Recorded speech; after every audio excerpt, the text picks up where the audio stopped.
to be some giveaways in it for you as a viewer. But let's talk about the open bracket that we had on Wednesday. Of course, we had NA and EU. They're trying to get into those top 8 spots, Super T's. And for North America, you were co-streaming. What were some of those standout moments for you? I think for me, one of the biggest questions was the performance of Direwolves in week number 1. Kind of a slow performance, but in the open bracket, we saw some amazing plays from them here against One Shot, Palomar, Val, and Mason's team. Sea-Doo makes a life grip on Trill right before a smoke bomb, which is about to happen in just a moment right here. Val is going for the game-winning play. Trill had no trinket. Sea-Doo blocks it, denies the kill in that window of time, buying his team an opportunity to then later on take One Shot out and take the victory, because this week they're actually in the upper bracket, which is a much better performance for them from week number 1. So for me, that was the big question there. Then in the lower bracket, we had a lot of really big names going head-to-head with a lot of close games. There's a lot of 3-2s. This one was between DRACO, CLEAVE, and Meow Mixin. And Meow Mixin with names like Chun-Li and Ceralium and Zach, we were kind of anticipating very big things from them. But a lot of the newcomers, like DRACO, CLEAVE, were really giving them a run for their money, just absolutely bowling them over with tons of damage game to game. They did have their opportunities to try and strike back against them in these nail-biter series. But DRACO CLEAVE ultimately was the team to come out ahead, and I'm very excited to see them play again. I feel like this combo has always been very entertaining. We then had the Abjured making their return, and they were playing this Enhancement Shaman-based composition team, and they had some decent pressure, really close games against a lot of teams throughout the lower bracket and the upper bracket. They were able to pull off some very close moments, but ultimately Wizard Unit kind of had the upper hand. It did feel like we're starting to see some teams in North America picking up those European comps like the Feral Druid and the Devastation Evoker, and unfortunately for Big Dam and his crew, they were unable to overcome adversity. Look at this damage that Wizard Unit had at this point in time. You're talking about triples. That's almost a triple kill, if not a triple kill by definition, for Wizard Unit. So there's a lot of very impressive teams in the lower bracket. But looking towards the upper bracket, Gators back. This is the question we all have. Is this WizK's season? He has been grinding for an AWC championship for years at this point. I want to say it's getting close to a decade, and he is refusing to give up. Even despite his whole team retiring or imploding, he has managed to pull together an entirely new roster with Cubsy and Calvish. Funnily enough, still able to play the Shadow Priest Rogue Restoration Shaman, and it's in a meta. It's in a meta where it's actually good. So WizK might finally, his patience, his perseverance, and all of his hard work may finally pay off for him this season, and that's something to keep your eyes on. Yeah, certainly is. We can take a look at that bracket that those teams had to get to through the open bracket that we just saw a little bit of into the top 8, and here it is. Like Sid already mentioned, we've got the upper bracket here. Gators back versus Cats and Dogs. That's WizK's team, but Cats and Dogs also making a very strong showing so far this season. Direwolves versus Welcome to the Jung. Direwolves, they didn't probably have as good of a cup last week as they wanted to, so they're looking to make a bit of a comeback compared to last week. And then we got the lower bracket as well, Ven. We certainly do, and some very interesting teams in that lower bracket. We have F tier. You know, we've come to love this team, playing a lot of Windwalker Monk with Dorito. We have Saul picking up the Retribution Paladin, Laros playing Warrior and Hunter. So lots of comp options there, primarily focused around different cleaves. And then, of course, DRACO CLEAVE. You love to see it. Zeke, he's been flexing a lot more on the Unholy Death Knight. He was kind of just like, he was the Frost Death Knight. You know, that's all he was playing for such a long time. And he's expanded his horizons, playing the Unholy Death Knight, and it's given this team a lot more flexibility. They have Meep, Monk, as he is kind of known. So we'll see. Maybe he got inspired yesterday by Bank, and he can play this new kind of crit version of Mistweaver Monk. And then, of course, Wizard Unit versus Left 4 Dead will be an interesting one. Left 4 Dead, 3-player roster, playing basically exclusively the Paladin, Shadow Priest, Feral, and they're going up against Wizard Unit, which is a very interesting team, and do not let their name deceive you. They're actually not going to be playing too much Wizards. I think their compositions are mostly going to be Feral, Devastation Evoker, as kind of their main comp, and we saw that do well yesterday, so I'm really excited for this lower bracket. Yeah. I'm really very excited. But given all of these matches that we've got, D-Machine, in the North American bracket, you have a matchup of the day for us. What do you have for us? It's got to be. And it's got to be Gators back versus Cats and Dogs. I mean, Sid kind of mentioned it. This is WizK's time. He's waited so long for this moment. The compositions on the side of Gators back just look so, so good.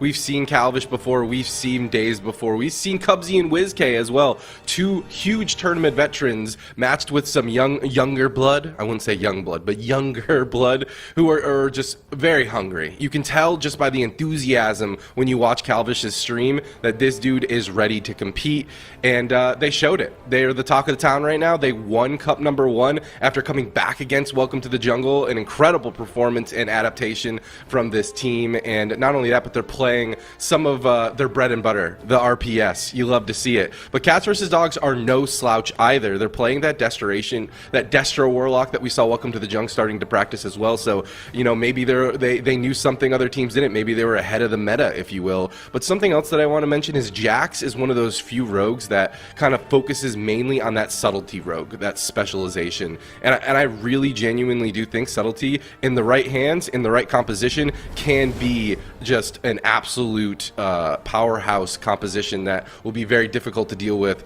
if they can get all their stars to align. So that matchup in particular is one that I think will kind of shape up the rest of the entire bracket.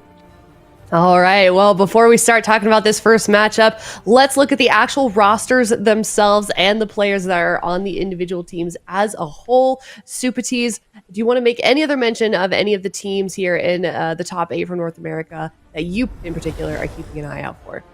I mean, I'm kind of rooting for the underdogs a bit in the lower bracket. F tier and DRACO CLEAVE making their debut for this season, because they used to be crowd favorites, making really deep runs, 2v3 situations, big comebacks, and they're kind of the underdogs because they're playing, you know, it's mostly the off-meta picks. Sol's team is focusing a lot on Windwalker comps and Warrior comps, which almost no other teams are playing. And then Meat Monk, of course, one of the, you know, maybe the only Mistweaver at Monk actually in North America. Maybe Bank Mistweaver over in Europe has inspired him, and maybe they're going to get creative with their comps because they have similar classes. They have the Hunter and the Devastation Evoker, so they may be able to find some inspiration from Europe and potentially these lower bracket rounds.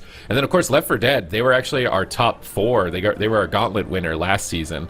They are now a 3-player roster. They are exclusively playing Holy Paladin, Shadow Priest, and Feral Druid, and I think they're the only team right now in the meta that are opting for that. So we have a lot of diversity of specs and compositions and strategies for the North American tournament. We're pretty much going to see every spec. Yep. I'm trying to remember the exact stat, but I think we saw like 27 of the available specs, excluding tanks, and it might be 28 now, because I think we saw Fury Warrior yesterday.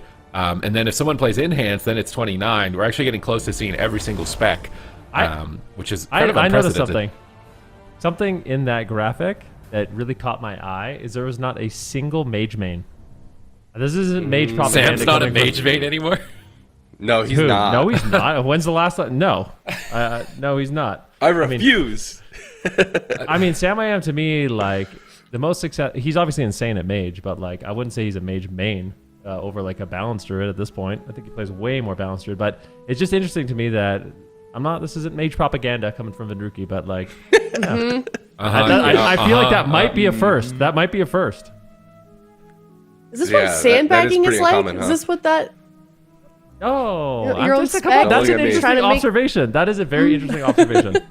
No, I mean you're right. I think it seems like the diversity in class and compositions kind of ramps itself up season after season, especially here within the War Within. So it's been awesome to see. Something else that has been not so awesome to see, terrible transition for me, is how bad our predictions are. Except for Ben, you were doing okay first week, but now I'm curious to see where Zico. you are. It's honestly, Zico at the top. It's really They're just tied. Aya that's holding. Aya's the anchor. It's just me, man. Aya in I'm the below chat. the coin and the guests. Well, David. I'm tied with you. What the heck, Chan? It's definitely David. Chan and not my last two. man. My last 2 Chan's gonna days of come back and prediction. he's gonna be like, "What did David do to my prediction score?" Oh no! You know, I'm I thought I sorry. was safe, like just copy and pasting the bracket for EU, since it was like almost a mirror, but that didn't work. I'm gonna have to go with my gut today a little bit more. Bro, the coin's beating me. What the frick? Chat's beating all of Okay. us.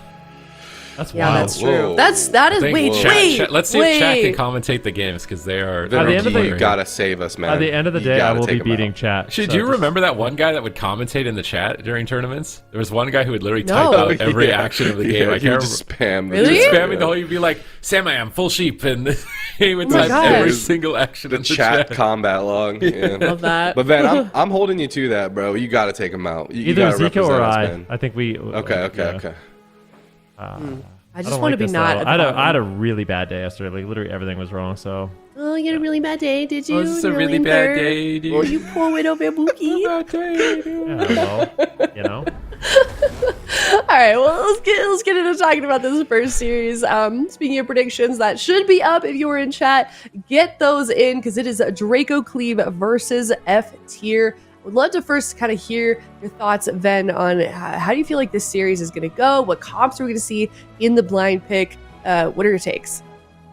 Well, F tier, they sometimes run some really wacky compositions, like compositions like Windwalker Monk Warrior, which really nobody else is playing. Sometimes they play the Enhancement Shaman, but more than likely we're not going to be seeing that. I think we will maybe see Ret Windwalker or maybe Ret Hunter would be my guess for F tier.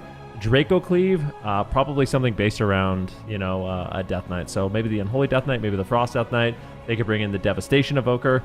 I think the one thing the Frost Death Knight Evoker is good into is some of the Cleave compositions that F tier has. So I wouldn't be surprised if F tier also maybe locks in the Elemental Shaman just to play range so they're not clumped up for those big all-ins that Draco Cleave is really known for.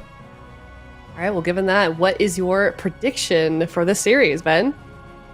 What did I go with? I went with 3 for Draco Cleave. So because they have kind of some anti-Cleave tech, I think it's going to be a close series, but I'm giving a slight edge to Draco Cleave. Okay, all right. D-Machine, what about you? I was in the other direction. I think F tier, they've been back time and time again. Draco, this is their first season 3 debut, if you will. So I gave the edge to F tier. However, this totally could backfire on me, as it did with Buff Mistweaver Monk. I totally counted out the Mistweaver last time, and it backfired. So who knows? But F tier, they have a Windwalker Monk, so a little bit of my heart is going into this prediction. Yeah, that's kind of my justification. All right, that's fair. Super T's, what about you? I also went with F tier. I feel like this is a really hard one because I think that it could be either way, and I think the scores that we're predicting are indicative of that. It could go either way. I think that F tier might have some comps that could be difficult for a Mistweaver Monk, especially if they abuse like any crowd control chaining compositions that might be difficult. I'd really like to see Saul on a Ret Paladin. I think like a Repentance Ret Paladin would be the ultimate pick for them. Maybe he doesn't do it. I'm not sure if they've got confidence in his Ret because they've been a little bit more limited with selecting it, at least through the open bracket. But I think that spec in particular with the comps that they have could be very challenging for F tier, or for Draco Cleave, sorry. Okay, all right. Let's see what Zico's prediction is. I believe chat was in, 3-2. Well, now you guys are buddying up because you guys got tied on the we're leaderboard. not. Now This you is guys just- are like, what's your prediction? We can be the same to the top. Oh, You guys that's are not true. teaming up. We just have good predictions. Didn't Zico ask for Venruki's prediction so that he did, could do the yeah. opposite? And Now Ven's denying and that. Ven said no, yeah. I did say no. You said no immediately, and clearly It's they all what failed. you can do, listen, though. He has to mirrored say each no in other. front of us. He Is has it to say really no in that front like of us. let's be honest? Is it really that crazy that the 2 at the top are making similar predictions? Like you guys wouldn't my understand. God. You wouldn't understand, okay? Like You wouldn't understand you're at the not bottom. It's a mage thing. You wouldn't get it. I mean, You guys aren't mage mains. These predictions are tearing us apart, guys. We just You're have to right. beat chat. Guys, the vibes are off, all right? We really Don't got to have come together. We're a arcane team. brilliance for nothing, you know? Okay, all right. Okay, all right. That Then was you gotta too just get far. the jab in. All right. What is right. Aya's prediction? Oh, this. I am 3-1. I'm 3-1. okay, so, Aya. You're literally on their team, I Aya. know. What the heck? Yeah, but I don't play mage at least. I don't know. I mean, at least. At least. What does that mean? I don't know. I'm just having fun. All right. Well, it looks like the coin is on the side of F tier, and I think chat was on the side of F tier as well, like overwhelmingly so. So seems like we're pretty split down the middle for this series, but I think one thing is for sure, this is going to be an exciting matchup nonetheless. It is game number 1. It's lower bracket as well, so loser of this one, unfortunately, knocked out. The winner will be moving forward in the lower bracket. It's DRACO CLEAVE versus F tier game number 1. Oh my god, they're coming in swinging right now. Meep is not on a Mistweaver. You know what? That didn't work out for Bank. When Bank tried to get off the Mistweaver, it didn't work out. But they are playing the Hunter Death Knight with the Marksman, which is a great combo. Death Knight can grip targets out in the open for the Hunter. But Saul is actually leading with an Elemental Shaman, so quite a durable composition between that Elemental Shaman and that Windwalker Monk. Doritos making his way over to the Hunter, getting a leg sweep, immediately launching a ton of damage from Saul. Enigma's going to trade cooldowns. Meep trades cooldowns. They negate that initial engagement.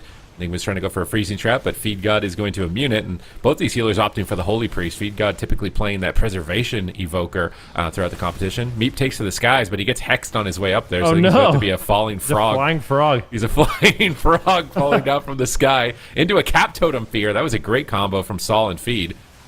Yeah, love to see that combination. Enigma likely just going to be trained down in this game, and Dorito can be quite annoying here. He is playing the Song of Chi-Ji as well. The potential there to find crowd control, big spinning crane kicks landing, but Enigma is doing a really good job kiting. Zeke's going to be backing him up, of course, with lots of chains of ice. Dorito opting to play Gnome, just so he has a little bit more flexibility in the match to remove those snares. Enigma, though, getting bursted down, needs to be careful. Asphyxiate coming in, and Zeke is using most of his peels as just CC on Dorito. So instead of opting to get really aggressive and crowd control Feed God, he's using all of his blinds and his stuns on Dorito just to slow down the damage on Enigma. I really like this comp from Dorito and Saul. I feel like the Windwalker is a good pick into the Hunter with Disarm. Look at the pressure that he's getting.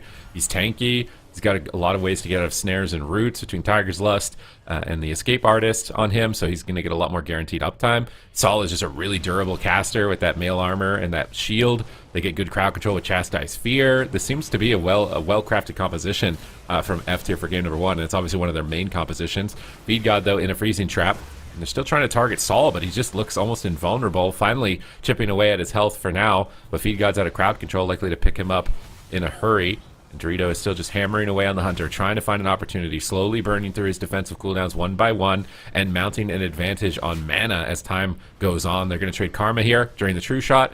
Enigma's going to have to switch targets to Saul. Big crit incoming onto Saul here. And Enigma is running that Sentinel Marksmanship Hunter, so much like the other Marksmanship Hunters in Europe, swapping over from the Dark Archer or Dark Ranger and getting a lot more damage from these rapid fires during these windows. As Meep sits through another fear, jumps into Angel. Saul taking some hits. Feed jumps into Angel. The priests are mirroring each other, but Feed God is significantly ahead on mana at this point.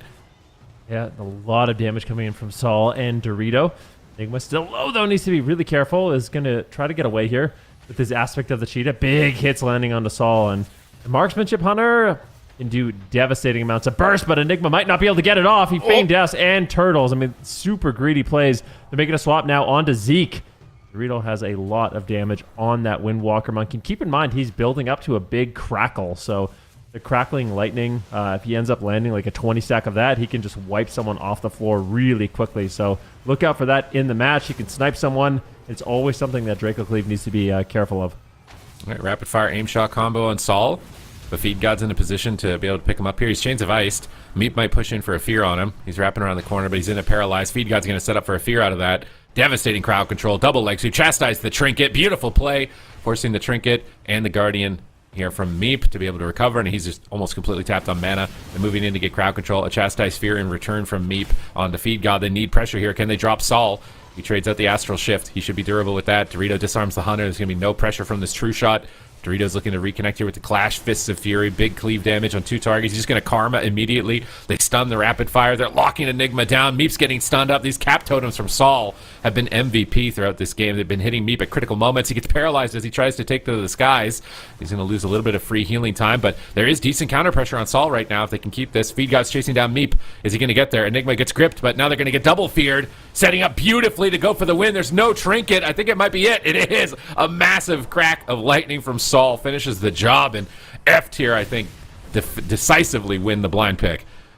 Yeah, that was a great game. I mean, it was just really difficult for Enigma and Zeke to get too much rolling. I think bringing in the Elemental Shaman, great decision by F tier, and they're showing flexibility. I mean, F tier before, like I said, kind of bringing in just some wacky compositions, basically exclusively playing with an Enhancement Shaman, Arms Warrior, and Windwalker Monk, that variant, but they're showing a lot more flexibility. I think bringing in Feed God to play these different healer roles as well has really made F tier a threat, but there's consistent damage here onto Enigma, shutting him down as much as possible in the match, and Windwalker Monks are actually surprisingly good at chasing around a Marks Hunter. You have tools like Paralysis, Leg Sweep, as well as your Disarm to limit their burst in the match. And if you have uptime as a monk, you are doing a ton of damage. So great pick here by F tier. Really good composition selection. I kind of wonder what they were expecting to queue into each other, because they both didn't opt for their main healers. They're both on Holy Priest instead of Preservations and Mistweaver Monks, respectively. Like, was Meat Monk's team expecting a Rep Paladin melee cleave? Is that what they wanted, or do they anticipate this? Because I don't think you'd want to play a Marksman Hunter in this matchup. It's just every target is so durable, and they have so many different ways to stop you from getting rapid fire, stop you from getting your aim shots, and your true shot window is basically almost never going to exist in a matchup like this. So I do think that Draco Cleave, if F tier lock this in blind, are likely to make some significant adjustments. Either Beast Mastery Hunter or maybe bringing in the Devastation Evoker. I want to see Evoker. I think that those two are the most likely. Maybe they should consider combining them and run the Devastation Beast Mastery Hunter that we saw in Europe that got Bank Mistweaver's team all the way through against Dobob. So I would like to see it. I think that could be very difficult for a Windwalker Monk to deal with. It's very hard to keep up with a Beast Mastery, hard to keep up with a Devastation Evoker, and they're just going to hammer out just almost seemingly unpreventable damage between the pets and the Disintegrates. So that's what I would like to see from Draco Cleave, but we'll have to wait and see when the draft begins if they actually decide to do it. I want to see Devastation Mistweaver with Zeke. Like, I want to see kind of their traditional composition. I wouldn't even mind seeing the Unholy Death Knight as well. It doesn't have to be like some cheese all-in one-shot like it used to be, but I think that composition is decent. They could even just play the Hunter Devastation Evoker with Beast Mastery Hunter, exactly like you were saying. And I really like the Mistweaver Monk just because of the longevity you get when you do play some of that crit. I know Mistweaver Monk is not super popular, but Meep, I mean, one of the best to ever do it. Looks like he's actually going to be switching over and playing Discipline Priest, which makes me wonder if we're going to be seeing some Void Weaver action here. Yeah, they're keeping the Marksman in, which, I mean, if you're going to run a Void Weaver, you need like a Destro Lock or a Marksman to kind of like take the aggro of the team away.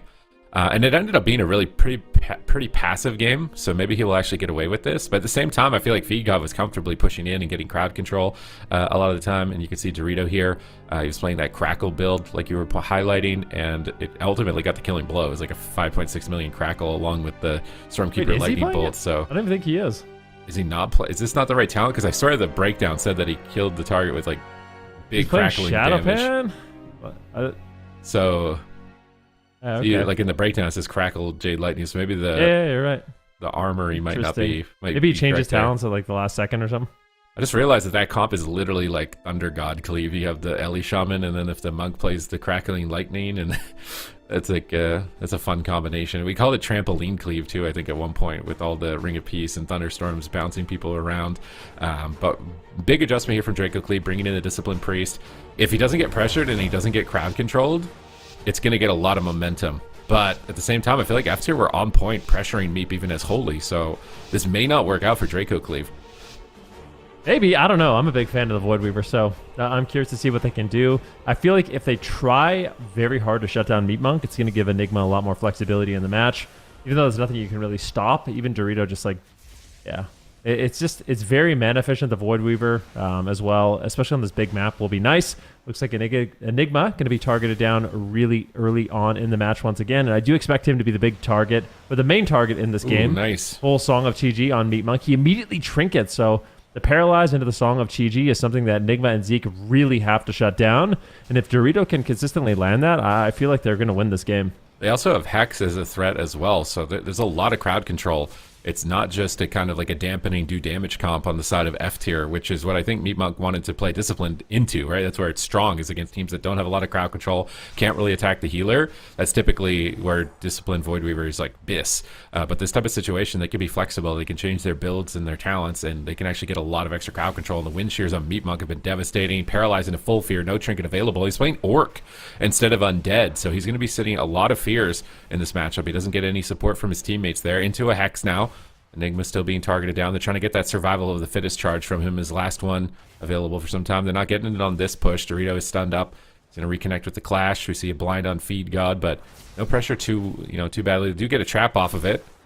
Decent damage on Dorito. He's actually been trading his cooldowns aggressively, but they make a mistake. They stack up. They get double leg swept. Is Dorito going to go for a song here on Meep? Maybe he has a paralyze for it in the near future. They do get double fear, but Feed God slips in and gets a fear of his own. Enigma's going to trinket. Fists of Fury are flying. Massive damage incoming. He's going to trade survival of the fittest here. Meep tries to pre-fade some crowd control. I don't know if he hit any, though. He's struggling to heal. He's just getting crowd controlled so much. He does fake a kick. Meep Monk is free casting on the left side there with Void Blast, keeping his team completely topped off and trying to get pressure. But even with the Discipline Priest damage, they're not really even denting F tier. Yeah, they're losing on mana, too, which is very unexpected. Beautiful shear there onto Dorito. I don't know what actually stopped that. Oh, Dorito getting one shot! That is the kind of damage you're looking for when Enigma can finally get some range. And look at Meat Monk. He's almost doing the same damage as Dorito in this matchup. And he's dead! He just can't get away and dies. All right, that's what you want to see. I mean, I do wonder what happened there at the end of that match.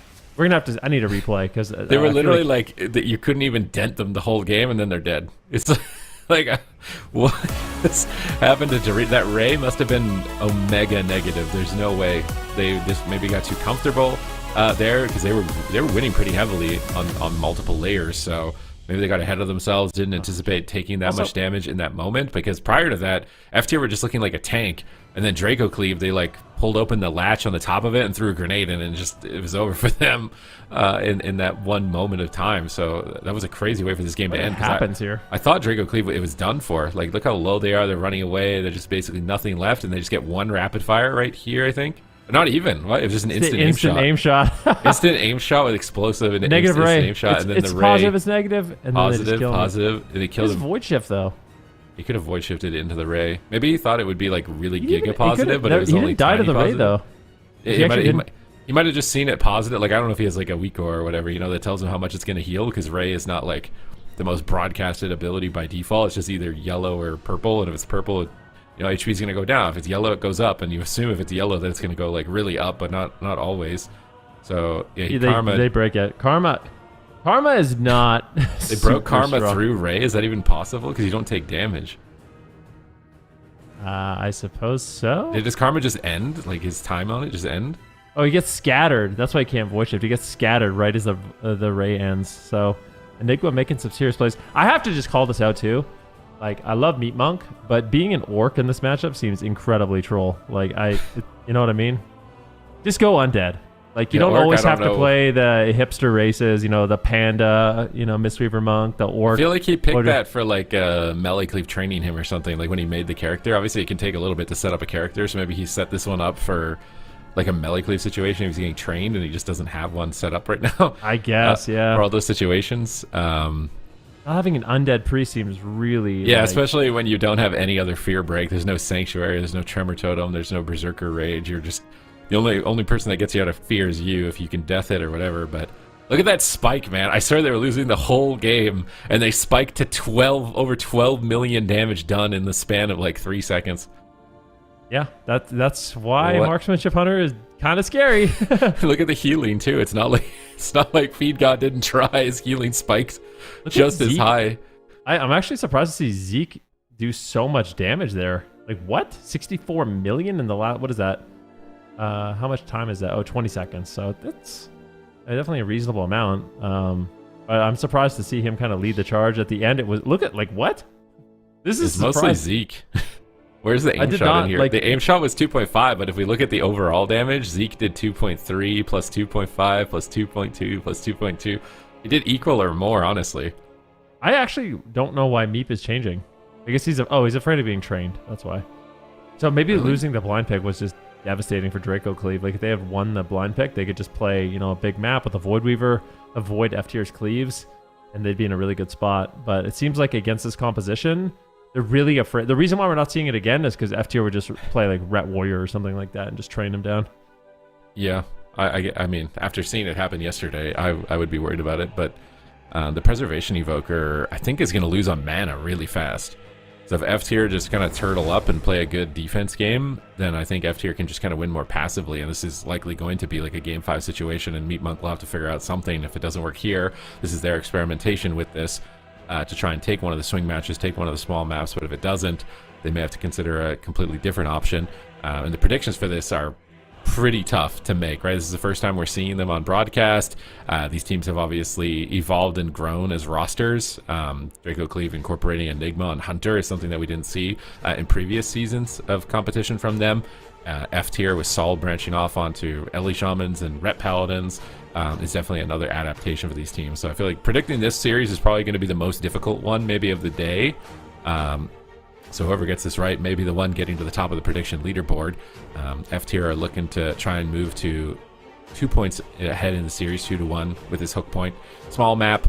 They either had multiple options. They could either Zerg down Meep if he picks a different healer, or now they can play passive and they can win on mana. So let's see if DRACO, CLEAVE can manage to penetrate the defense here of F tier, because aside from that one moment, they were looking borderline invulnerable. I think wasn't looking bad.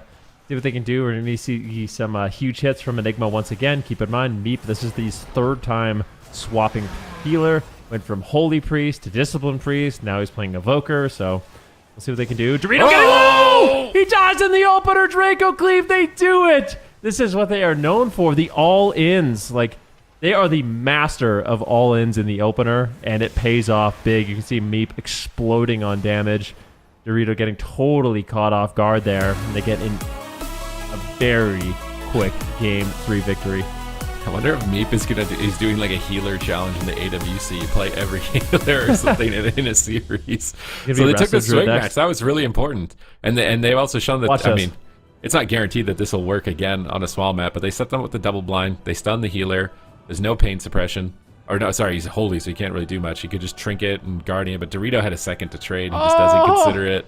He just doesn't think he wants to roll in Karma, and he just gets caught in a 3xDR trap There's by nothing Enigma. next to him to Karma? Watch. So he's trying to get there to Karma to min-max, and he rolls and just loses 50% of his health in a 1 second stun. That so feels bad. You see this little gnome just rolling out and then just exploding upon impact. I feel like it's just kind of greedy though. Like, oh, of course, like extremely greedy. This is just like he's so far away. Like, I don't even think if the binding shot was there, he would even get in range in time to be able to get there. Does he have port too? Like, I feel like it could just be a quick port. I mean, to be honest with you, like, these things, they do sometimes happen. You don't expect to lose 60% of your health. It's like you feel like you maybe kind of survived, and then you're just dead. And Enigma, he's loving the rapid fire buffs, for sure. he's liking Sentinel. He's enjoying Sentinel very much. I like that Meep used his Obsidian scales here aggressively as well, so that he couldn't be interrupted. He could be durable if they attacked him, and he just went all in. The Fire Breath combo, Chrono Flame spam, like, it's very important. He's actually top damage. He was top damage at the end of the clip, so... Yeah, him on Preservation Evoker was critical on this small map, so they're going to try and flip that matchup on its head and just play all-out aggression, go for a complete all-in, and try and win the coin flip here, and they win off the greed of DRACO in this instance. And like you can see Sol, like he instantly walled. He was like, I'm not playing around. DRACO thought he could be a tiny bit greedy there, and they punished the greed, and now they lose the swing match advantage.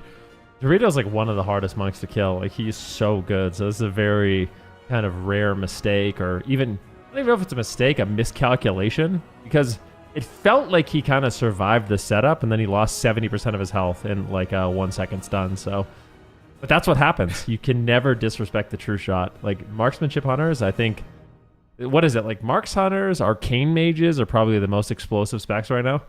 You got to be really careful when those cooldowns are up. We're gonna have to get like a record of like Dude, they who hit peaked the at 20 highest. million DPS. Yeah. That's what I want to know. Like, do we have a log of like the highest peak team DPS, and we can get like we could do like an awards at the end of the AWC season for like highest peak DPS. DRACO, CLEAVE, 20 million damage in 2 seconds or something. Like, be cool to just collect some stats like that and do like an award show for the AWC, like most times with dying with no defensives used for the season. Why do you gotta bring that up with me? Like, that's just like... I mean, it wasn't necessarily you, okay? I think there's a lot of mages that have died without blocking more than you now. Like, you had your one oopsie, and now these other mages have died like 100 times that nobody remembers. Only it's because of it was because of the comms. You need to have better comms with these mages. You need to like because if you need to do it, if I do it, it's like it seems like I'm being salty. You know, like you have to. There's no way anyone thinks you're salty after like what, how many years ago was that? Almost 20 years probably ago. There's no way. It's like, not 20 years, all right, but I mean, it's getting there. It actually is getting there. Dude, in 3 years, it will be 20 years since I started competing. Oh my god. Whoa, I don't like that. Okay, don't ever say that again. Look at this. Look at this Mog. This Mog is definitely representative of his damage. It's like he had these like honed, aimed lasers to find the perfect weak spot on Dorito to be able to just one-shot him. So his Mog is definitely built for it. So I think that this is it's obviously a set, and I think we said like sets are like default like 7 if it's a good set.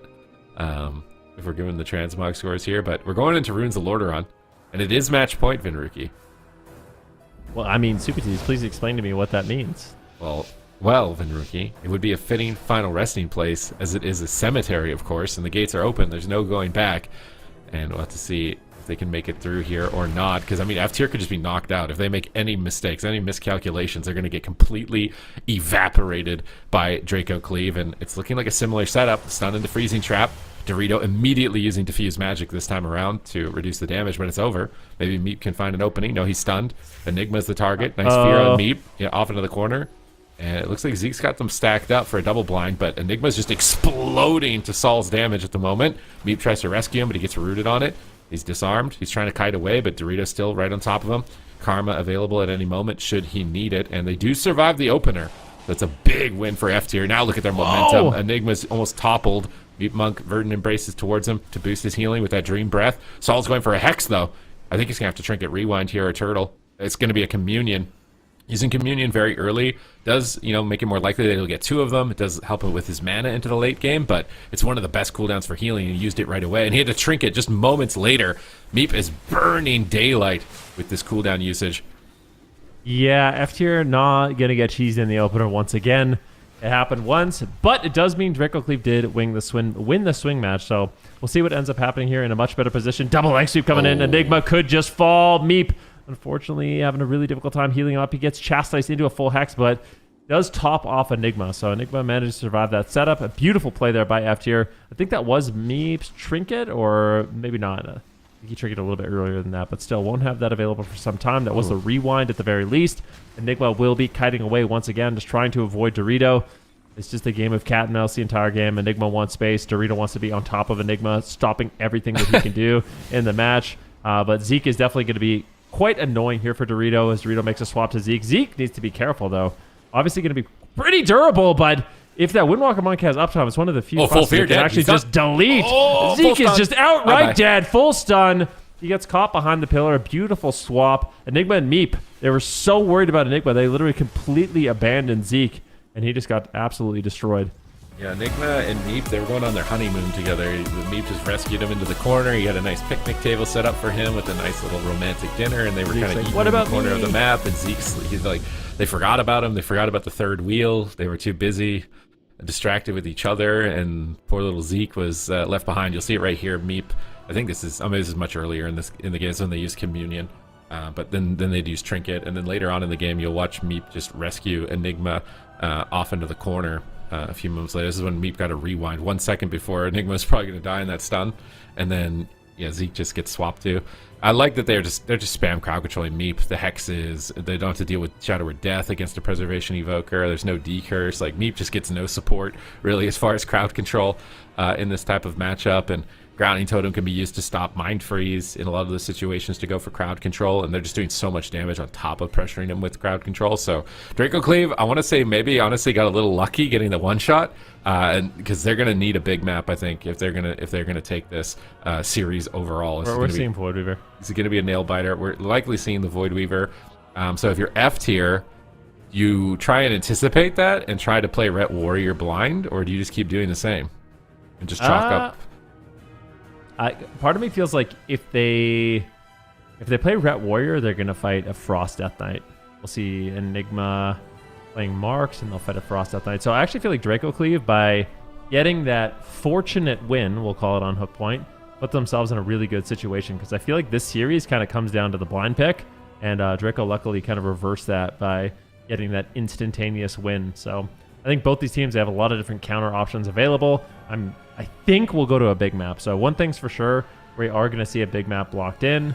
And then after that, I don't know what F tier is going to do. I think they definitely have some decisions, because I don't know if they'll beat the Void Weaver with the Windwalker Monk Elemental Shaman on a large map. I mean, they were ahead for the most of the game until they just got randomly one-tapped. So I don't know. I feel like their losses are literally just random one-shots. And look at the damage. Maybe the comp is like, it's going to be fine. Dorito did 10 times the damage Saul did in those final moments. Like, Saul just could not connect. I feel like Windwalker counters DK. Like, if you get uptime, it's really good, yeah. Like, you completely farm them. Windwalker Monks devastate Unholy Death Knights, or just Death Knights in general, so. Maybe that's something they can exploit here on the larger map. Yeah, but like then you're leaving Meat Monk and Enigma just totally open. It's tough. I mean, Zeke can definitely die. What about hexing the Hunter? What about like not even attacking the Hunter and just hexing him? I have a funny feeling that what we're going to see is Meep and the Hunter just running max range 80 yards away. Like not even attacking the Hunter and just hexing him. I have a funny feeling that what we're going to see is Meep and the Hunter just running max range 80 yards away the entire game. Just blasting. And hopefully Zeke can survive, likely just spamming Chains of Ice if they go after him, running in circles. But I do like the Void Weaver. I'm going to favor Draco Cleave in this Game 5. I want to see them attack the DK and hex the Hunter, but I don't think it's going to be what they do. But I think that could be game-winning, and then just put Chastises and Paralyzes and Fears into the healer. Saul's already got his Stormkeeper, his Magma Totem, his Fire Alley. He's ramped up and ready to launch a lot of damage at somebody. He's looking like he wants... Oh, there it comes. Ascendance right off the bat. But if they don't have crowd control on Meep, he's going to heal through this so easily. He's already spamming Smites, Dark Reprimands in the back. There's no control on him. He kept the team completely top throughout that engagement. Now there's a double Blinding Sleet into the binding shots. Enigma's looking for the one-tap. Power Infusion is up. Dorito Karmas, they bust it immediately. Oh, no. Almost one-shotting him through it, but the disarm stalls the damage. But Meep is ramping up. Zeke grips Dorito off the Hunter. He can't connect. And this is why I think attacking the DK is better. He's just going to get Death Grip, Chains Device. They do get a Fear, at least on Meep. They get the stun. They force Enigma's Trinket. There's an opening there, but Dorito gets rooted. No. Are they going to get some damage here? They can't connect. Asphyxiate is down. Rapid Fire is firing. And Enigma continues to ramp his damage. Dorito is forced to retreat away. This is where I'd love to see just a Hex on the Hunter, swap on DK, but they're continuing to chase him down, trying to finish him. Nice Hex on Meep. He got through the Shadow of Death and the Fade there. Maybe a misplay on Meep's part. He had some options. Enigma is still stunned. Fist of Fury flying in. He's managing to kite away with the survival of the fittest. Saul's pressuring Meep so he can wind shear him on the Void Blast, I believe, here. Is he going to be able to land a wind shear? Because Void Blast is really fast. No, he is not. Ultimate Penitence. Meep is in the sky. Big damage out from Meep. Look at that collapsing Void on Dorito. It's massive, but no one can back it up. Feed God using symbols to reset some defensive cooldowns here. Try and get his team into a better spot. Saul does get feared by Meep. Stun trap around the corner. There's no ground. Dorito can't eat it.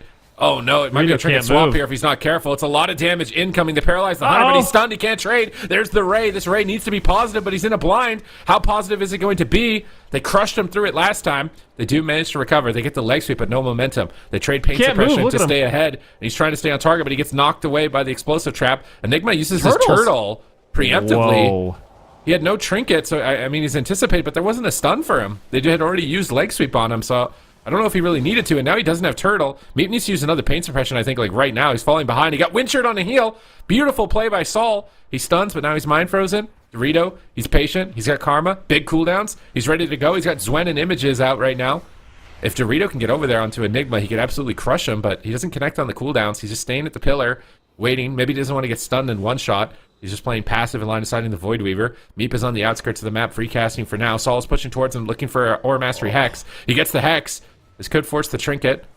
They just don't have damage. Dorito can't connect. He's trying to make his way downtown. Doing less damage than me. I just feel like chasing the Hunter is not the strat. I feel like eventually he's going to get caught. They do get a leg sweep with no trinket, but he's just stunned on it. Zeke is just playing interference. Zeke is not letting Dorito do what he needs to do to end the game, and eventually Dorito's going to get caught if this keeps up. Karma. He trades out Karma. One thing to keep in mind.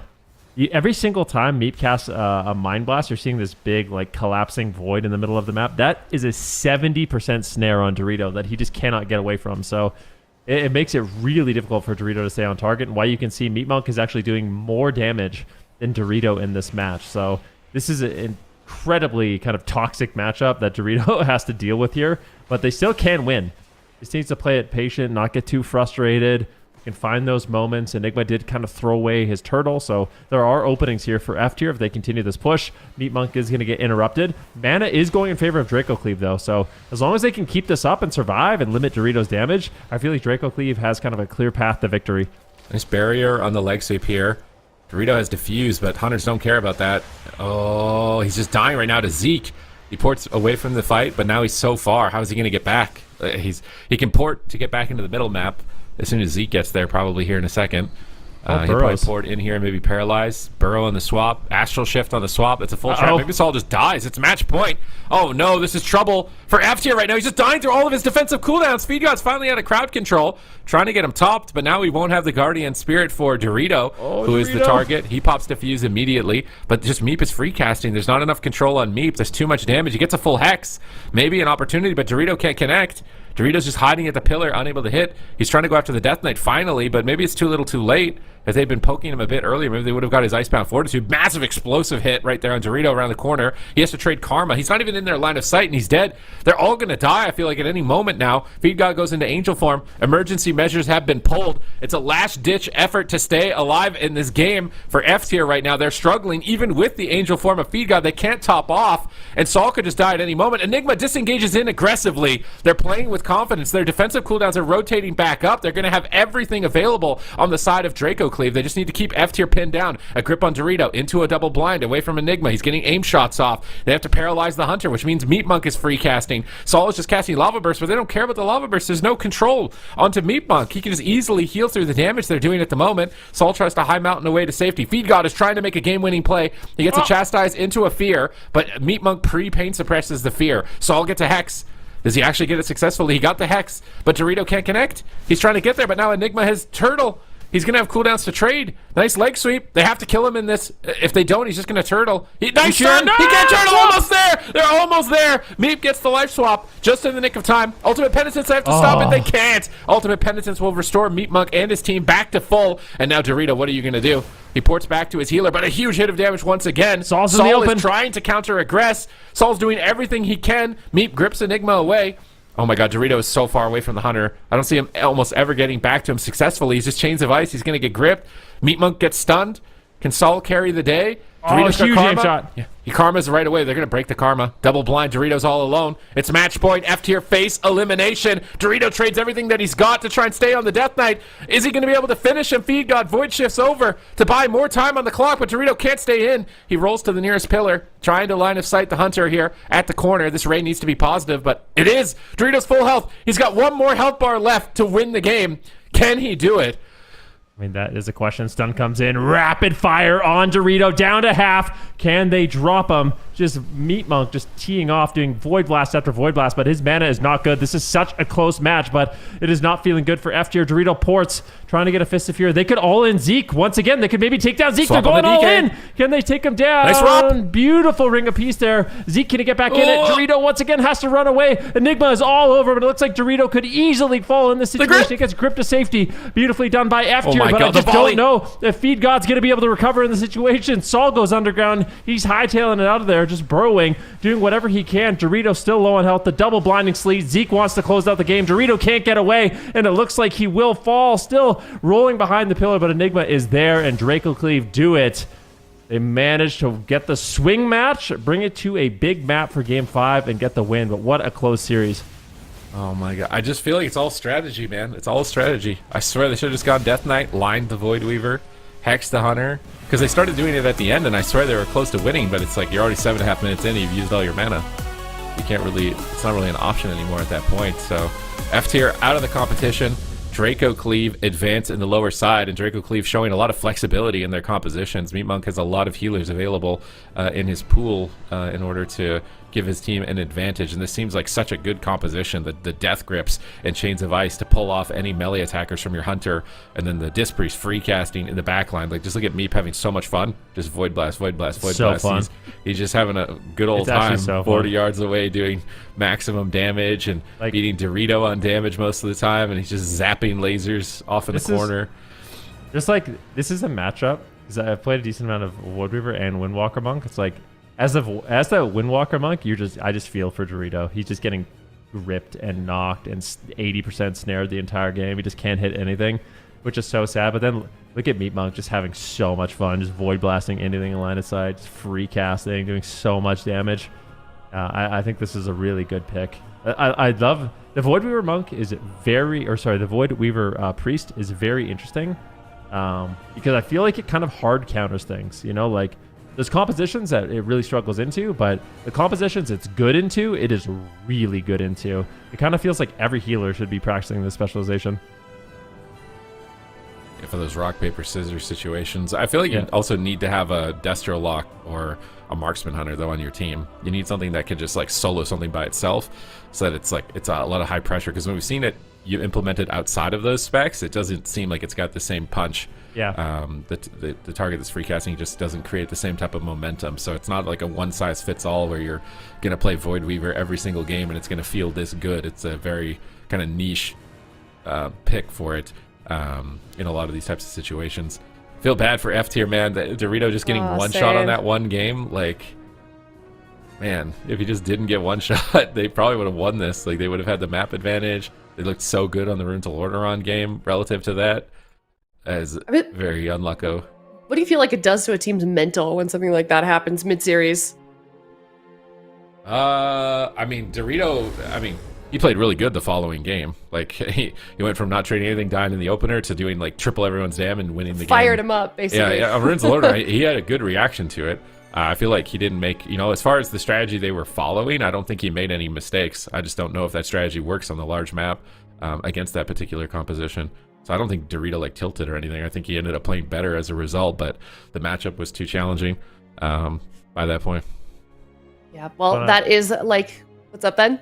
I just want to point out, too, Zico and I are just 1 point closer to beating chat. You guys are cheating. No, we're beating chat. We're doing it for you. You're doing it for us. Oh, please. Now it's for us.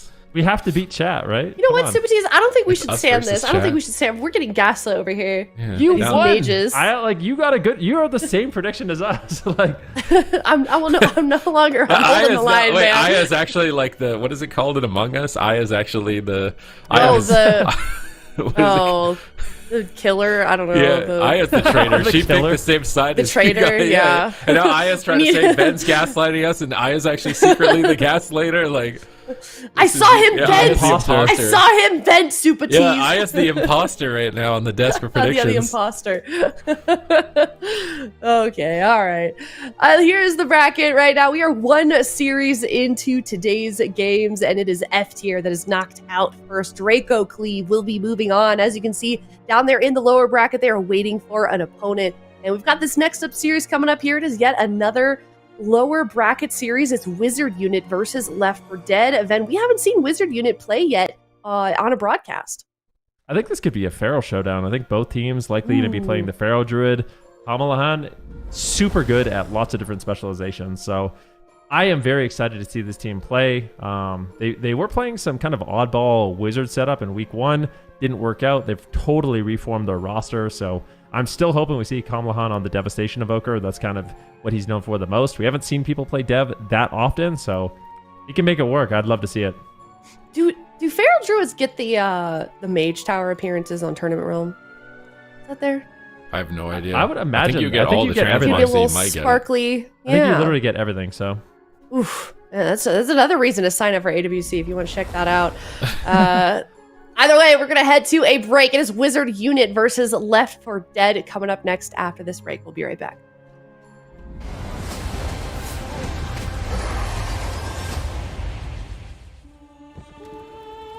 The light flickers, and in its trembling glow, you still cling to hope.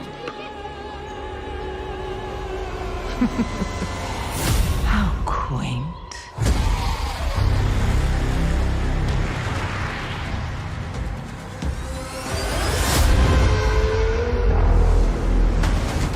The shadow is closing in.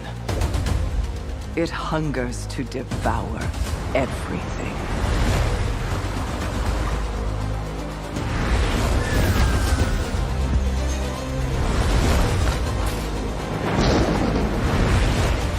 Our home, our kin, our hope. We cannot succumb to fear. We must not falter. There will be no victory without suffering. No survival without sacrifice. You feel it, don't you? The call of the void, that devouring host, with no mercy, no equal.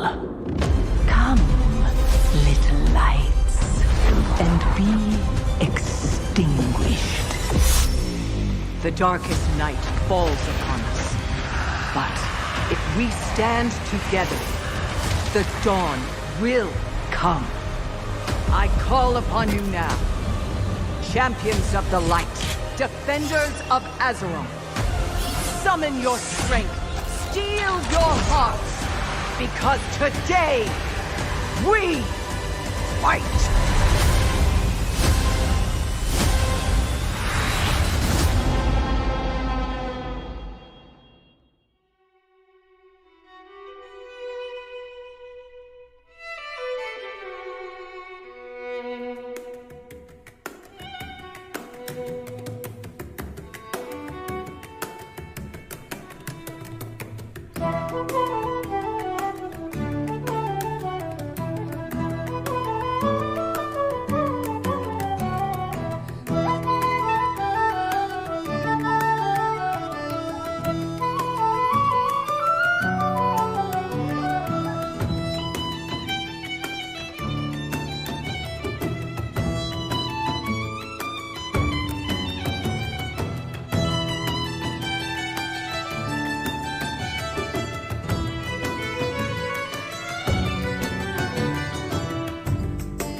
Hello, everybody, and welcome back. It is Wizard Unit versus Left 4 Dead.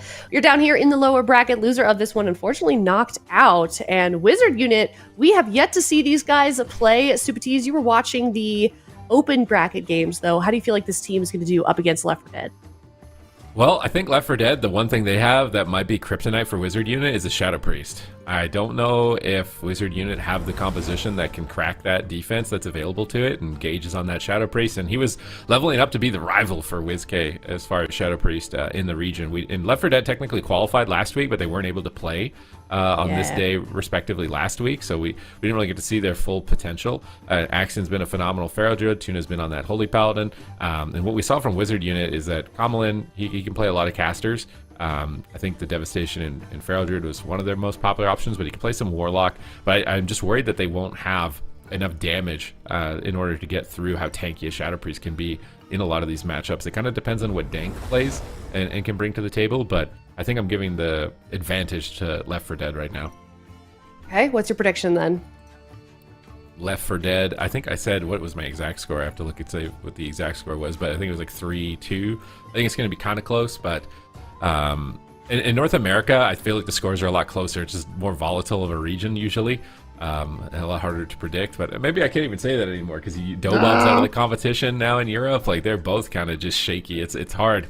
I don't feel safe. That's why I stopped betting. I'm not a gambling man anymore. I don't put my points on the line in the chat because like that last series, like a lot of people lost a lot, man. There was a lot of people in on F tier. If you were in on Draco, you got a big payout. But this time around, I think Left 4 Dead. I think the Shadow Priest is a bit of an edge.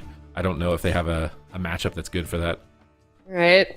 So, I know you're a betting man. What about you? What is your prediction for the series? So I have a new strat actually. Okay. My prediction for this series is 3-0 for Left 4 Dead. I think it's easy clap. So in a series like this, I think overwhelmingly the chat is going to vote for Left 4 Dead as well, right? And right now the goal is to beat the chat. So I have a new strat. Anytime there's a series where I think it's kind of close vote in the chat, I'm gonna bet all my channel points on the team I think that's going to lose, and then I'm going to bet on the desk on the other team. That way, I can swing the vote in the favor of the team I think is gonna lose to make sure that the chat loses, and then win on the desk. Or I just win a lot of channel points. So it's a win-win. That's my new strat. Oh my god. Okay, fantastic. How many If you guys want, I don't know actually how many points I have, but if you guys want to get in on that. It's more powerful if like all of us do it together because then we have more Now he's channel baiting points. us that's into a this good idea. Okay, pyramid wait. scheme. He's baiting us into this pyramid scheme I so he fully can siphon trust all our Zico. points away. Listen, I fully trust this man. All right, Zico, who am I putting my points to? I'm in the chat right now.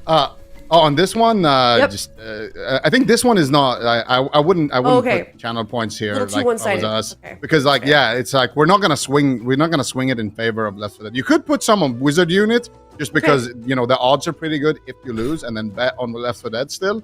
But I wouldn't like just a conservative amount. Okay. Something you can afford to lose. Not your life I only have savings. 2,000, so I don't have a lot to move Oh, around yeah. anyways. Can you even come back from that? Like, I Dude, feel like I you have don't to take a big risk. I take back my I'm invite. losing. Aya's not a big baller. I don't think she can play at our table. Zico's playing the win-win strat. I'm the lose-lose strat. I've got no points. I'm at the bottom of the leaderboards and predictions. I had a W in the last one, so maybe we're on the up. But so all right. So we've got 3-0 Left 4 Dead. We got 3-2 Left 4 Dead at Super T's. I think I'm 3-1 Left 4 Dead, but I'm curious if Ven and D Machine are in alignment with us here. 3-2 Left 4 Dead.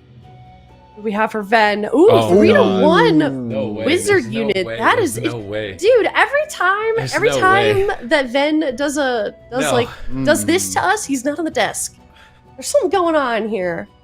Something going on. Like this. He baited Zico, I think. Zico was trying to gather he did. intel on the teams, and now it's actually Ven was the betrayer. He's the imposter. Then what happened? I thought we were going to beat the chat together. Yeah, I thought you guys were in this together, but he abandoned you. The does that bakery feel, is man? having some problem right now. The bakery's having beef. Traded by the pastry chef. That's brutal. Well, I mean, I definitely am curious, kind of, where his head at is with that, because nice production, very well. Wizard Unit, they're a newer team. Left 4 Dead, obviously, kind of a staple at this point in the AWC. But let's kind of guess where his head's at, Super T's. If you're Wizard Unit, if you're Venruki, what are you saying for this team? How are you taking down Left 4 Dead? I mean, you could try to play their own game, which is kind of or play a comp that could kill a Holy Paladin, maybe. Because Tuna has been pretty exclusively playing that, and he did play Resto Druid before, but Resto Druid probably unlikely to be played. So you could play a Paladin slaying comp. If they were sitting on that and it's something they haven't exposed yet, that could be one way for them to get around the Shadow Priest. Okay, Shadow Priest. Sounds like that's going to be a big deal in this series. So looks like we will be starting off shortly. Wizard Unit up against quite a lot, but we've certainly had a lot of upsets this weekend and last weekend so far in the AWC. A lot of surprises. So Wizard Unit may know something that we do not. Venruki may know something that we do not. Let's check it out. Game number 1 here. Wizard Unit versus Left 4 Dead, Zico. Yeah, let's see it here. So they're actually going to start off with some Shaman Feral Druid, and then Renar going to be on a Holy Priest Oracle, and then Left 4 Dead. No surprise there, kind of like you mentioned, Tuna's going to be on the Holy Paladin, Axton on his main, the Feral Druid, and Engage on that Shadow Priest. I feel like, I was thinking maybe we were going to see some Dev Evoker from the Wizard Unit. but they've opted to go a little different route. So we'll see how that works out for them. Axton gonna open up here on to Kamalen, and already getting some bleeds up, already getting some decent damage. Oh, forcing out the Dark Iron Racial. Really nice dwarf pick actually against this Feral Druid, but still taking a lot of damage here from Gage as well. Just kind of free casting here in the back line, pushing in a little bit towards Renar, maybe looking for a fear, but Kamalen does have that Tremor Totem, so they're going to need to make sure that he is covered if they end up getting that. But Axton caught up in a Cyclone, no trinket available, and yeah, he's going to get back to his target now. Axton leading the damage meter. This is a matchup that is likely going to be based heavily around overall damage. So when you see an advantage like that, 2.5 million DPS, if he can sustain that for any amount of time, it's going to start to tap on Renar's mana bar. But these Cyclones from Zentheon are good. Tuna's locked out of the game. Axton and Gage dipped to about 50% health during that time. And can they pull a dispersion from Gage with that crowd control? Doesn't look like it. Silence on the healer. Gage is engaging, getting dots out, faking interrupts. Renar dispelling dots to try and stay ahead of that. Dark Ascension, no interrupts for that. He's got Shadow Crash to reapply dots. Zentheon's going for Cyclones.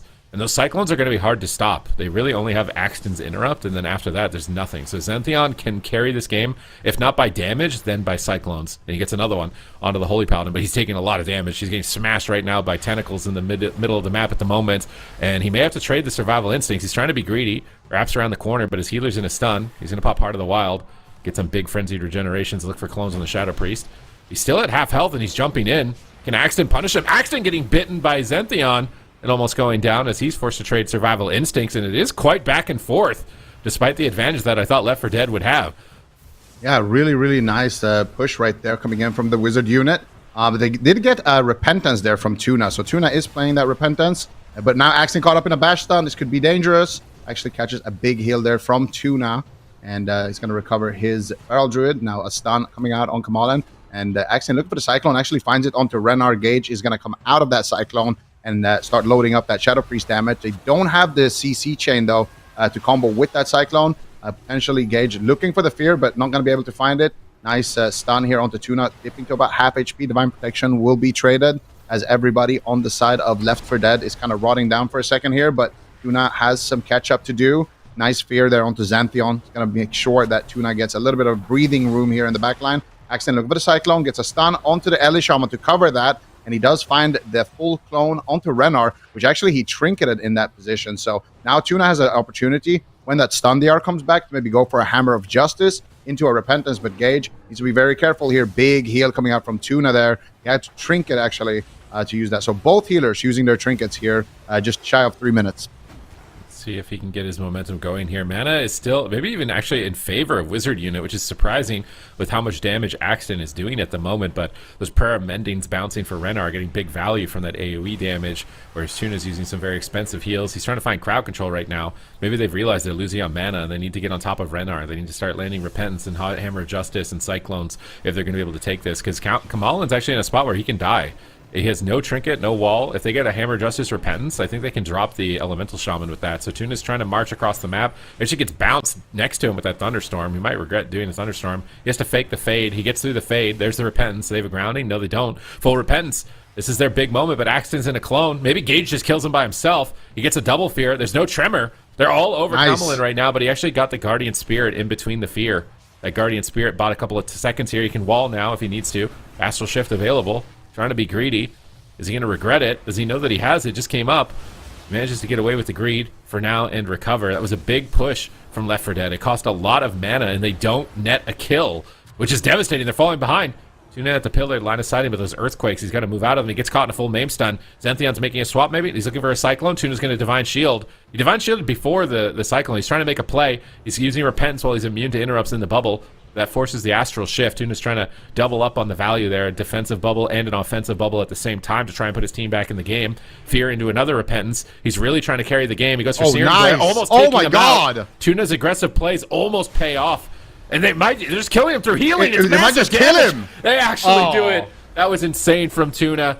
I thought it was looking dicey because he's running out of mana. He just bubbled, but he just charges in. He's like, I got nothing left. I got to make something happen, and he makes it happen. That was beautiful. Tuna using that bubble gets the Repentance off of the Priest stun, the Priest disarm, and then they wanted to re-rep, but he got interrupted. So instead, they Fear and cover it with a Silence onto the Shaman. We're going to see it here on the replay anyway. But so Tuna here already, actually this is way earlier, never mind. So this is when Xanthion dropped kind of low, had to use his Heart of the Wild there. And then here I think is around the moment where Tuna has to bubble. Around that corner, I think they connect onto him, get the stun. And then, okay, so this is at the very end of that chain. So we kind of missed it there. But basically, we had a priest stun onto Renar. And then Tuna pushed in with his bubble, got a Repentance into another Repentance, but he got wind sheared. So then Gage covered it with a Fear on the priest and a Silence onto the Shaman. Then the Shaman tremored late. And when that happened, Tuna got a Repentance right at the same time as the tremor landed. And then they were able to get the kill with the raw pressure after that. So really, really strong push from Left 4 Dead. But honestly, matchup looked a little bit dicey. It looked like, in terms of CC, they had to get these like really long extended CC chains and try to take somebody down. Whereas Wizard Unit, they were basically just padding and then just winning on mana, like War of Attrition. So I think both teams have a solid win condition, and I think a matchup like this can kind of go either way. If they have good stops, especially from the Ellie Shaman, they get good groundings, good wind shears, and also good punishes like we see here on Tuna. Anytime he's like trying to push in and look for those Repentances, you just start blasting him with damage and kind of force him back to the pillar. If they can continue to do that, I could definitely see Wizard Unit pulling out wins that way. But at the same time, if they can kind of over swarm them with the crowd control from the side of Left 4 Dead, then we can see what just happened here. Yep. I think maps where they can target the Paladin are going to be key. Like that one moment where they got bubble. That was like one good swap that they managed to get in that game. I think also pressuring the Paladin removes Repentance as a threat. So this is a good map. It's open, small pillars. Paladin will be really exposed. So I think Wizard Unit focusing their attention on Paladin, I think is going to be key to victory in this series. And I don't know what they can really do about Axton, because like he is just smashing right now. He's just, like doing combined damage of like the whole lobby by himself on that Feral Druid, and Renar somehow just healing through it almost like it's nothing. They ended up losing on crowd control for the most part. So let's see if they can get control of Axton's DPS, if they can make the swaps to Tuna, get the pressure on him that they need, because he's going to be the easiest target to take out, and he's going to be high priority in terms of stopping as far as his utility. Like Searing Glare is really annoying, Spam Dispelling Flame Shocks is really annoying, Repentances and Hammer of Justices require him to cross the map. So Tuna is the opening if Wizard Unit are going to win this, and they have to exploit that opening as much as possible. Yep, let's see if they can do it. Interestingly enough, they don't go for a small map here, so maybe not looking to target the Paladin as much. We'll see. Wizard Unit maybe just wants to have big distance between their Ellie Shaman and the Feral Druid of Axton. Let's see. Game number 2. I kind of like this map, though, for Left 4 Dead. I guess they just want big distance between kind of Tuna and Renar and just play that defensive game. So we'll see if that works out for them. But honestly, early on in the match, it looked like Tuna was winning on mana.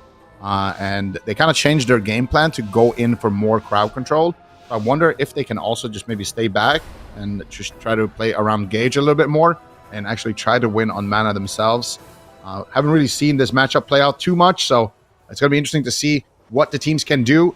Game number 2 is live. Immediate trinket from Gage, actually, sending that fear onto the Feral Druid, but I believe, yeah, he trinketed. Both Feral Druids actually trinketing, getting very aggressive here with their incarnation. Was out of range for that Tremor Totem, so Kamala not able to find it. Finds a Hex instead, actually, onto Gage, but he gets dispelled there by Axton. They're going after Tuna as well. Tuna actually having to use his trinket here as well. Everybody is down a trinket on the side of Left 4 Dead in just 30 seconds. Yeah, but I feel like it's not too bad for them. They have a lot of cooldowns they can use when they're crowd controlled, like the Barkskin and Dispersion. Although actually they overlapped those cooldowns, so that overlap could be an opening for Wizard Unit to exploit. Renner's trying to stay ahead of the damage, dispelling, staying far away. He wants Tuna to have to go out in the open as far as possible. So Renner's going to play opposite corner from Tuna. Xanthion's actually getting aggressive here. Stun Clone, no stop. Gage Master Spells, not able to get it. Skull Bashed. Axton's taking some hits as well. Comelin's jumping in on top of Gaged to try and finish him. And he's gauging the situation appropriately. Comelin, big lightning bolts. Oh, big push on Renar. Stun into Fear likely here. And a stun on Comelin to stop the Tremor Totem, so he has to trinket for it. That was good cross crowd control by Left 4 Dead on that push. They get a medallion out of it. Now Zentheon on his stun, punishing the dispels of Renar, which is something that Tuna can look to exploit if he's going to be spam dispelling the Vampiric Touches. Tuna can use Hammer of Justice in those windows. Gage fakes an interrupt. He's ramping up a lot of damage. Void Torrent channeled here, but there's a Cyclone coming. Cyclone on Tuna. Gage, no dispersion. They're actually getting pressure on the Shadow Priest. Surprising amount of damage as he tries to fade. Tuna trades Sacrifice. Now Tuna's getting close to Renar. He's going for Searing Glare. He's trying to fake the Wind Shear. He needs help. Zentheon's attacking him. They see Tuna out in the open, and they see that. They're going right for him. He manages to escape back behind the pillar, pick himself back up. Now he's making the push again onto Renar, who's in a Cyclone. They fear Zentheon. The crowd control from Left 4 Dead has been excellent. They stun Kamelin around the corner. Renar's trying to get there. I don't think he can afford to dispel right now and hit a Vampiric Touch, so he's just going to pick him up, let him sit the Hammer of Justice. Now he dispels when he's gotten ahead. Another big setup on Tuna, trying to punish him, but Tuna's got great positioning. He's near a pillar to escape the damage of Kamelin, but he gets stunned and knocked off the pillar. That was a good setup from Zentheon. They get the lay on hands, potentially more if they can stay connected, but they're also getting beaten down at the same time. Zentheon at 50%. Tuna's going for Searing Glares. He tanks a Wind Shear, but now that means Axton can go for clones. He gets hexed. Nice Hex Lasso. Nice. That actually ends up breaking it down, or maybe Axton actually Trinket dispelled it instantly with how fast he was there. Renar into a stun. Kamelin, limited defense here. Has to make a tough choice on when to use this Burrow. It looks like Renar's going to commit his cooldowns instead. Now Axton is low, Gage is low, and Wizard Unit, honestly, offensively, I feel like they have potential. They have signs of life here. If Tuna makes even one slip up, I think it's lights out. They're doing great work on the side of Wizard Unit so far. Been very impressive game from them. Tuna in a maim stun right now, dropping to half HP. He has no trinket right now for a little bit because he had to use his human ratio a little bit earlier on, so that should still be on cooldown for maybe 20-30 seconds more. But Tuna making a push here for the Repentance. Can he find it? Renar, nice fade to avoid it. Gage pushing in, gets the Fear. No Tremor Totem available here for Kamelin, and I think that's coming out there onto Axton. But Wizard Unit have been very impressive with their cover, actually. They're getting Hexes onto Tuna and a Cyclone onto Axton to prevent that Dispel a lot of time. And these knocks are absolutely devastating. Tuna gets stunned up behind the pillar and then knocked from the Feral Druid right into the open where the Elish Shaman can punish. But at the same time, huge damage, forcing out the Trinket Void Shift there from Renar. So both teams making a big trade there. That's going to be the bubble from Tuna as well as the Trinket Void Shift from Renar. Renar also taking a little bit of damage here. They're trying to burst him down now that Void Shift was used. They're actually committing to this, but he dispels all of those Shadow Priest dots. Gage is in a Cyclone. I think they're going to have to abandon the push. There's the stun onto Axton as well. Hex not going to be finding a target there for the Elish Shaman, as Gage is looking to get aggressive, potentially looking for another Fear, as he has that available. Does have his cover available as well in 10 seconds, so potentially they can do something there. But Renar, defensive positioning. Tuna is pushing in here, looking for some setups. Axton looking for the Cyclone. Tuna at the same time, though, could be in some trouble. Nice Hammer of Justice covering that setup onto the Elish Shaman. They're going after Axton a little bit on the side of the Wizard Unit, but now here comes Left 4 Dead going after the Elish Shaman, getting good pressure, but Renar is going to block it with the Angel form. All right, equal trades here, but Tuna's falling behind on mana, and he's a bit worried about pushing with no bubble. He bops instead, but Axton is dying. He has the survival instincts. He has Incarn, but his whole team is dead. It could be a triple kill for a Wizard Unit. This damage is overwhelming right now. Tuna can't leave the pillar. He's going to be too exposed, but they're pushing in on him at this point. Gage is trying to carry the game. Stun into Fear. Nice silence to cover the Tremor. There's no trinket. They have to finish Kamelin now. They have to KO him. Can they drop him? He's got Stone Form. He removes all of the dots, slowing down their advance, and now he can easily recover. He's gripped into the corner. It did at least buy time for Tuna to slowly get his lay on hands back. He's got a tiny bit of mana to squeeze the rest of this game with, unless he can maybe get a drink. But he's got Earthquakes on him and an Elish Shaman, so he's just charging in. He's going across the map. Can he get to the Priest in time and fake the fades? No, he goes into a Chastise, into a Fear, and he might get blasted. He's feared off the pillar. This pathing is devastating into a Hex. He's going to get decursed right away. He manages to Divine Protection, but that Divine Protection is over. He's got no trinket. He needs to pre-lay on hands, but he might be on Forbearance. Big Avenging Crusader. Maybe he can do it. Can Tuna pull this off? Keep his team top during this moment to go for a push. They have so many cooldowns now, though. They have the Trinket Astral Shift. Renar still has so much mana. Zentheon is chilling with every cooldown. He's just attacking the Paladin freely, getting bleeds on anything that he wants. We see a stun on Renar. Tuna getting blasted. Kamelin's going for the kill, but Zentheon's not there to back him up. He's actually on the Feral Druid Axton, trying to slow down his assault, looking to stop the Cyclones. He Cyclones Axton, and now that the Cyclone threat's been removed, maybe Zentheon's going to make a push here. They're on Gage. Gage should be a damage sponge right now. He's got Dispersion. He would love to be the target. Just make that trade. He's getting bleeds on Tuna. Almost completely tapped on mana. He's trying to dispel Flame Shocks. No Tremor. Renner, he's got no Void Shift. They're trusting that Astral Shift will be enough. He gets High Mountain stunned into a Void Torrent. He gets cloned on the Void Torrent, and this is coming down to the wire, Zico. Yeah, this is getting very, very dicey here. Nice interrupt there onto Zention, but Zention going after Tuna. Tuna's going to trade out his human racial there. He gets stunned into a cycle, but look at Kamalan just dying through the sheer pressure. Insane damage coming out from Gage there with the power infusion towards the end. We're going to have to kind of re-watch that on the replay because Renar was in angel form, so I thought he was going to be able to deal with that, but Left 4 Dead, it wasn't looking too good for them, but they find a way, turn it around. And I think a lot of it was that big fear, because a lot of the time with the Shadow Priest, that's how it's going to look. You know, you get a big setup, and then the pressure from that setup that you got can eventually lead to a kill a little bit later on. And this was the moment here. Full fear onto Renar. You get a lot of damage onto Kamalan. You get his Astral Shift. You get a High Mountain MVP stun. Gage gets Cyclone here, and then Kamalan gets stunned. Actually, Renar kind of stuns himself there by dispelling the VT. Then, yeah, Renar just too far away to heal Kamalan. Goes into angel form, but before that Divine Hymn can even tick, he just drops. So bit of a mismanagement with the position there. I think he was actually out of range right before he went into that angel form to actually get healed. So unfortunately, the priest and the shaman maybe not on the same page there, but still great pushes from both teams. I've been honestly impressed with Wizard Unit as well. They've been doing a good job kind of covering their own setups as well, and these Typhoon stunts combos onto Tuna has been absolutely brutal as well for Left 4 Dead to deal with. So I think both teams are actually quite evenly matched, but Left 4 Dead are going to take this one, and we'll see what they decide to do here for game number 3. If Wizard Unit maybe wants to change their composition, maybe try a Void Weaver on Renar, or maybe try something else. Yeah, I wonder how Void Weaver would actually do. Maybe he's worried that you just get spam crowd controlled, because those are like the main weaknesses. Is if you're a comp that can train the Void Weaver, or a comp that could crowd control. And between Repentance and Cyclone, that is a lot of crowd control, but it would be a lot of extra damage if he can just stay in the back. Well, I'm thinking a lot. I'm thinking the weakness for Shadow Priest is that they don't have a ranged interrupt. So for a Void Weaver, you actually can just sit there and blast. It's way more annoying to play against, like frequent kicks like a mage or a LE shaman or something that can interrupt you from range. So for Axton, he's gonna have to kind of pick then. Do I want to interrupt the Cyclone? Do I want to interrupt the LE shaman's damage? Do I want to interrupt the Mind Blasts? What do I actually want to send that on? But yeah, if Tuna can still land Repentances, but in this game I didn't see a single Repentance land from Tuna. I think they can actually make he Tuna got one on a silence, I think. Oh yeah, maybe he got one, but like one Repentance in a full game is still like it's manageable for sure. I think, yeah, it could work, but they're just gonna stick to their guns. Honestly, I don't mind it. Wizard Unit, like I said, 2 close games here against Left 4 Dead. They just need to kind of work on their defense a little bit in those last couple of moments there, outranging their healer. Definitely a big mistake. If Renar could have just healed a little bit and then go into angel form, send that Divine Hymn.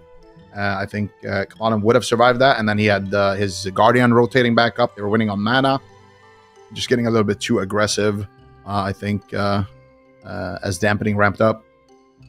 I mean, it just felt like 2 games they died in angel, which is like very atypical. That's usually when you get recovered, and that's your moment to actually swing the match back. But in those situations, they're actually just dying. It feels like an enraged timer. Axton's damage is just enormous. He's just doing monster levels of damage on that Feral Druid, and it's overwhelming them. Wizard Unit, they're focusing on limiting Gage's damage, and they're doing that by dispelling, just constantly dispelling. That's why I see Gage struggling on the meter, and he's a Feral Druid and an LE Shaman kicking him and grounding him for most of the game. But Axton's doing whatever he wants, and then later in the game that just ends up overwhelming them. Although there have been close calls. Tuna was in a position where he was very vulnerable.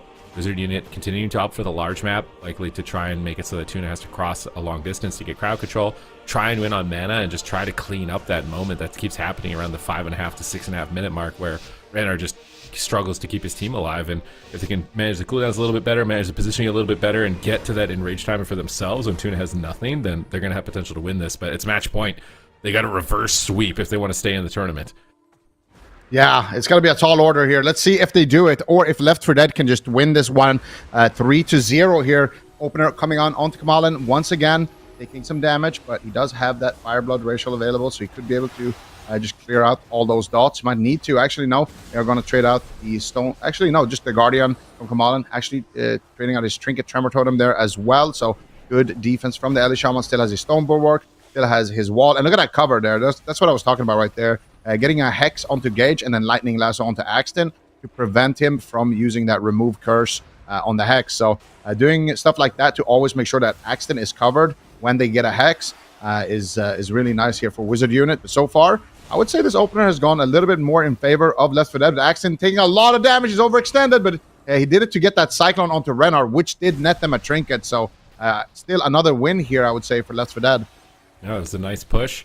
And they get off pretty scot-free in that regard. Now Axton getting bleeds up onto the Elemental Shaman. Stormkeeper, though, being loaded. Comlin gets the cast off. Big Earthshock setting him up here with the Equilibrium. When's he going to go? He drops a grounding down here to try and break up the crowd control. Gage kills it, drops the stun. Gage getting in position. Silence. Tuna's there as well for Repentance. And they've got Renar in the middle of the map with no trinket. He deaths to Repentance. Zenthion's trying to get a clone. He gets that on the Shadow Priest, setting up damage on Tuna. Tuna's in a great spot to attack, but Axton shuts it down by stunning the Elemental Shaman. Zentheon pulls back towards Axton. Renar gets the symbols off behind the pillar, resetting some cooldowns, getting some mana back, trying to play efficiently, and Renar's on the run. He's just trying to get away from Gage, trying to get away from Tuna, pull them out into the open where the Elemental Shaman will have the advantage. Yeah, and Axton sitting through a clone on 50% Tuna, now making a push on the Divine Steed. Looking for the Hammer of Justice, finds it onto Renar. Can they get the Repentance? They need to cover this. He's looking for it, and he finds it. Nice bash stun there onto Kamalin, but this was pre-Guardian Angel, so I think Renar is going to be able to keep him alive with that preemptive play. But meanwhile, full clone, Axton taking a lot of damage, traded out the Barkskin. There's out the Survival Instincts here as well, so Axton is going to be a really nice target, and I think that's a good strat here for Wizard unit. Make sure that the Feral Druid doesn't have cooldowns, but at the same time, Gage taking a huge hit of damage as well. Tuna does deflect it. But if they can actually keep Axton in a situation where he has no trinket now as well, if they can force that, then all of a sudden when he pushes in for those Cyclones onto Renar and those stuns, that's when you can make a big punish. So I kind of like this. They get a Lightning Lasso onto Axton. No cover. Actually, they did cover Tuna as well, and he had to trade out his trinket. So going after the Feral Druid and the Paladin seems to be a good strategy from Wizard unit, kind of changing up a little bit here in game number 3. I think it's wise. The Shadow Priest is just so durable, so much self-healing. And Zenthion's actually doing a much better job on keeping up with damage so far with this strategy. And if he can do the same amount of damage as Axton, I think surely they're going to win. It just feels like it's so much momentum. They get Bubble off of one Maim stun. And Gage tried to life grip him in to go for a Repentance with it, but Renar line of sight's dispelling dots around the corner. Tuna's Divine Shield is about to be popped. He's looking for a Repentance. He actually gets it. No Shadow or Death. Nice play from Tuna. But Axton is still dying. Their entire team is just getting killed off at the moment. Wizard unit, this feels like a different team, honestly, with the pressure that they're maintaining right now at the 3-minute mark. We're not even close to deep levels of dampening. Stun on Tuna into a full Cyclone. There's no trinket. Axton and Gage out in the middle of the map getting blasted by the Elemental Shaman. Zentheon is tearing in. He's got full bleeds. He's looking for another Cyclone. Gets this one onto Axton. Building up his bleeds once again onto Gage. Although, again, the Shadow Priest not the best target to spend too much time on, so he's going to go back into the Holy Paladin. Axton is still just dying to the Ellie Shaman at the moment. Renar's out in the open to bait Tuna to chase him right now. And Tuna's going for the bait. He's trying to get crowd control. There's no fade, and he actually gets hexed. He does get decursed pretty quickly. Renar gets a fear. So Tuna now out in the open. They could swap if they have a stun. Renar's in a stun first, though. Gage is in position. There's the fear. No Tremor Totem available. Amelin using Stone Form to try and stay ahead, as well as Astral Shift. He doesn't want to gamble too much. And with that double defense trade, he should be fine.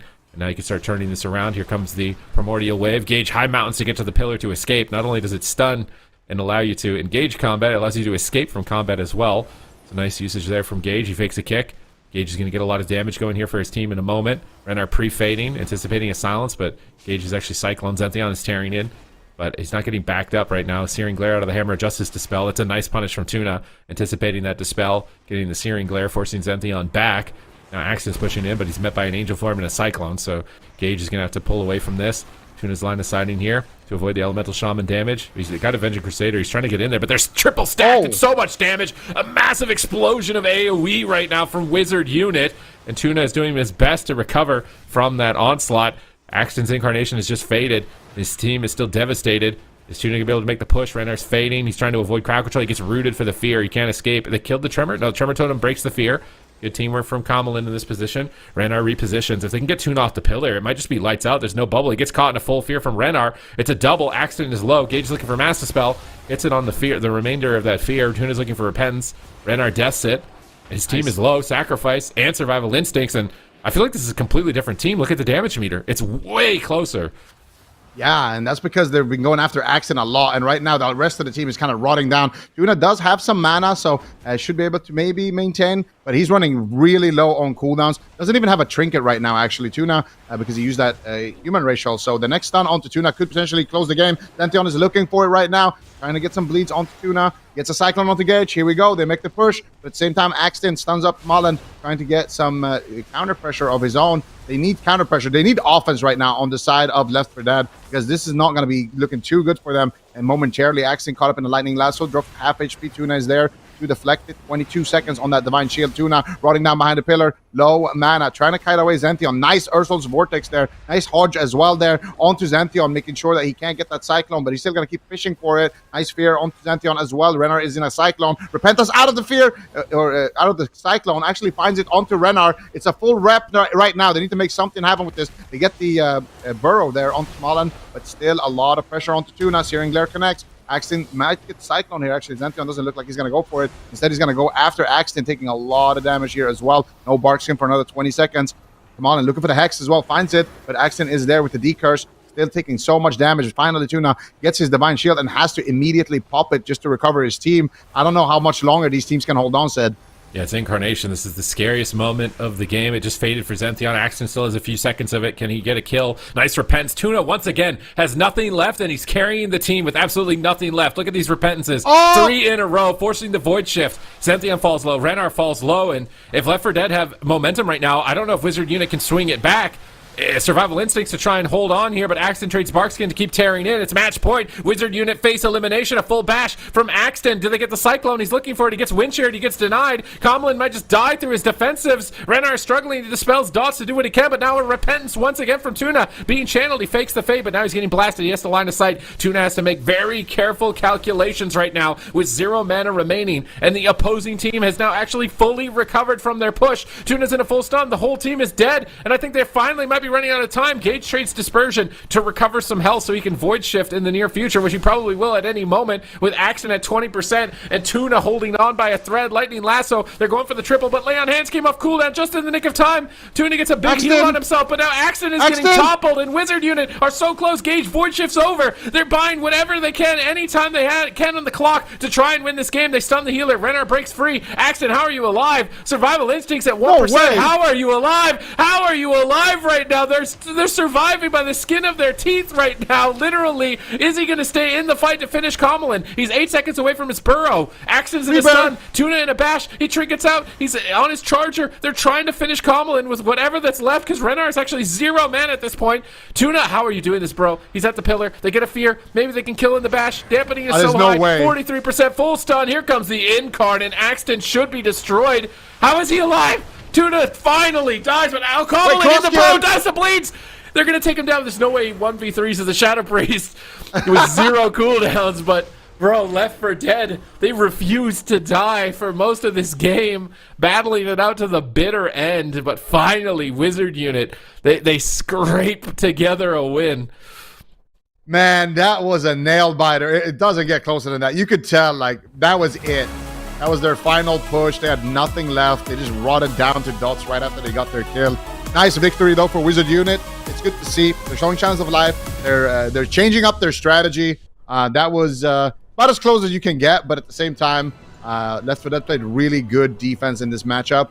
And we can see here some of those last-minute moments here. I really thought it was over here. I thought Kamala wasn't just going to go down to this pressure that they had mounted, but somehow Renar also managing to recover in that position.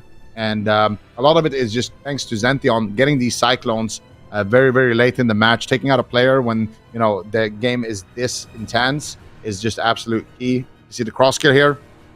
Gage manages to find it, but unfortunately for him, there's still a Feral Druid and a Holy Priest that he has to deal with. And fortunately, he doesn't have that kind of damage on that Shadow Priest. And yeah, I think we're going to see the same two comps, honestly, from both sides. I think both sides are kind of happy to play out this matchup and just, you know, see who plays it better. It seems to be a pretty even matchup. I can definitely see both teams winning. So Tuna doing a phenomenal job as well. I don't know how, like, there's just some healers in this game that it's like they almost don't play with a mana bar. Like, even when they're they just find a way to just continue to prolong the game, to continue to squeeze out some heals, to continue to set things up. And Tuna is definitely one of those guys. even finding crowd control, finding repentances when he's on like 20-30% with no CDs is actually really crazy. And the one downside of Wizard Unit's comp is finishing power. They have a lot of sustained damage and a lot of disruption, but when it comes to finishing power, they're some of the lowest finishing power combos that you could have in the game, and you can see that Left 4 Dead are hanging on because of that.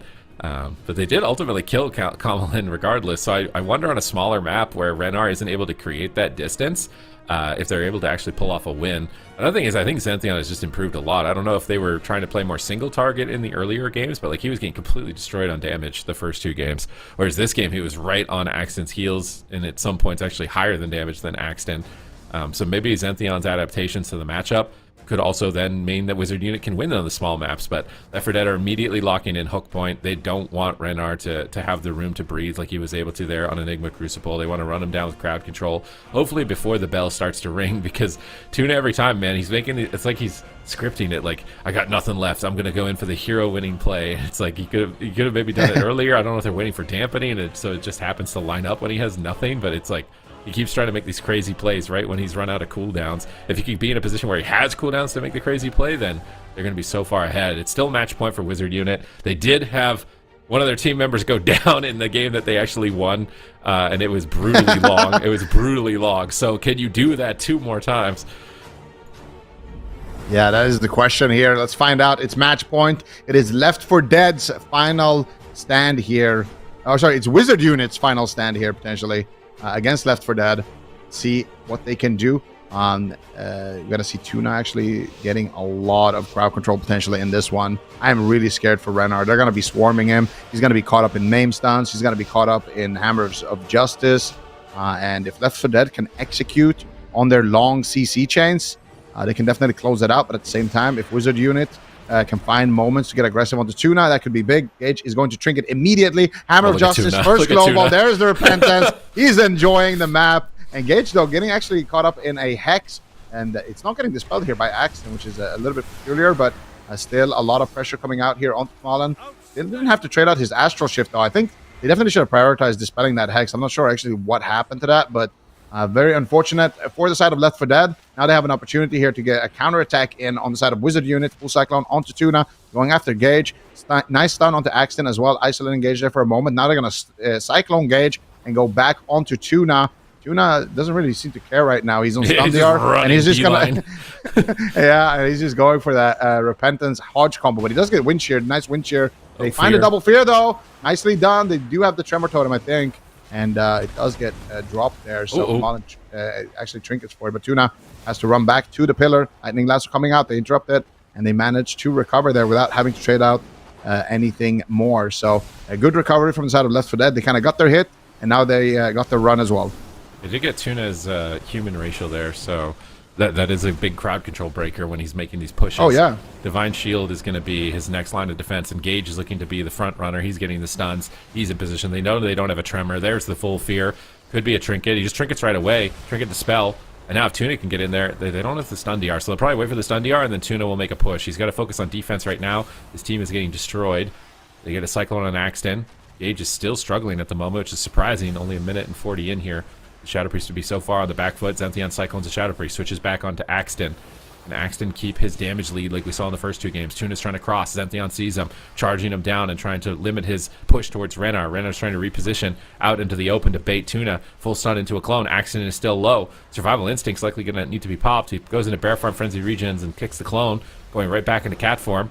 Trying to dispel and stay ahead, but now he's into a Cyclone. He triggers a Cyclone before Incarn. I think they could swap Axton here with Incarn stuns.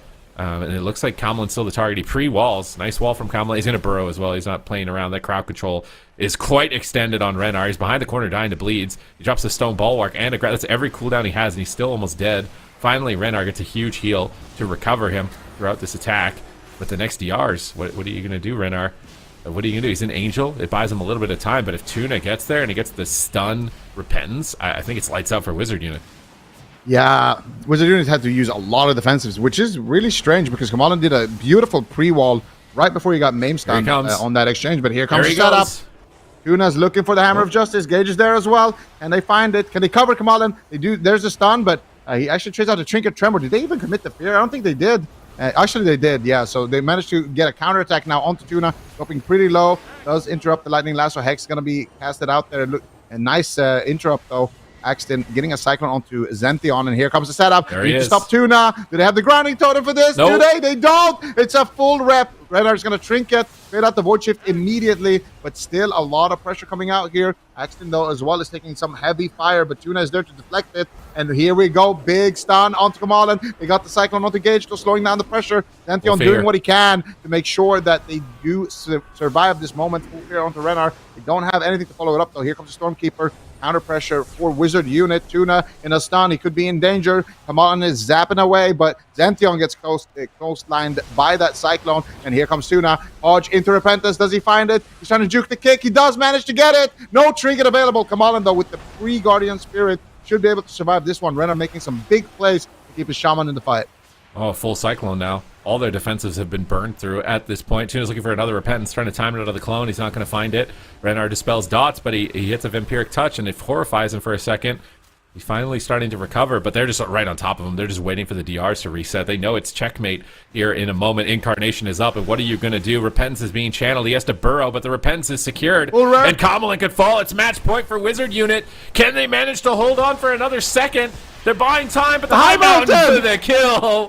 High Mountain GG, Left 4 Dead 3-1, advancing in the lower bracket. Beautiful, beautiful chains here for Left 4 Dead, and this is what happens when they get the small map, I guess. Just going in, landing. The Tuna just opens the game on top of Renar with a Hammer of Justice rep combo, and he was able to land so many of those Repentances this game. And yeah, if they get enough of those, that is just it. Wizard unit. They had a really bad push where Kamalan got the free wall on the stun, but they still ended up having to trade the free wall plus Burrow plus Stone Bulwark plus Guardian. And when you have to make a trade like that, where the Shaman is essentially sending his entire spellbook plus Guardian, it is really hard to kind of recover from that. Also, them the Void Shift trinket in this moment, because this was the follow-up stun, and then here immediately towards the end, you get the full Repentance onto Renar. You get the Guardian Spirit with that one, and now still 50 more seconds where Renar, if he gets any kind of crowd control, is just game over. And there it is. Repentance going to land onto Renar, and Gage is there to follow it up. And there's the High Mountain. That was beautiful. They couldn't get the follow-up CC, so he's just like, all right, whatever. I'll just send the High Mountain. He actually hit Renar behind that pillar, too. He kind of clipped him through the wall. He actually aimed that really well. That was a great High Mountain play.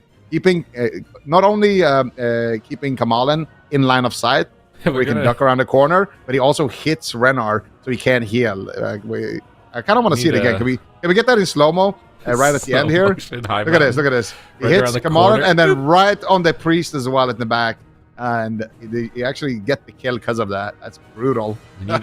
We need a High Mountain compilation playlist of all the High Mountain plays that we've seen so far from this season, and just have it rotating and have people vote on the best High Mountain Tauren play. We've never seen.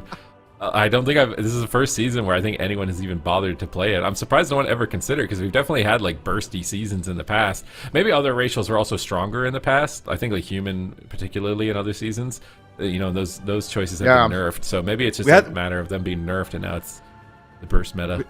We had the Vulpera meta where everyone was playing Vulpera to like take a little bit less damage when there was like a lot of Demo Warlock pets and stuff like that. And now High Mountain is kind of taking their place. Yeah.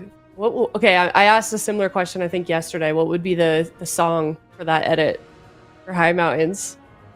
For this High Mountain play here? Canadian anthem. Canadian national anthem. Oh, Canada. Yeah, I could see that. Oh, that's a good one. What is this? Yeah, we've got production singing in our... Well, David singing in our ears, ain't no mountain high enough. Yeah, that's a good one. That's a great one. Yeah, we'll have to get on that. We'll get some editors on that one. But Left 4 Dead 3-1 Wizard unit.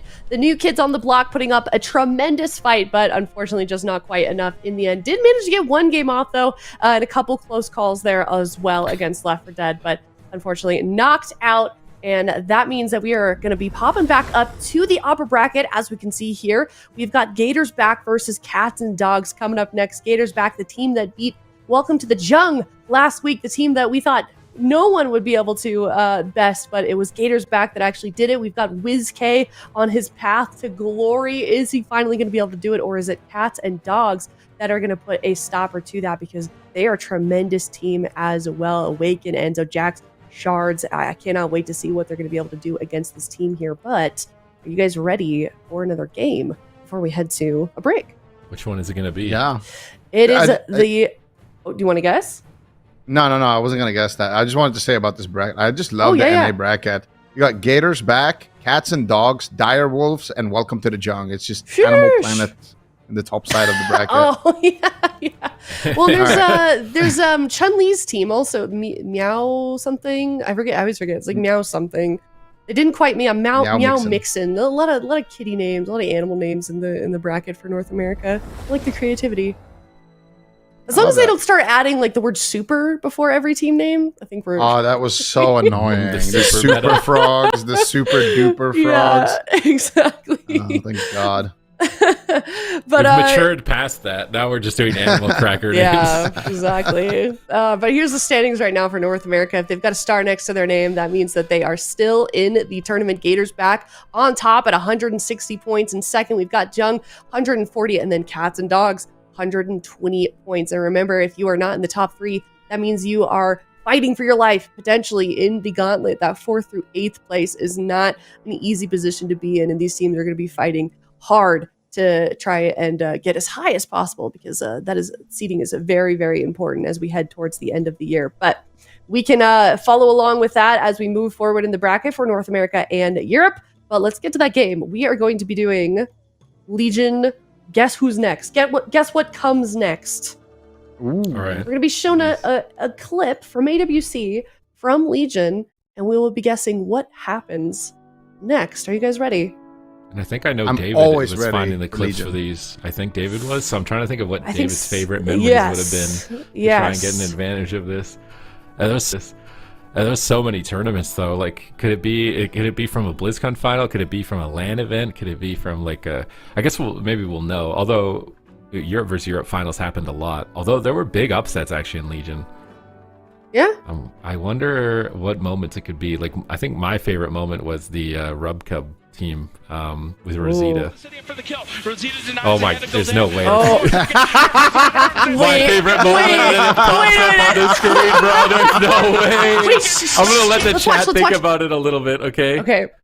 Okay, here's our choices. Look at the game state. Fabio just gated away. It's match point, Method Triforce. And I want you guys to know that Method Triforce, up to this point, had won 3 BlizzCon finals in a row. They were just the dynasty of Method Triforce in that era. Jellybean's dying without Turtle. Well, he's already used it, so he wouldn't die without using it, so it can't be an option. Botar dies after missing Spirit Link. He doesn't have Spirit Link right now, so he can't miss it. And then Fabio dies from dots out of line of sight. That's tough. Is it dots? They don't really have dots. Is it actually dots that he dies from? Flame Shock. I mean, in process of elimination, I feel like we have to go with C tier. It's got to be C. I mean, it can't be A or B, so it's C. But I remember this. We were saying it's the end of a dynasty when this happened. It really was. It was actually a really, really crazy series. And see what happens as it plays out. The member berries right now, dude. The member berries against Fabio running for his life. Full trap, match point. He ports away. He's actually dying. Oh no, Rosita sweeps in and finishes him, but I think Demon Hunters had like bloodlet. Headset's in that already extension. coming off from Botar. He's already out. He's already checking out. Okay. Look at the duality of man. On the left side, both are insta headset off. On the right side, Rub Cub mid pog champ. Dude, wait, does it keep going when Rosita Jones is like bipping and bopping around the stage? Like, he's so giddy, it's so wholesome. Oh, that was so good. And what also I think what is really cool about this is like EU had won it. Well, I mean, it was Triforce had won for so many years in a row, and this is when we knew that there would be 2 North American teams in the grand finals for BlizzCon. So no matter what, we were finally going to get an NA victory, and it was such a cool moment. Was it actually? I don't think so. I think this is the year didn't they play Are you against sure? Alex team? Am I wrong? I think they played against. I think it was the Oh, following that was year. when It you're was right. You're right. That's Sea-Doo. when you're right. That's when. Yeah, that was when Sea-Doo won. Peekaboo's team. Yeah, Sea-Doo right? versus Gosu- Peekaboo. Yeah, Gosu yeah, Crew? yeah. Yeah. Okay, you're right. Who This did they is go when on Alec- to play against? Alec, 'Cause they had to didn't play, win, this was unfortunately. 2017, right? ABC, Nixie, right. Alec, ABC, Azkarath. They're playing Windwalker Mage Yeah. and they dampened their souls. Yeah, I'm getting my NA teams mixed up. Getting the move. This is pre the move. That was my first Yeah, I BlizzCon. think- Was Peekaboo it? wasn't competing with the Yep. move. Oh, Pretty yeah. good one. Yeah, you were doing the analyst, I think, at that Yep. time too. Yep. Oh yeah. Look at the throwback. You can I was just a little re-experience the Yeah, stats that's legend. producer crazy. back then. That's I was just crazy, running actually. the numbers backstage. All right. Well, if you would like to go play some Legion yourself, you can do so now live on the servers, and you can check out Legion Remix. You can join the ranks of Venruki with his Alberta meat. What is he? Alberta beef. Alberta beef, He's yeah. Yeah, Alberta beef. Yeah, which is he's talked quite a bit about. He's having a lot of fun with Legion Remix, as are Or- many others. So Make a demon hunter and get ready for a devourer because you'll have a bunch of max level demon hunters. you could do And that you're as gonna well. Oh, look how at cool you are. Alberta There it beef. is, That yeah. mog is so fire. Yeah, That mog looks is great. cooking. That is cooking. What do we give it? Look at the stompers, dude. It's like he's about to go to Oh my like god, some I've never EDM seen Torn rave. with shoes. Usually the shoes are taken off. Torn with shoe look insane. It looks weird. Yeah, That looks is actually weird. So nice. Those must be the first shoes that actually show up on a Tauren. That makes that mog even more rare. Are those Yeah, I the might have only to go and shoes in the farm that game real where quick. Tauren's feet are fully covered? I don't think I've ever seen it. Yeah. I don't know. I don't Usually pay much it's attention to poking out. Tauren feet, bro. I mean, I blame the war within. Okay, Xalatath has got me focused on other areas. Okay, of the mog. Like I've never seen a mog where the feet are fully covered on a Tauren. Usually something's poking out. I don't I like know if it. that makes a good case for getting this mog said. It's super rare. I think it looks What? good. It's got a little stompers It does on. look great. Yeah. I mean, I like the shoulders. I like the meteor shoulders and the weapon. I wasn't really looking at the hooves, but yeah, I guess you want the metal on the pedal on the metal. Yeah, it's like it's workplace compliant. What's that? It's got the steel toed. No boots, shirt, no basically. shoes. Yeah. No service. Poor Not Taurens. that, but OSHA, I think is what they're called. I don't know. Whatever. Anyways, we're gonna head to a break. When we come back, we're gonna head to the upper bracket. It is Gators back versus Cats and Dogs. We'll be right back.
Hello, everybody. Welcome back. We are in the upper bracket here. It is Gators back versus Cats and Dogs. And we've got a cat and a dog here ready to win this series. But I think this is going to be a good one. We've got Gators back. They're the team that beat Welcome to the Jung. We've got Cats and Dogs, also a tremendous team.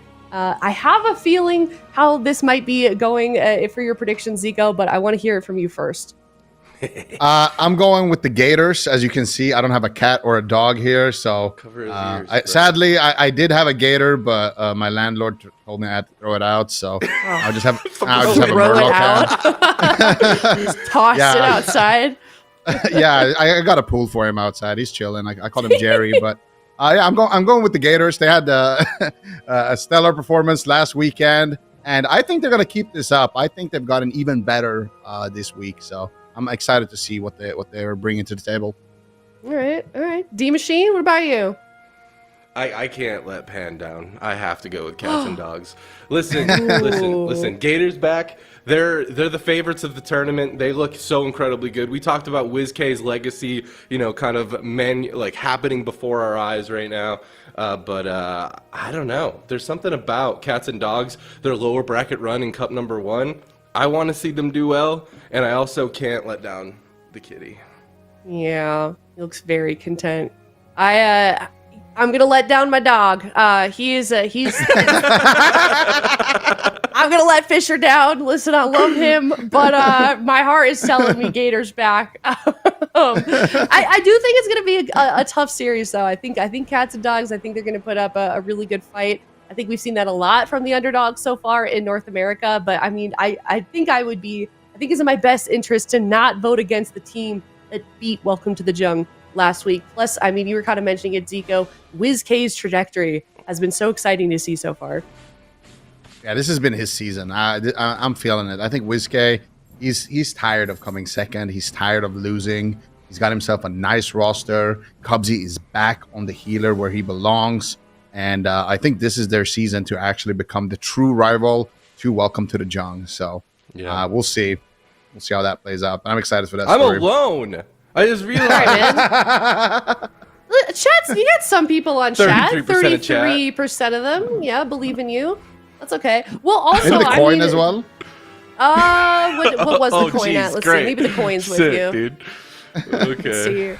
Let's see. Yeah, you got the coin, bro. You got the coin. There You're chilling. It's you and me, coin, inanimate object.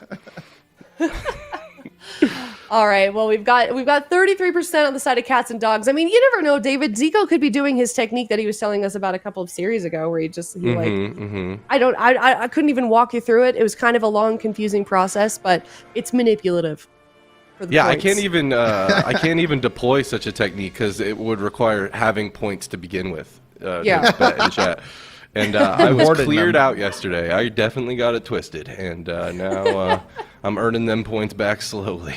Yeah, Chan's probably watching this like, dude, what is he doing, bro? I know, that's really bad. What was that accent? That's incredible. I'm sorry, Australia, that was terrible. Instead of bro, it's got to be mate, and then it'd be perfect. Mate, right, yeah, you're right, my bad. Yeah, I got you. But let us know in chat.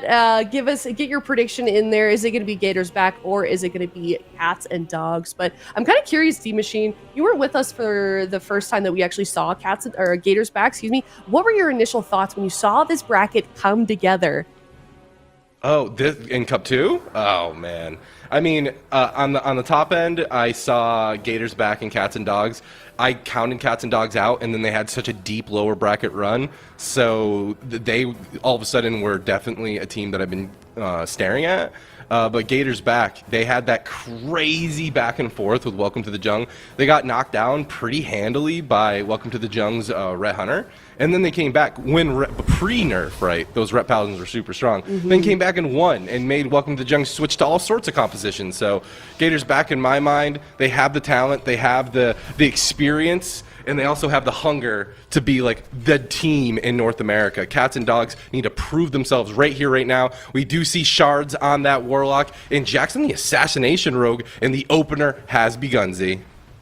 Yeah, nice trinket triple fear from WizK. A lot of damage coming out onto Jackson. Might just go down in the opener. Nice coil, though, from Charge, actually stopping that onslaught. That could have been really bad. Waken able to hold on to his trinket, now pushing in for a Hammer of Justice onto Cubsy. No follow-up CC, though. Getting good old pressure here onto WizK. He's taking a lot of damage. The Empowered Shiv there from the Assassination Rogue doing a lot of work. The Death Mark as well, actually. You're not going to trade out or anything, actually. No dispersion here for this Death Mark. WizK is just sitting through the bomb. Awaken in a blind right now. Can they get any follow-up CC? It doesn't look like it. And Calvish does go for that kidney shot now onto Awaken. He's going to trade out his human racial Wiz, looking for the fear. Oof. Not able to find it just yet. Charges rotting down slowly, though. WizK is still just kind of zoning Awaken around that pillar. Still getting a lot of pressure. Nice Hex onto Jax on the kidney shot there onto WizK. Cubsy making some big plays, but already down his trinket in this exchange. WizK landing a double fear. Charge could be in trouble. He's isolated. Can Calvish maybe get some follow-up on that? Doesn't look like it. Charge is going to port away to safety. Lightning Lasso coming out from Cubs. He gets spell-locked as well. Nice defensive plays here from Charge. And now Wiz could be in trouble here, David.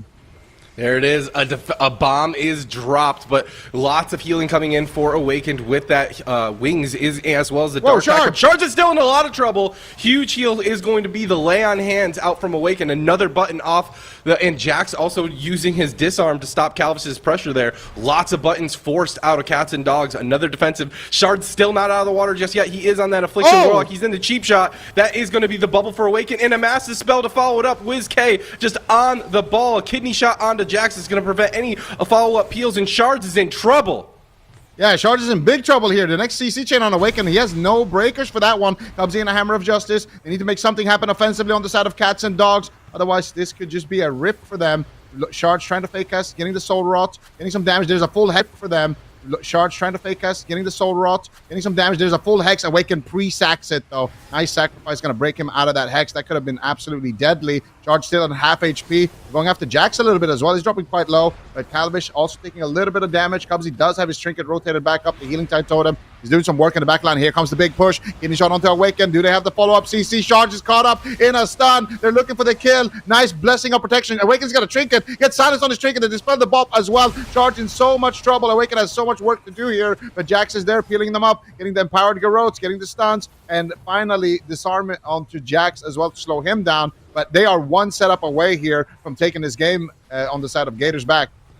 And I feel like they have Calvish in so much trouble. Woo! Big heal will be followed up. A coil onto Cubsy, but Shards is surely going to go down. He's got nothing left. Absolute goner. And even the lasso from Cubsy at the very end, regardless of the double Garrote from Jax to try to slow things down. And Shards does fall. Gators back just felt completely dominant here in game number one. The BM Spirit Link at the very end of the game here. Cubsy showing him, what's up, dude? I got buttons for days. Dog is no problem.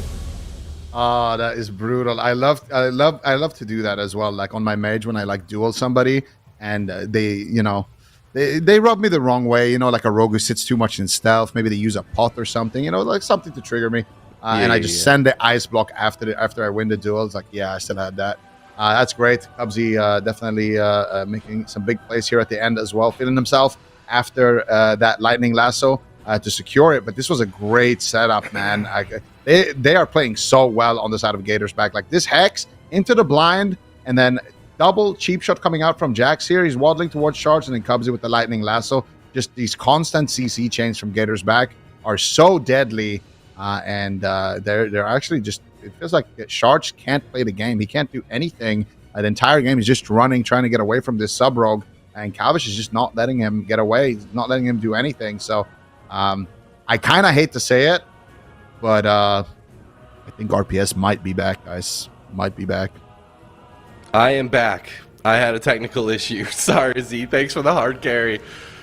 Something I did want to point to in this series, though, was that Shards is playing that Affliction Warlock. We don't see any Affliction Warlocks, hardly ever.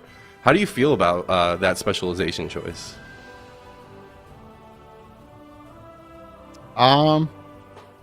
David, keep talking. I got a sound issue. I got to refresh.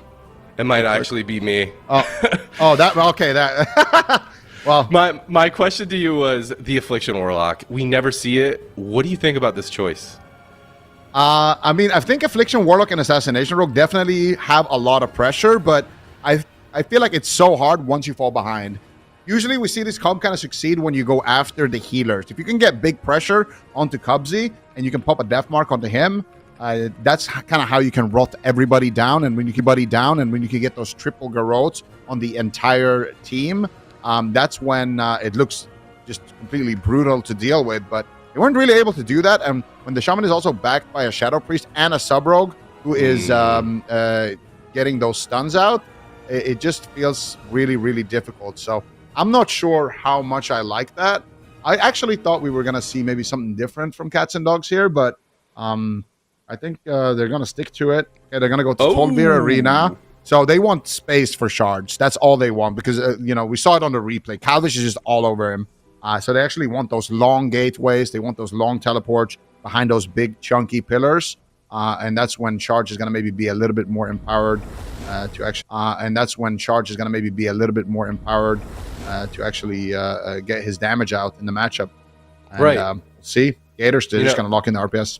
There is a pivot on Shard spec as well, so that wide open playing field with the Destro Warlock might be just the ticket that this composition needs, though I don't know, man. Gators back just gave this team zero breathing room. Maybe some of the pressure from the Destro Warlock in the space of Tolvaran Arena is what this team needs to bring it back. But that was quite a dominating performance for game number 1. It's going to be a tall order, but this is exactly what Cats and Dogs needs. They need to step up right here, right now, against a team like Gators back to prove that they are in the upper echelon of this North American region. Now, speaking of the North American region, can I just say something? The games today have been fire. I love watching these kind of setup-based comps go head-to-head. In the previous series, we saw the Holy Paladin going for multiple repentances. We saw, CC chains with the fears, the reps, and the stuns, and the cyclones as well from Left 4 Dead. This series, RPS is so fun to watch, especially when it's against another aggressive comp. I just love that. And even in game number 1, I mean, those one-shots from the MM Hunter and the DK, winning in the opener against F tier, the games has just been fire today, man. I love it. And this series is definitely looking like it could be a banger as well. Gators back right now leading 1-0, going up against the Cats and the Dogs here. Trying to tie us up on the sands of Tolvir. Can they do it, though, is the question. Yep, winner of this series will be moving on to the upper semifinals. A really big step for either team to make it on into the bracket. You don't want to be dropping down to that lower bracket. Sap goes out onto Shards immediately as they just reopen it up onto him. Awakened positioning himself in the far back. Calvish on the run. He's trying to get onto this Paladin. Paladin's in the horse, but he catches himself into a full fear. This could easily be a setup onto Jax. The cheap shot the kidney shot does get trinketed into a full kidney shot. Huge damage goes out to him, and that's going to be the Cloak of Shadows right away. Absolutely beautiful, but here comes the counter setup onto WizK. A lot of damage. The Death Mark is active. The Empowered Shiv is on him as well. WizK taking a lot of damage there with the Kingsbane, but doesn't look like he's going to be dropping. Cubsy not in any crowd control. They kind of just wasted all of their big offensive cooldowns, and now I am very worried here. They're going to go after Jax with a smoke bomb, potentially. Aura Mastery Hex coming out from Cubsy. There's the smoke bomb. They're looking to close it out right here, right now, immediately. Awaken trying to get in there. Had to trade out his trinket and his bubble just to save his rogue in that second setup of the match. They could actually swap to Awaken as well on the RPS. WizK loves to do this, where they just fear the DPS and they go after the healer. If they have a silence, they do actually. They could just silence Awaken to prevent that divine protection and try to just take him down. But let's see if they just go for maybe more CC and just going after Jax. They have so many ways to actually close this out right now. I'm so scared for them. There's the cheap shot onto Awaken. Cubsy setting up for a Hex. It won't happen, however. It does get stopped. Kidney shot lands on the Jax. Cheap shot onto Awaken. Calvish setting up for his team. The full Hex lands. Oh my Surely Jax is over. Gators back. A dominant performance in game number 2. What? Take Jax out with a clothesline. Oh my god. That is just insane. They just win the game instantly in 3 setups. They just take the Assassination Rogue down. Cats and Dogs have to swap. There's no way. I mean, that opener is so interesting to see because if you're Awakened, what do? You're at this big chunky pillar, right? And we can see it right here. He's trying to line of sight Calvish from that cheap shot, but then he just gets double feared. And since Charge is on stun DR, they wanted to go on him, but they're just going to go after the rogue because he's off DR and it's a Destro Warlock anyway, which is pretty tanky with that Dark Pact. So they get his Trinket, Cloak of Shadows. The next setup is going to be a Smoke Bomb. They get the Smoke Bomb. They get Trinket from Awaken and Divine Shield on that Smoke Bomb push. And then at this point, Calvish, can we rewatch this replay one more time? Because I just got to break down the ending of that as well. But Calvish, Hex, I think he got stopped. So then Calvish goes for a DR cheap shot before Awaken gets around the corner. And then they land a Hex because of that. And then he gets it right back onto his target, doing maximum DPS. And Wiz is there free casting as well. And they just win again. You can see it here. So this is the second cheap shot now onto Awaken after the first one fails. And look at that Hex landing. And you see where Awaken is when this happens? He's right at the corner where Wiz is. If he doesn't get that second DR cheap shot, Awaken gets around the corner, avoids the Hex, and then he can actually bop the Rogue and keep the Rogue alive. But because they did it that way, with that DR cheap shot from Calvish, it's just so nice to see. This is something Waz does as well. Way back, like 10 years ago when I first discovered Waz, that was what I noticed about him. I was like, this guy has great vision. And having good awareness and having good vision is one thing, but you got to see what your teammates are doing. If you're a rogue and you can see what your teammates are casting and how far in that cast they are, where you can kind of guesstimate it, that is when you're going to be one of these insane godly rogues. And that's, the best rogues in World of Warcraft, that's something that they all do. Peekaboo, Calvish, Waz, like all of these top-notch playmaker rogues, that is something that they're extremely good at. Going for those DR cheap shots, if the first cheap shot or the first kidney gets interrupted, like if the polymorph gets interrupted or the Hex gets interrupted before they get out of line of sight, and they have to kind of calculate that every single time. So nice synergy between Cubsy and Calvish. And Gators back are just looking like just a dominant force with RPS. What do you do if you're cats and dogs? I don't know, man. This is insanity. That game was so, like, you were talking about team synergy, right? You were talking about the cheap shot follow-ups. Even in the very beginning, when Calvish was chasing after the Paladin on his horse, he immediately just kind of like corralled this Paladin into WizK's full fear. You know what I mean? You missed that Hex? Okay, no problem. I'm going to go ahead and cheap shot him, get that full Hex, and then WizK's already getting in position while he's in that full Hex to then get the fear out of it. It just seems like the synergy of Gators back is just ludicrous. It just seems incredibly difficult when you are this in sync to find any sort of stops. Even at the very end there, Shards was trying to make a hero high mountain stun onto Calvish to stop the go onto Jax, but it was just too little too late. And it just feels like a brick wall. I do agree with you. Something needs to change, and it looks like they agree with you as well. Awaken's going to get off of that Holy Paladin and onto the Discipline Priest. Jack sticking on the Assassination Rogue, and Shards still sticking with that Destro Warlock. His damage looks strong. It was a short game, but he still was topping the meters. So maybe some of that, I don't know, danger of the Chaos Bolts could cause a little bit more of a defensive positioning for the side of Gators, because they just seem to have all the momentum in their favor from start to finish. Dude, this helmet is fire. He looks like a raptor. Oh my god, yeah. He does look like... Whoa! What? I didn't expect that! Whoa! What? I've never seen that. What? Dude, what is this helmet? Here? That's so sick. He's a bear. Now he's a bear. What is going on here? Where is that from? Stormheart headdress. That's got to be a druid item, right? There's no way. Dude, I don't know. I feel like that item is giving druid vibes. That is absolutely insane. What? It just shape shifts. Okay, there's very few helmets that just kind of like fit a Tauren's head well. This is one of them. This is crazy. The real question is, are his hoops fully covered? We won't know because sadly the stats are in the way. The Super T's just rubbing his hands like, show me the toes. Okay, production told us they're not covered, guys. Sorry. Okay. Don't maybe go play Legion Remix and get those shoes and then use those shoes with the rest of this Mog. Definitely at least with the helmet. That is a fire Mog, man. Unreal. No wonder why he's doing so well, dude. We've talked about the correlation of being dripped out to performing well. It's there, bro. It's 100% Step number there. 1. You wanna qualify to the AWC top 8. Get dripped out. It's important. All the best players have insane Mogs actually. So That's I really want to see this taken one step further in Midnight, where we see their houses as well. Like if you make it to top 8, you have to submit your house. You have to show us your build. You have to show us your home. You have to invite us to your home. Did you see Peekaboo made an arena? That was so sick. Oh yeah, that was amazing. I'm gonna get in like a new arena match, like an arena competition.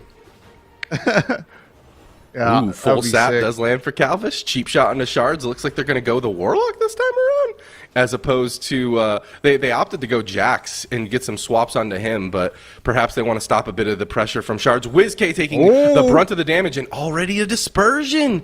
A little bit of life for cats and dogs, perhaps.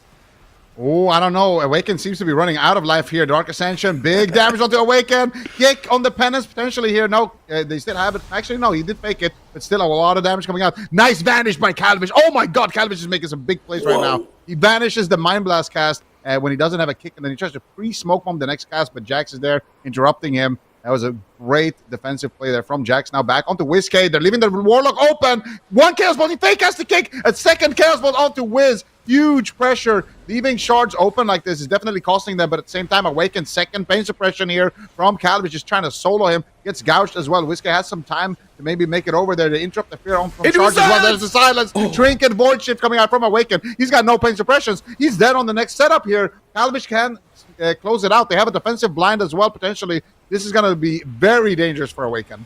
No trinket, but they try to get a fear going out onto Cubsy. It does finally break. WizK caught into a cheap shot, into a kidney shot, but he's completely fine through the ascendance of Cubsy, keeping his team completely aggressive. The next DR onto Awaken surely will be it. Full kidney shot lands. Jax, you have to peel. Shards, you have to peel. Get there and get there right now. Jax steps in. He gets the cheap shot, but Calvish actually cheap shots him first on the shadow step. Awaken in so much trouble. Calvish in the desperation gouge into fear. He gets dispelled, and Ulti Penny finally gets dropped, and Awaken is able to stabilize because of it.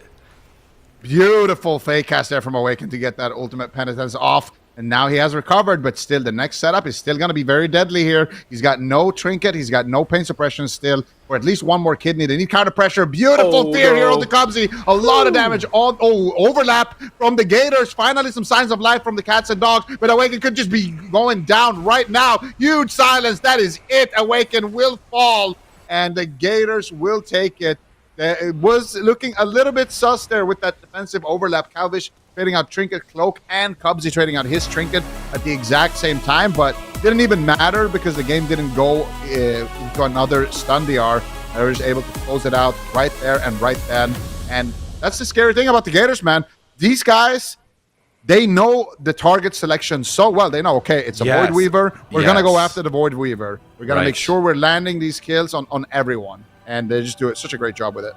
Oh, you're looking for some sort of edge, some sort of opportunity. We're just going to close that out in the very beginning and with confidence. I mean, Calvish dropping like a vanish to prevent any sort of momentum from Awaken to like try to get some of that damage out, which also heals as the Discipline Priest. Wild defensive. Like, that's an offensive and defensive 2-minute cooldown that he's just using to maintain his momentum. Like, to have the confidence, the cojones to do something like that. Dude, Gators back.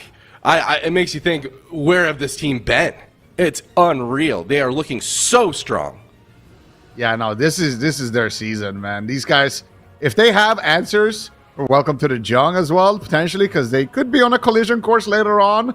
It tends to go that way, but man, they are such an impressive roster, and they have such a strong team as well with a lot of comps. Historically, the problem for WizK and playing, RPS like on the move has been that they don't have that much flexibility. They would have one, max 2 comps that they can really run. Right. But on this roster, they have a multitude of comps. So it's really awesome to see here what they're going to be able to do this season. But man, this team, like that play at the start from Calvish, Jax was there to peel him, or that would have worked. So like I think he kicked the penance. And then Awaken went for a Mind Blast, and he didn't have a stun DR. So he vanished. I think he smoke bombed and like ran out of range for it. And then he vanished the next cast, and then Jax peeled him. But if they didn't do that, he might have just killed him in the opener. Yeah. Who does that? Jax was doing a good job healing, but whoa. Was that game 3? Wait, I thought that was game 2. Dude, they just stomped him? Oh my God, Peter Pan, I'm so sorry, bro, but my predictions. It was a good draw. Predicted with your heart. I predicted with my heart, and dude,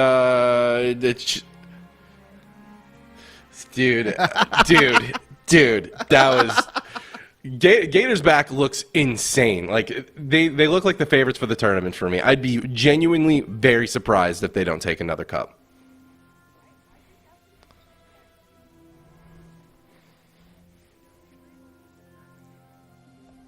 Ooh, hello. I think that's going to be the true test for sure, is if they were able to find that rematch with Welcome to the Jung. They beat them last week.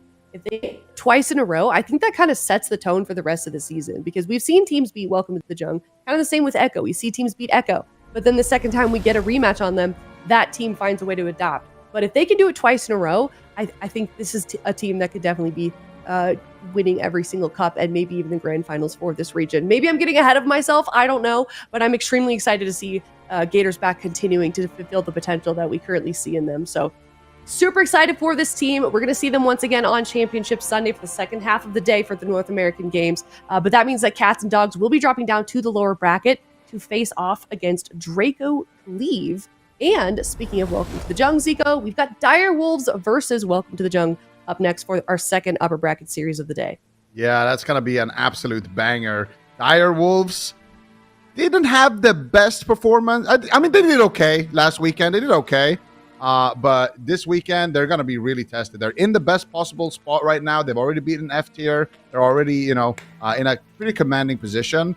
If they can beat Welcome to the Jung, I think that is going to be a fire matchup as well against Gators back. But honestly, I'm excited for the next matchup because to see how both teams have kind of improved from last week, but also even more so because whoever wins that matchup against Gators and then gets to fight Gators back, that is going to be a banger matchup as well. Like Dire Wolves versus Gators back, going to be fire. Welcome to the Jung versus Gators back, absolute fire as well. So I feel like no matter what happens here, we win. we as in the audience.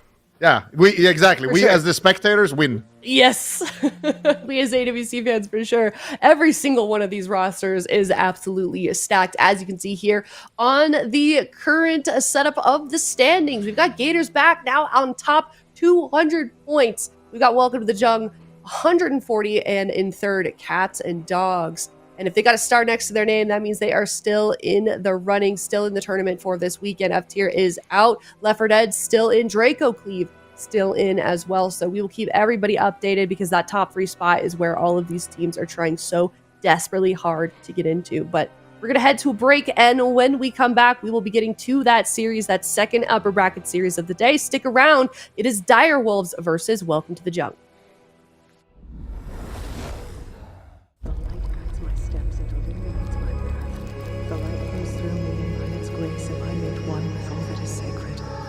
The light guides my steps and illuminates my path. The light flows through me, and by its grace am I made one with all that is sacred. The light Liadrin, it has begun. I need you with me on the wall. Lorthamar, the void will envelop us soon. Only the light can save us now. No. The time for prayer has passed. The Sunwell will not fall. Not while I draw breath.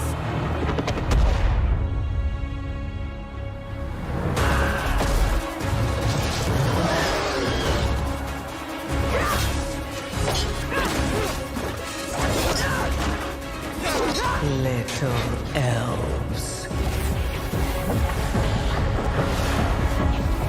I can see you grow weary. How much longer can you hold out? Flee and save yourselves. Liadrin, don't. Light be with you. You see? She understands it's hopeless. Soon, you all will. The light guides my steps and illuminates my path. The light flows through me, and by its grace am I made one with all that is sacred. The light guides my steps and illuminates my path. The light flows through...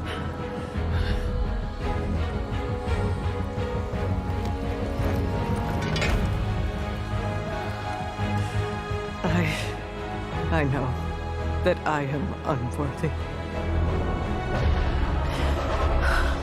I don't know if I deserve your help, but I know my people do. Please give them strength. I admire your spirit, but that will not save you. Soon, I will break your world.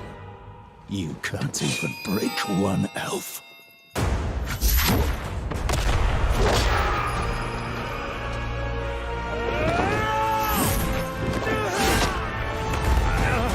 This darkness comes to devour everything. And when it is finished, there will be no more light. Without your aid, we will perish.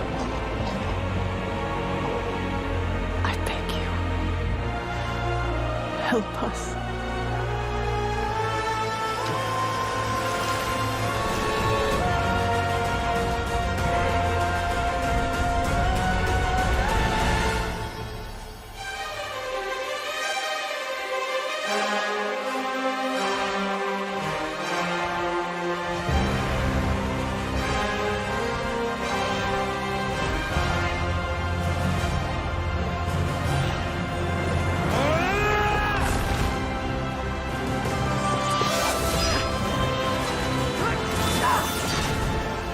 The Sunwell will not fall!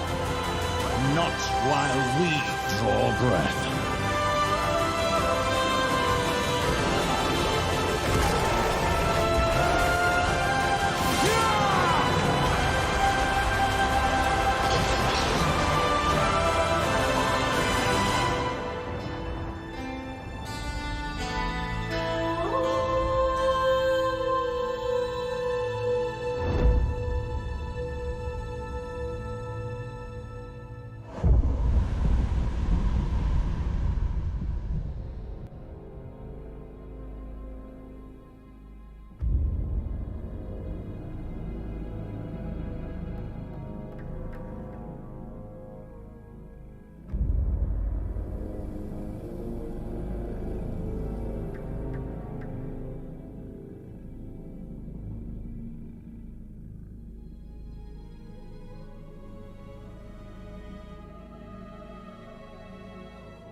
Welcome back, everyone. We are still in the upper bracket here, and now it is Dire Wolves versus Welcome to the Jung. We've got the reigning champions, Welcome to the Jung, versus Sea-Doo's team. Dire Wolves finishing 4th place last week. Then, how do you feel about their performance in Cup number 1? Honestly, all things considered, I don't think it was that bad. I mean, the one thing that was a problem for Dire Wolves was the Void Weaver. So it was actually Cats and Dogs that sent them to the lower bracket, and Cats and Dogs that eliminated them. So I feel like for Dire Wolves, what's going to be most important, especially in this matchup, is that they've had about a week to prepare. Just something for the Void Weaver, because if they don't have an answer, we do know Zhang Bahai is quite good, and they actually have pretty much this exact composition except with the Feral Druid. So maybe Sea-Doo needs to Void Weave himself. Maybe we need to see Samayam tagged in on some sort of caster to get out more crowd control. But one thing's for sure, I feel like this is going to be a difficult matchup for Dire Wolves. But the good thing is they've had a lot of time to prepare, and I think they know what's coming at them. Yeah, you mentioned Void Weaver so much. Can we just highlight that a little bit? What is it that's made Void Weaver so important this season in particular? Here's the thing about Void Weaver. Void Weaver feels like it either is completely oppressive and destroys you, or it's kind of it doesn't work out that well. You get trained down, you get crowd controlled a bunch, and you get ran over. So it feels to me that it's really important for teams to have it as a pocket pick, especially as a counter pick, because it really can hard counter certain specializations and certain strategies. But I think just a mixture of things, just buffs towards Discipline Priests. In addition, they have a really solid set bonus this season. So if they get free cast, you basically cannot kill through the amount of healing they can do. And they also do almost as much damage as a DPS. So it's a really potent as a specialization. All right, well, let's talk about predictions. We've got chats already. 47% Dire Wolves, 53% Welcome to the Jung for those points in the chat. D-Machine, I am dying to hear what your prediction is for this series. Okay, listen. Dire Wolves, they're one of those teams that are known for their theory crafting. I shout out Samayam's Boomkin in past BlizzCons, for example. He found some crazy tech.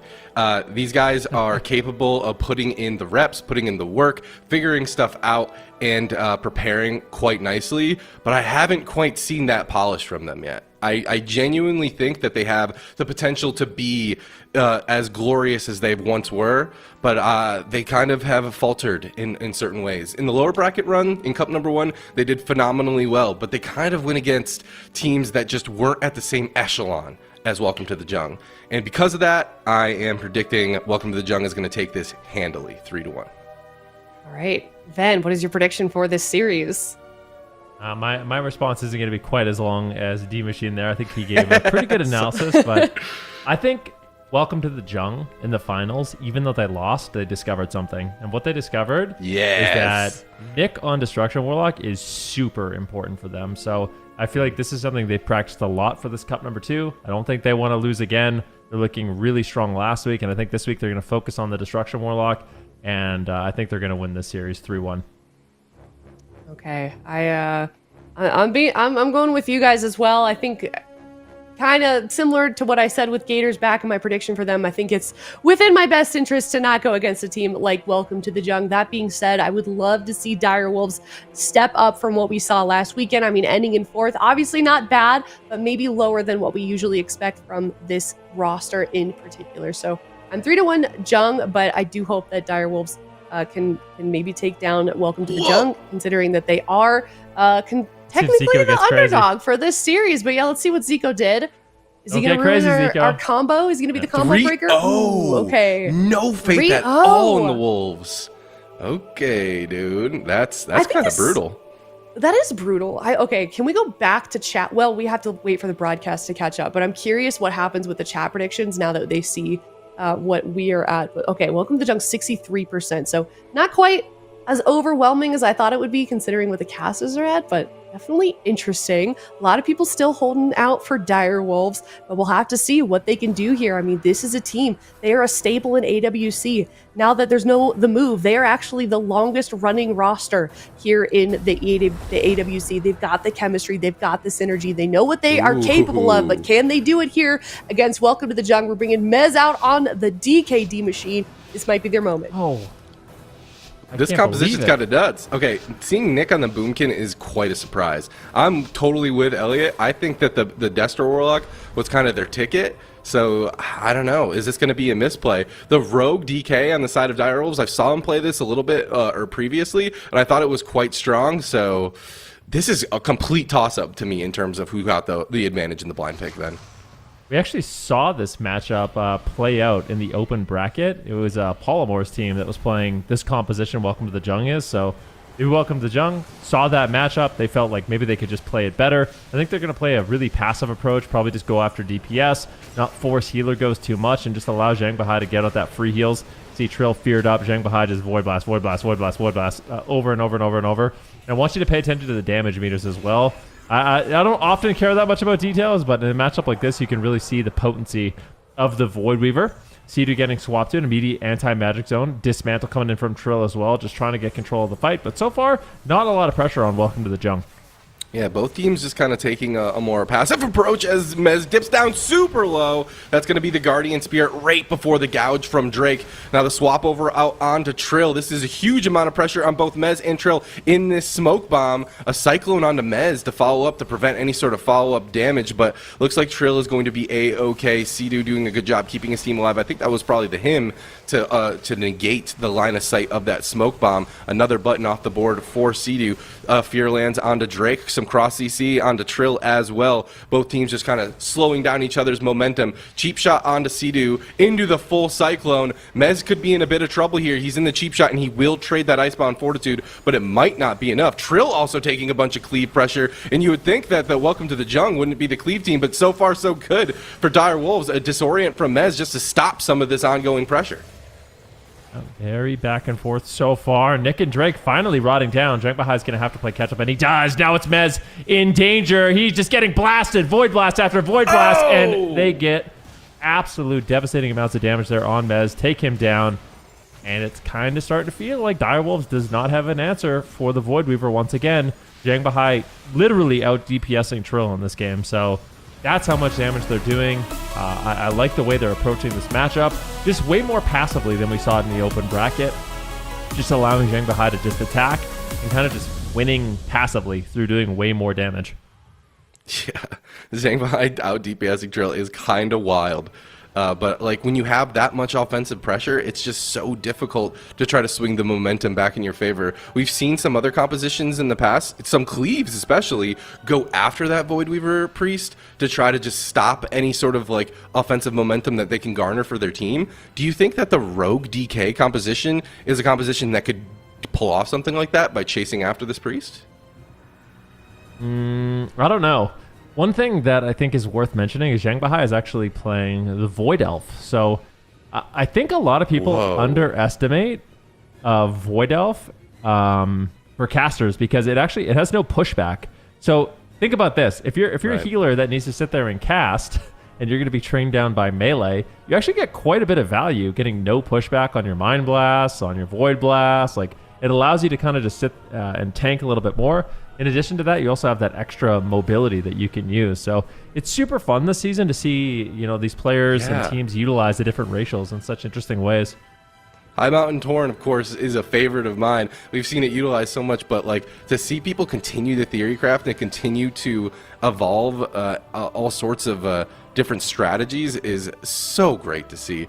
There's been a couple of seasons in the past where kind of everyone homogenizes into what they perceive to be the very best, but people breaking out of that sort of mold is not only exciting to watch, but also a competitive edge because, you might not necessarily know how to address something like that. The question I have is, if they go after Zhang Bahai and he has no pushback, does he just have the throughput to just tank it? I really am curious. I'd love to see Direwolves just kind of go after the healer and try to punish that pick that we've seen other teams do, and whether or not this racial is just going to prove too potent with this new hero specialization.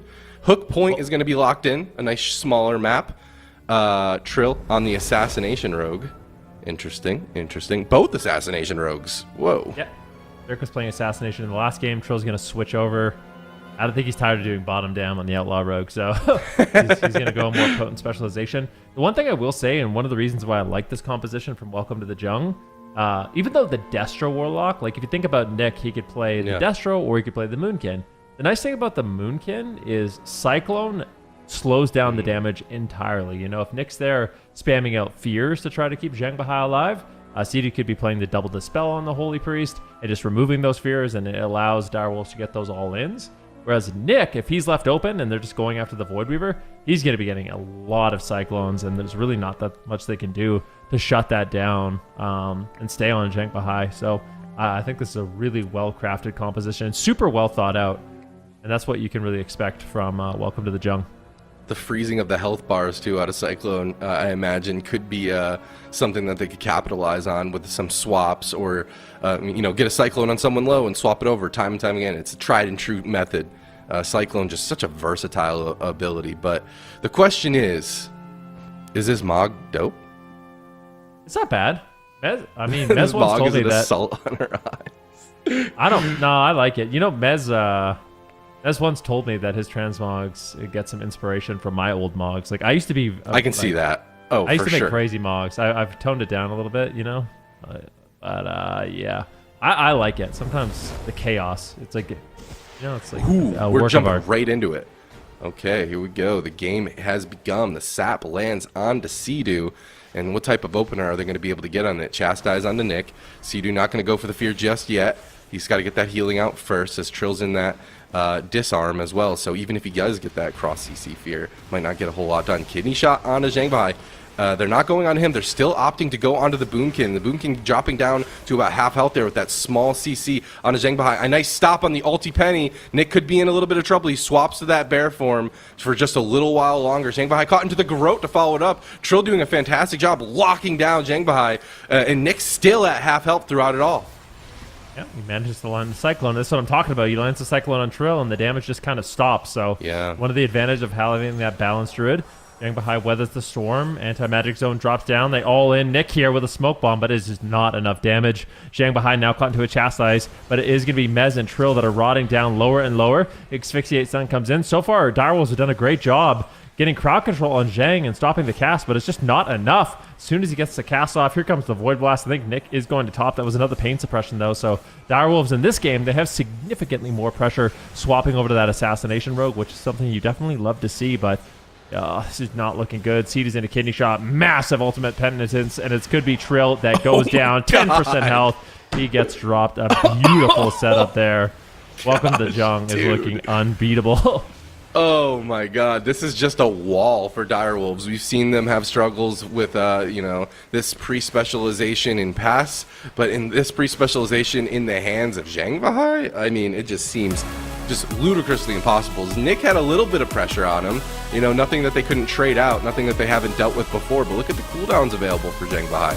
He's got CDs for days. Yeah. Convincing 2-0 so far, man. If you're in the comms of Direwolves right now, how do you think that that's going down? Well, I think it's got to be frustrating, extremely frustrating, because you don't have an answer for this. This is the only thing you're losing to. You're just losing to a Void Weaver and a caster, and it just seems like I feel like I want to see Sam. Where's Sam? That's my where's Sam? Question mark. That's what I want to see. They could mirror them at the end of the day if they really wanted to. I don't know if they'd necessarily win that mirror, but I mean, Sam I am and the Moonkin, quite good. Sea-Doo, I feel like he has not been practicing Void Weaver, but like I said, it almost feels like you need to. In this meta, I don't know. It's just one of those things that is super worth picking up, and obviously Sea-Doo can flex on any healer, any role, any specialization, and do well. So I don't know. Back to the drawing board. I expect Direwolves to lock in something different, because I don't think this is going to work for them. No, it definitely feels like it's requiring some preemptive preparation for Direwolves that might not necessarily be there, but I would love to see a mirror matchup. Sam I Am's been playing that Boomkin so very much. The question that I have, and Trill seemed to be pretty strong on the Assassination Rogue in this game. He was doing a good job getting the cross CC out. He was doing a good job peeling, also the CC onto Zhang Bahai. But the question is, has Sea-Doo been practicing the Void Weaver himself? Supa and Zico were talking about this this a little bit earlier, that this Discipline Priest, yes, it's absolutely in the right situations could be a hard counter, but it also has some situations where it could easily be, a detriment. And so a mirror at the very least would prevent a hard counter, right? But I think something else is going to have to change for Direwolves. They got to do something here. These compositions that they've been locking in so far just ain't it. I'll tell you right now, the only team in North America that has convinced me that they can beat the Void Weaver, especially these really good Void Weaver teams like Welcome to the Jung, is Gators back. That's it. They're the only team with their RPS where I feel like you cannot lock in Void Weaver. They will beat you. Yeah. Everyone else feels like they are susceptible to it. So, and Welcome to the Jung. That's why they had to switch off of the Void Weaver. They had to play Druid. They had to play Paladin because Gators back just has this specialization figured out. He's just going to swap to the Shaman. So a little bit more interrupts. I don't mind this. I never. Not at all. I'm going to mind C2 on Resto Shaman. I feel like it makes a lot of sense. You have an extra interrupt. You have grounding totem for some of the damage. And you have a pretty significant amount of healing. The only thing I'm worried about is if they make setups on C2. Big setups on C2 could be lethal. Yeah. Maybe Sea-Doo, good job, always does a good job positioning, so maybe they could capitalize on an overextension if they do setups on the Sea-Doo, but I don't know, Welcome to the Jung are so good at like cross-CCing before these goes even. So I do love to see a comfort pick though, especially seeding Sea-Doo on his main specialization in class is always a treat. Mez also being locked in on the DK, it feels like it's been a minute since we've been seeing Mez and the DK this often. So if magic can be made, it is with this composition for Direwolves. Nick's transmog, might not have the super awesome helm that Calvish is rocking, but how do you feel about this? The net is so positive. I feel like this is a super awesome helmet. Like, you're a fan. I am. So many Tauren helmets nowadays, dude. I love that. I mean, as a Tauren, my mage is just a good old fashioned Tauren, not a high mountain. With Legion Remix, I have made a high mountain mage, so that's nice. But yeah, I feel like just all these transmogs are looking good on the Tauren. There's something about the Tauren, man. Like, I see some cow representation, Yeah, absolutely. You remember back in the day where you just log into like classic WoW and you go into a battleground and you see like a Tauren warrior and you're just so intimidated by that. I can't help but think about that whenever I see all these Taurens, especially in PvP. So it's quite exciting for me. And also, I just love the Tauren's vibe, man. Hanging out in Thunderbluff and just chilling, it just immediately brings my heart rate down. I'm a big fan of Taurens for the lore, but also for the new racials. The racial diversity in this season so far has been an absolute treat. Mez jumping in there, trying to get Drake out of stealth right away. He won't find him just yet. The sap lands onto Sea-Doo, and Mez is taking the brunt of the opener so far, but the triple disorient into the Garrote onto Zheng Bahai. Direwolves want to get aggressive, and they want to get aggressive right away. Yeah, but they haven't forced the pain suppression just yet, and everyone from Welcome to the Jung is 100% health. So let's see what they can do. Nick fakes an interrupt, gets a full Cyclone, lands a regrowth on himself as well. They're going after Mez. Mez is in trouble, getting absolutely blasted once again. Zheng Bahai, there's no pressure on him. They finally grip him in, and that's exactly what they need to do. Cast the Ultimate Penitence, and that will actually gets alley-ooped into a kidney there. So nicely done there by Direwolves, but there's still just no damage. Everyone's full health, and everyone from Direwolves is rotting down. Seed is getting blasted here by Nick. That's the anti-magic shell. They get an interrupt here onto Zheng Bahai, but he's just void blasting once again. See those void blasts casting. Nobody's going to really be taking a significant amount of damage. Triple CC comes in, and Mez might just outright die. Bash on the trinket. Mez still in trouble. It's the all-in with the ultimate penitence. I don't know how. Mez is still alive. Garrote. No, another Garrote, but Mez, he lives. The Ascendance comes in. Wow. And somehow, some way, Dire will stay alive. Dude, there's no way that just happened. I thought Mez was dead for sure. He had a sliver of health.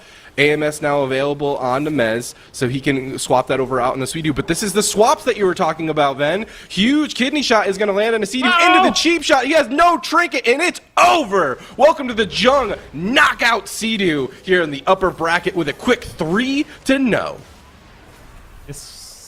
Zico's prediction wasn't so crazy. I mean, What the heck, man? I thought, well, that's the thing about this matchup. Like, even in the preview, we kind of talked about it. It's like Direwolves either has come up with an answer for Voidweaver or they haven't, and that's Right. It seems like they haven't, unfortunately for them. And welcome to the Jung. I feel like they're such an insane team. It's amazing to see Nick come in. I really like that Nick is being utilized on this roster because he is a phenomenal player. Like, he's so good at Mage, he's so good at Balance Druid, he's so good at Warlock. Basically, anything you put him on, he's going to deliver. And it's really nice to see him actually utilized in these games and have such a solid performance. Absolutely. Absolutely could not agree more. I think I speak for everyone when I'm kind of surprised the Direwolves went down without a win there. Definitely unfortunate, but that was an upper bracket series, so they do have some more chances, and they are going to be playing up against Left 4 Dead D-Machine. Indeed. Left 4 Dead, no slouches by any means. They earlier today, they took out the New Bloods Wizard unit. By no means also slouches on their roster. Renar, he was letting me know that he's been playing in the AWC quite a few times. He's made it to 5 top 8 broadcasts, so that team was very serious. Left 4 Dead moving on with that the Feral Druid Shadow Priest composition, as well as Tuna on the Holy Paladin. A comp that, you know, might not be the same as RPS, but is still absolutely very potent. We've seen so many Feral Druids spamming out those Cyclones. We've seen lots of Shadow Priests performing well, specifically WizK comes to mind. So that team has a composition that I think is absolutely capable of going the distance, but this is going to be a tall order for Left 4 Dead to take down a team like Direwolves. Direwolves, they do not go down without a fight. They were in the lower bracket in Cup number 1 and went all the way to 4th place. All right, let's see. If we see Rogue DK against Feral Shadow Priest in that series, how do you feel like that's going to go down? I don't know, honestly. I feel like I'm going to favor Axton and crew, to be honest with you. I feel like they're just so good at that composition. They really impressed me in their first lower bracket game. So I don't know. I just think they're a little bit. They seem like they're a little bit more dialed in, a little bit more practiced right now. So I would give them the advantage in that matchup. All right, well, that is going to be the last series of the day. If you want to see how that one plays out, we've got 2 matches left, both in the lower bracket, which means we have 2 teams still to eliminate to get our top 4 for North America. This next one coming up is Cats and Dogs versus DRACO CLEAVE, 2 teams that we have talked about tremendously already today. Here's that bracket, and there's Direwolves versus Left 4 Dead, the series that we just talked about, and this next up one, D-Machine Cats and Dogs versus DRACO CLEAVE. I'm so excited for this matchup. DRACO CLEAVE was just an absolute surprise for me personally. I kind of counted them out. I voted against them, hence my fantastic percentage in the predictions. But F tier, I mean, Dorito, near and dear to my heart. He's a Windwalker monk that makes magic happen. But against the DK marksman hunter, they just didn't have the answers. But DRACO CLEAVE's Meat Monk has been kind of my MVP in my mind, being able to swap to those different healers. He does have that Void Weaver available. He also has the Evoker available. And let's never forget that he is Meep Monk. He has that Mistweaver available if that's ever needed. I'd love to see, a little bit of a tip to the hat to buff Mistweaver's team in EU, maybe see a little bit of Mistweaver Monk, Hunter, Evoker. That I would love to see that comp yet again. But Cats and Dogs, no slouch by any means, and they are locked in currently for the 3rd place in points. This team is insane. But DRACO CLEAVE, they didn't make top 8 last tournament. They need these points desperately. Cup 3 is always so volatile. New rosters come out of the woodwork. Everyone guns for that last chance to make it to the gauntlet. And so DRACO CLEAVE, they need these points so desperately. Being a lower bracket match, they either win or they need to go back to the drawing board in a make or break scenario in Cup number 3. This is kind of their time to shine. Yeah, it's really getting scary for some of these teams here. By the end of the day, we're going to be basically halfway through these teams' chances to get enough points to get into the spot that they want to be. Is it going to be possible to get into top 3, or are they going to have to go 4 through 8 to get to the gauntlet, or are they not even going to make into that top 8 position? Time can only tell, but the pressure is certainly on for these teams to not get knocked out, and that is exactly what Cats and Dogs or Draco Cleave definitely don't want to do. So we will be heading to a break. When we come back, we are going to get to that lower bracket match. Stick around. We will be back soon. I have witnessed this battle before. They who would stop at nothing to destroy our world. Who would sacrifice everything to save it. This is the timeline you know. But the past, like the future, is never etched in stone.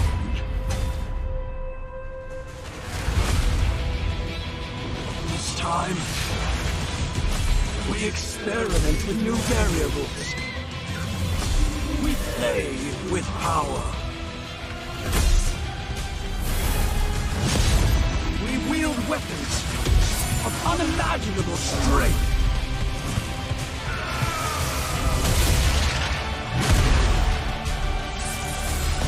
Many dangers lurk beneath the shifting sands of time.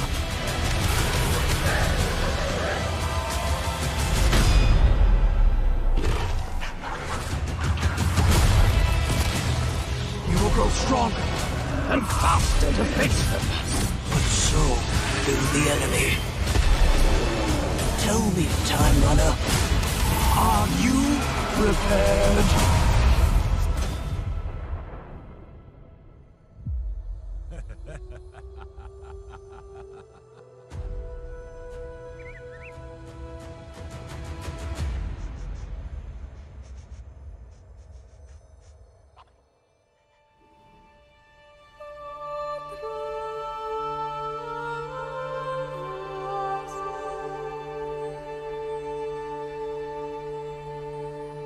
See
Hello, hello, everybody, and welcome back. We have 2 series left. We are hopping down to that lower bracket, and it's Cats and Dogs versus Draco Cleave. I have a feeling this is going to be, at least in terms of predictions, what the chat is predicting and what here on the desk is predicting might be a little bit even, but let's talk about these 2 teams first, Ben. Cats and Dogs, Draco Cleave, how have they been doing so far this season? How do you feel like they're going to do in this matchup?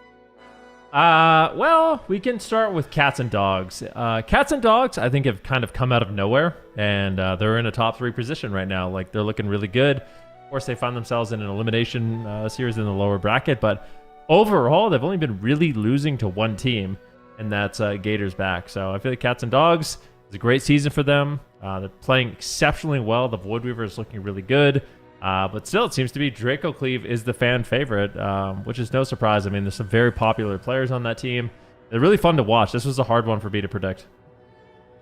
I think so as well. We've got 62% here for Draco Cleave with chat.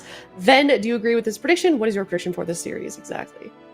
I don't agree with Twitch chat, of course. Like, I'm sorry, Twitch chat. Yeah, I feel like you're wrong on this one. Cats and Dogs, like I said, they've kind of proven they've got everyone's number. I believe in the Void Weaver Dream, the Destro Warlock, Jackson Rogue looking really good. So I think I put this one 3-1 in favor of Cats and Dogs. Okay, Zico, are you playing any mind games with this? I had a really tough time actually predicting this one as well. I think it could go either way, but I'm going in favor of Cats and Dogs as well, 3-2. Yes. I could definitely see. Wait, why are you saying yes? Because we're on the same page, you know. Ah, okay. But no, I think I don't know. Like, you guys seem to think like I'm the enemy. I don't know. I'm just happy to see. I told you are. You're in first place. We're all trying to take you down. I'm not in first place. I believe I'm not in first place. before the weekend, I said it. I'm taking my magic crystal ball back, and I'm gonna get some points. I'll let you borrow it though for Championship Sunday, but. Yesterday and today, it's in my possession currently. But yeah, I think Cats and Dogs, they're a really solid team. But I could also see Draco Cleave just one-tapping somebody in the opener like we saw earlier, and just kind of surprising them as well with the Hunter. Yeah, that could certainly happen. Ooh, it flipped. Cats and Dogs now 56%. Copying my homework. They are copying your homework. Looks like the broadcast caught up and listened to you. Interesting. Okay, well, I'm 3-1 on the side of Draco Cleave here. It was tough. It was tough for me. I do think it might be Draco Cleave, but we'll see. Well, where is everybody else? Am I the only one that's rooting for Draco Cleave? What is okay? Got D Machine. Supatees. Is Supatees still cursed? Ooh, if he is, this is not looking good for Ven and Zico. Hopefully he's not. One sec, I just gotta go to the chat and put all my points on Draco Cleave and try to swing that vote. Sorry, chat. Any Oilers? Yeah, I'm gonna go put all 2,000 on one of these teams. See if I can make that back, or if I just become even more broke in the chat.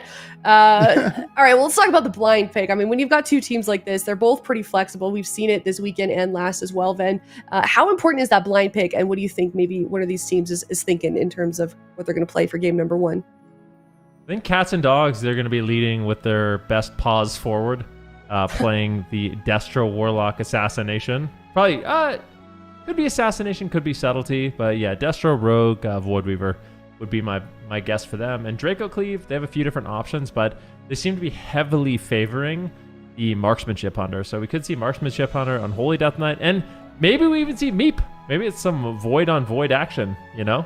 Could be. And I don't know who comes out ahead in that one.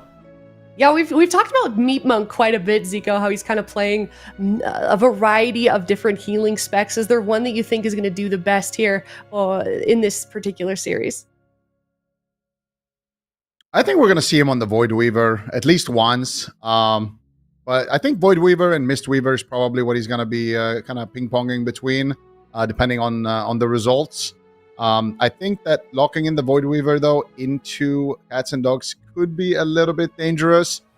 We have seen, if a lot of people are kind of targeting that Void Weaver, it can be tough to come back. And depends on what Cats and Dogs are running as well. But if they do run, the Assassination Rogue or even the Sub Rogue, they could definitely kind of punish that pick. Meat Monk actually going to be playing the Shaman here. And we're going to see some PHDK. I guess SHDK. And we're going to see DRACO CLEAVE locking in the Disc Priest, Void Weaver, and the Sub Rogue, and the Destruction Warlock. So maybe they were actually anticipating a Void Weaver pick from Meat Monk here. All right, let's see. I don't know. I'm really curious to see how this does go. I feel like Cats and Dogs still have the edge here, but DRACO CLEAVE, in theory, can shut down Awaken. They'll have a decent amount of crowd control for him. Shards portals away immediately, just trying to make a little bit of space. Awaken gets kicked on the ultimate penitence, but basically just baiting out interrupts. However, Shards is taking a lot of damage. DRACO CLEAVE is playing a very good all-in strategy right now. It might work. We'll see. Oh, the ultimate penitence connects. Awaken finally should be able to recover here. They're just killing him through it. I can't believe the damage that's going out. Awaken finally able to get out some casts, but really needs to get off that Mind Blast. Yeah, 2 Chaos Bolts are going to connect onto Zeke, but the Anti-Magic Shell is going to stop some of that damage. But now he doesn't have that Anti-Magic Shell. He already used one of his Trinket, and he's used his Zone. They're going after Enigma. He's taking a decent beating as well. Chaos Bolt gets line of sighted here by Zeke. And it looks like Shard actually fake casted a kick to Precognition. Zeke's taking a lot of damage here as well from the Void Weaver in the backline, but finally a trap connects onto Awaken, but looks like it broke there. It might have Shadow Deft it off screen, but Shard's actually getting a fear onto Meat Monk here just out of thin air. Really nicely done there, kind of sniping that one. Zeke could be in big trouble here. They have the Smoke Bomb available, and they drop it as well. Zeke taking a lot of damage there, but actually doesn't even use his Icebound Fortitude, kind of calling their bluff there, realizing they don't have too much damage. Nice double blinding sleet coming in into the double cap totem. Do they have a hex to follow that up as well? They do. Nicely done here by the stack of DRACO CLEAVE. Charging a lot of trouble. Oh my god, that was an insane static totem here. Meat Monk showing that he can play basically every healer in the game and make some big plays. Oh, he definitely can. It's one of the impressive things about the guy. Awaken right now, getting some Void Blast casts off, and this is the most pressure we've really seen on Shards. I like this. Zeke is playing in a position where he's just line of sighting. I mean, Awaken has to Void Shift. They might just kill him through it. Finally getting topped off. But yeah, this is good. I don't like that Shards is playing so close to the pillar because Zeke is just line of sighting the cast. In a lot of situations, they get the crowd control on Awaken, they get the interrupts, and then they just line of sight any follow-up cast. Maybe Awaken just needs to hit pets in this situation as much as possible. Not going to be effective damage on players, but at least we'll get the throughput to keep his team alive. Yeah, that might be an adaptation. I do agree with you, though. I want to see Shards kind of go out more in open field, but it's so hard for Shards to move in this matchup, and here comes the setup. Blinding Sleet into the full freezing trap. It does break there, though, from the DK dots, unfortunately, here for the side of DRACO CLEAVE, but still a lot of pressure onto Shards. Fear coming out here onto Meat Monk, but looks like he was able to grounding totem that one. Zeke taking a little bit of damage, but here comes another setup. Nice stun there onto Awaken, shutting him down for a second. Pain Suppression will trade onto Shards, but that's the last line of defense now for Cats and Dogs. They've got nothing left. No cooldowns on the Warlock, no cooldown on the Priest, and here's a full freezing trap onto Awaken. They could be closing it out right now on the side of DRACO CLEAVE. Charge, what are you going to do? There's the Static Field Totem as well from Meat Monk. They're trying to counter pressure. Nice scatter shot there to stop those Chaos Bolts. Cheap shot into a Fear onto Meat Monk. Nicely done there. And now they're going after Enigma, and I think that is the key to victory here. Try to go after the Hunter a little bit more, but it is so difficult when that BM Hunter is just keeping his pets onto the Warlock and just playing far away like a permanent dot, but still a lot of damage onto Zeke and Enigma. Meat Monk has a little bit of catch-up to do. He's going to pop the Ascendance, and he should be able to recover his team. And now I am really worried here for Charge, who is just kind of hugging this pillar here. Yeah, he is in trouble. Void Blast connecting. Char's so low on health. He's got the Hellstone. Oh, is he going to have to trade it out? It is not looking good, but cheap shots come in. Finally, some beautiful peels here from Jax. Awaken gets Mind Frozen, but finally Shards will get topped off. Now they can look to make a push. However, Scatter into Trap on Awaken is just unrelenting pressure here. This composition from DRACO CLEAVE, it's looking pretty good, but Shards can close out the game with just a few Chaos Bolts. Starts casting, gets interrupted on one. Now Awaken maybe can get some casts off. Void Blast lands, number one. Shards portals away. Shards have great positioning in this game just to make a little bit of space here for Awaken. He can just line of sight Awaken, which is nice. He's got the Atonement up, so all these heals that are going out from Awaken will still connect on Shards despite being out of line of sight. It's one of the nice things about the positioning that Cats and Dogs has been utilizing. Yeah, it's good for stalling the damage here, getting their cooldowns back, but they're going to need to stall for a while. Nice Static Field Totem, pulling him out of the barrier, but Charge does manage to recover. The Scattershot Charge to stop those Chaos Bolts.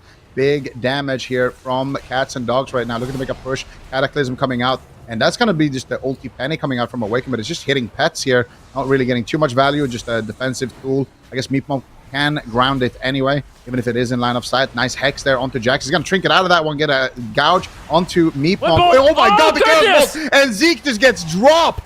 Oh my goodness. I thought that he was going to be completely fine there because Meatmonk was gouged with anti-magic shell. So I didn't think Sharge was going to get the fear, but turns out you don't need to press fear. You can just press Chaos Bolt and one-shot Zeke.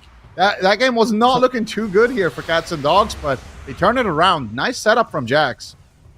That's the thing. I mean, this composition that Draco Cleave has crafted, in theory, should kind of counter this, right? Like, in my mind, you have so many interrupts. You have such consistent damage, lots of great crowd control, as many stops as a comp really can have, and they still just can't manage to close it out. Shards does a really good job of this positioning. Awaken plays it cool, able to find out those casts, and even though Jax isn't doing the most damage in this game, he's getting the control when it matters, getting the stuns out, getting the gouges, getting the dismantles, and eventually they find the game-winning setup. And I kind of wonder if Zeke just used anti-magic shell on himself. So here's the gouge, and what does Zeke do? He anti-magic shells Meep. Like, I almost wonder if he just did it on himself. He might have actually been able to survive. But yeah, a bit unexpected burst where Meep can't even get the Trinket Spirit Link off. Yeah, very brutal there for Meep, but on the side of Cats and Dogs, it works out. I kind of didn't like the positioning from an offensive perspective, like Charge just being at the pillar the whole time and not hiding that much and not getting too many Chaos Bolts as a result of that pillar. But at the same time, defensively, it works out really nice because anytime they have too much pressure, Charge can just port behind the pillar and then just run around and line of sight Zeke, make sure he doesn't get any chains of ice on him. And when they're able to do that, then all of a sudden they can stall, they can get the pain suppression back. And in the meantime, the Void Weaver can just be spamming out damage onto the pets, onto literally anything to keep Shards alive. But that was a great static field play from Meatmonk there as well. He actually did a pretty good job in general this game. Just kind of tripped on the finish line.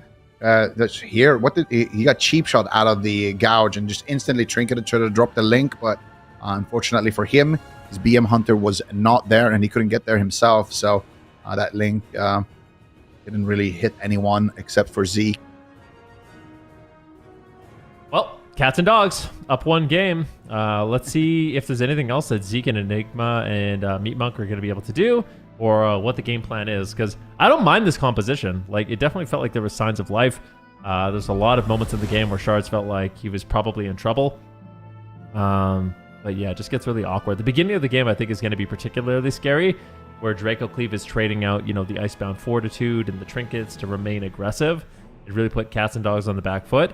However, once they don't have trinkets and once they don't have, the various stun breaks, that's where Cats and Dogs kind of gets control of the match, and Jax on the Subtlety Road can really come in clutch to slow down the game, allow Awaken to recover, and allow Shards to inevitably get out some Chaos Bolts. So Ruins of Order, in theory, I think should help Draco Cleave here, but I don't know. I can see Cats and Dogs winning this one too. I can see them winning, but they're going to have to win off of aggression, I think. Because I think they're not going to be able to kind of extend the match like we saw in that game number 1 on a large map. I think in this game, it's going to have to be about getting momentum and actually rotating it and snowballing it into a win. But hopefully they have an easier time targeting Enigma and maybe even Meatmonk in the back line. We'll see what they decide to do. Jack's looking for the sap. Not going to be able to find it. Zeke immediately charges in, gets combat for his team.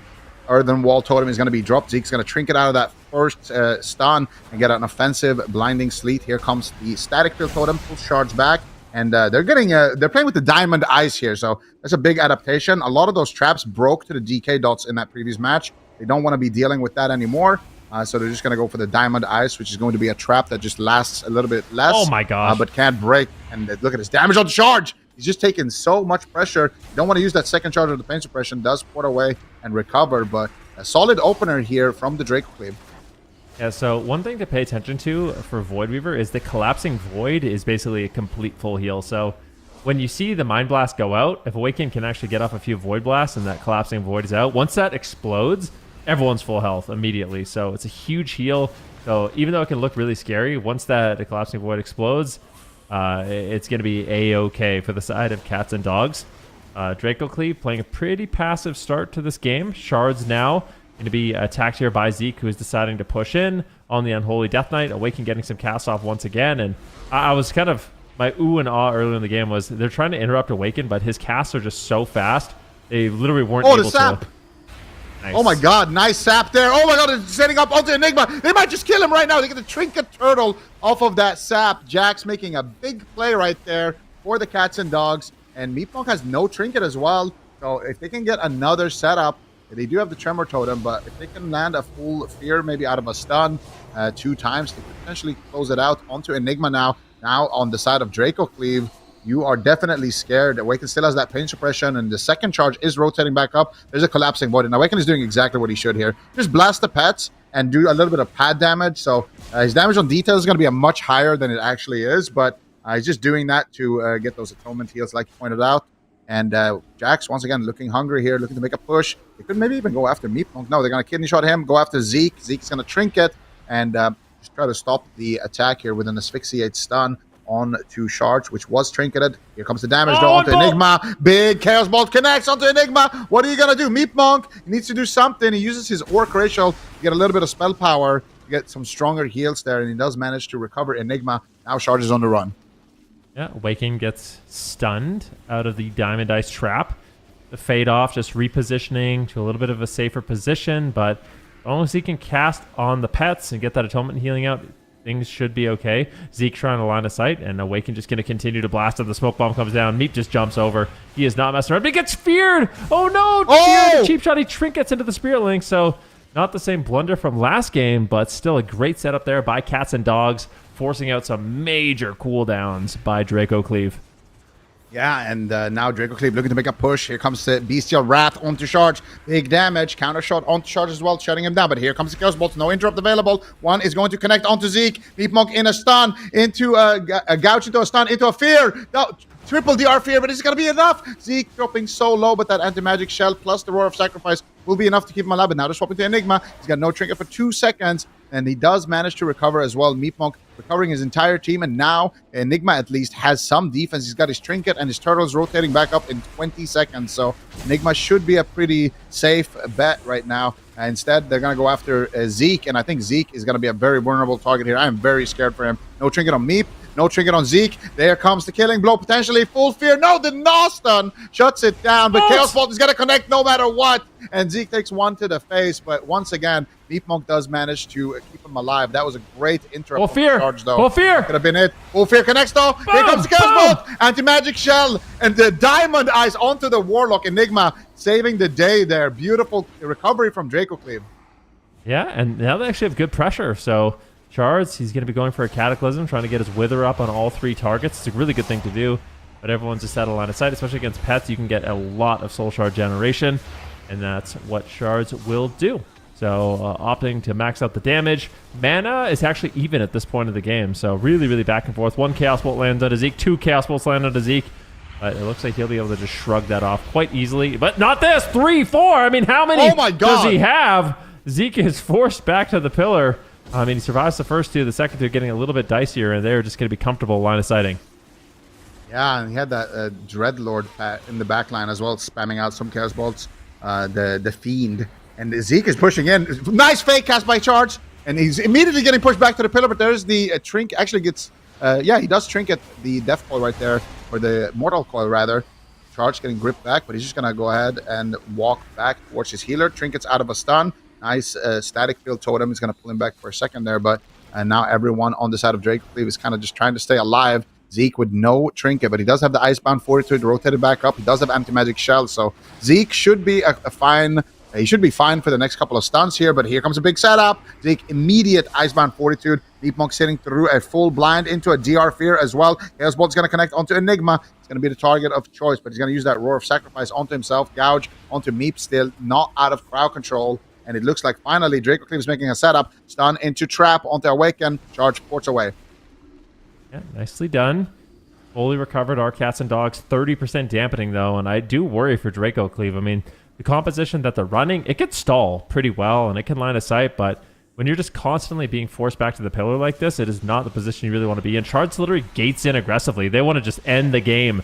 Cheap shot. Is there a full fear? There is a full fear. Double coil comes in. They smell blood in the water. 1 Chaos Bolt lands. 2 as well. A second Spirit Link drops out there for me. But Shards maybe playing overly aggressive, gating in, having these unending resolve, but he's just going to face tank it and just cast out the Chaos Bolts. Pain suppression with the unending resolve should be enough to survive, but a really close call, and I do wonder if Cats and Dogs have maybe overplayed their hand. Maybe they're playing too aggressive in this situation, and they are about to be completely ran over. Draco Cleave looking like the way, but Zeke at the same time, so low on health. The Void Shift comes in. It is back and forth. Mind Blast last. They didn't interrupt it. No, they cogged him out. Everyone's going to be going to full health with this Void Blast and this Classing Rift. Oh, we have to clip what Meep did there. That was so insane. The Lightning Lasso knock combo that he just did on Awaken. Please clip that, production. We're going to need to see that later. But right now, Awaken gets trapped. I'm going to go for the ulti penny. Charge could just go down right now. They have no Void Shift. Chaos Bolt's connecting onto Zeke as well. Enigma could be in trouble. Ulti penny in the sky. Should be able to top everyone off right now. But they're actually not doing too much healing because of the anti-magic zone. Charge is in big trouble. He might just fall right now, and he will. Beautiful comeback from Draco Cleave. And I swear all of that is still a result from the Meep Monk play that we saw earlier. That was absolutely insane what he did. He got a Lightning Lasso onto Awaken, and then he knocked him off super far away towards like the starting room. And then he had to trinket that lasso and got scattered on his trinket, and they almost took down the Warlock because of that. Even though they didn't take him down, they forced basically every cooldown in the spell book. And this game was looking so good for Cats and Dogs.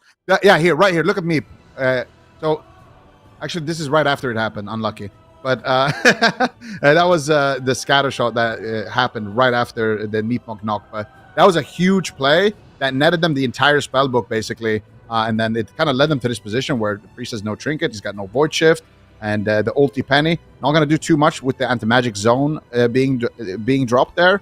And yeah, they just don't have the healing throughput anymore. Void Weaver kind of gets over swarmed. There it is. You see that from me? That was so nice, actually. He lightning lassos, then walks ahead of him, knocks him away. Awaken trinkets out of that one into a scatter shot. And then they get the void shift, they get the trinket, they get basically everything as a result of that. So definitely some MVP plays coming out here from the Shaman. I still kind of feel like Cats and Dogs, like this isn't a matchup. Like I feel like they were winning and they didn't need to gate in offensively and kind of just face tank damage out of. I feel like Cats and Dogs threw this. Like if I'm just being completely honest, they were in a really good position. They had Draco Cleave kind of on the ropes behind the pillar. Meat Monk had no mana, and they opted to gate in, and not only just gate in, but be out of range of your portal. So they had to trade their Void Shift, Pain Suppression, Unending Resolve, all because they had no portal and no gateway. So I think that was a big mistake. And outside of that mistake, I don't know. Cats and Dogs, I think, played really well here. Oh, yeah. No, I completely agree with you. They just got a little bit too excited. I think their win condition is just anytime Zeke pushes in towards them, they have 2 free casting wizards. But if your 2 free casting wizards are just using all of their mobility to get on top of the enemy team here, I mean, this is just the results, right? You can't disrespect the PHDK or SHDK like this. So Draco Cleave is just going to take that and be happy with it. But now we are probably going to be going to a little bit of a different map selection where Cats and Dogs still have the advantage. So if Draco Cleave wants to hope to actually win the series, they're going to have to win the next game, which is going to be the swing match. So we'll see if they can pull that off. But I do like the comp that Draco Cleave is bringing. It feels like they actually have kind of been working on their theory a lot, how to deal with these Void Weavers, what they kind of want to bring to the table, because I do think that they expected this comp to come out from the Cats and Dogs. Yeah, I think so too. It's been kind of their bread and butter. Now I kind of wonder, like, maybe Jack should be playing Assassination instead. I don't know. It's like there's 2 lines of thinking. Like the Subtlety Rogue, I think, brings a little bit more defense, a little bit more peels, but you can see he's getting gapped on damage by Awaken on Discipline Priest. So the damage is a little bit, it's not the highest for the Subtlety Rogue. Good burst, but outside of the burst, it's quite low. But if they do go Assassination, then they lose a lot of control. It's a way less consistent stuns in the match, and maybe then that's when Shards is really susceptible to just being all in. So I'm not sure. One thing I do know is we're going to a big map. That's 100%. We're not going to be playing on a map like Ruins of Lordaeron again in Game 3. Oh, yeah, definitely. I wonder I think maybe Empyrean Domain could be the play here. Small pillars, a lot of distance to run around. But we'll see what they decide to lock in on the side of Cats and Dogs. But I do like the compositions that both teams are bringing. I do like how fast these casts are. No, I just want to call out, like, sometimes these are like pro players. They're trying to interrupt the Void Blast and they can't. It's like it's too fast. That happens to me all the time. I know I'm getting older, but like this happens to me so often where I literally am like, okay, he's casting it, I'm gonna interrupt it, and I'm just too slow. Yeah, same. Definitely relate to that. unless I just get a lucky interrupt. Yeah, so it's literally luck. I have to pre-interrupt. Yeah, well, sometimes you just have to see, like, if you know the rotation of your opponent. Oh, here we are. Nice. No draft. No draft. Yeah, we're just gonna go into the next game here. Cats and Dogs versus DRACO CLEAVE. Whoa. Meatmonk actually not playing the Shaman, so he's playing the Dragon, the Evoker. And Jax is still playing Sub-Rogue. So same thing from Cats and Dogs. DRACO CLEAVE adding a little bit of Draco to their comp. I think this is way worse. I'm not going to lie. Like, I don't. So there's two things that are going on right now. I think inevitably one team will kind of give and make a push. But I think no one really wants to play in the open. You know, Shards and Awaken. Cats and Dogs basically wants DRACO CLEAVE to play in the open so they can blast them. And on the opposite side of things, you have DRACO CLEAVE who don't want to be in the open. They want to be playing near a pillar. They want them to push in. And I feel like we might be going to a situation where dampening just stacks up as much as possible. And that might favor DRACO CLEAVE. Like DRACO CLEAVE being able to all in with that Preservation Evoker. So if we see these teams really play too passive and not kind of push the pace, it's a dicey game to play, right? But I think it might actually favor DRACO CLEAVE. I think so too. I mean, if you have a BM Hunter, that is the kings of doing damage and taking 0 damage in like super deep dampening. Like we're talking like 80% plus. So yeah, what are you gonna do here, Cats and Dogs? I feel like they could wait for a little bit of dampening and then make a push. I think that could be. It's about hitting that sweet spot, you know. Like you wanna get dampening comfortable enough to where Zeke's healing is not going to save him, but not too high where Enigma's damage is just going to outright kill you through everything. So it's a bit of a chicken race here. Enigma is going to take the eye. He can't see Jax here, so he could potentially pull the rogue out of stealth, but does not want to leave the comfort of that pillar. Actually decides to push forward a little bit, but I think it doesn't really matter at this point. Just going to go back to the pillar and chill out with his team. So what do you think they should do, Van? Well, they can sit back and talk about strategy, but I feel like DRACO CLEAVE, they're utilizing the small map well. Like I said, though, this is a really dangerous situation because you don't really get a good idea of feeling out the matchup. Like, let's just say we actually just stall until 50% dampening. Like, the game's going to end in 1 minute or less, you know? Like, it's going to be extremely quick. You guys want to play a spell guesser while we wait for damp? Maybe we should zoom in and rate their transmogs like we can. Yeah. Honestly, you know what we should do? We should just play the midnight ad because these players are obviously just sitting here waiting for midnight. So in the meantime, guys, now you have a great chance to stretch your legs. Open your browser, go to it's a classic Warlock set. Blizzard.com and pre-order midnight. So yeah. Yep. What is that? That's a tier 2? No? I think so. Wait, which tier is this? Season 2 PvP, right? Is it? Maybe season 3. Oh yeah, it is. I think it is Merciless. Yeah. Is it Merciless? That could be right. Is it Vengeful? I think it might be Vengeful. No, it's not Vengeful. We should know this. This is really bad. Like, yeah, I know, bro. I literally mained Warlock in season 2, but yeah, I'm pretty sure it's season 2. Okay. I'll take your word for it. Oh man! All right. I think it could be the updated one though from Legion. Yeah, I will say, Zico, like a lot of the times players think they're gonna commit to the strategy and then they just don't.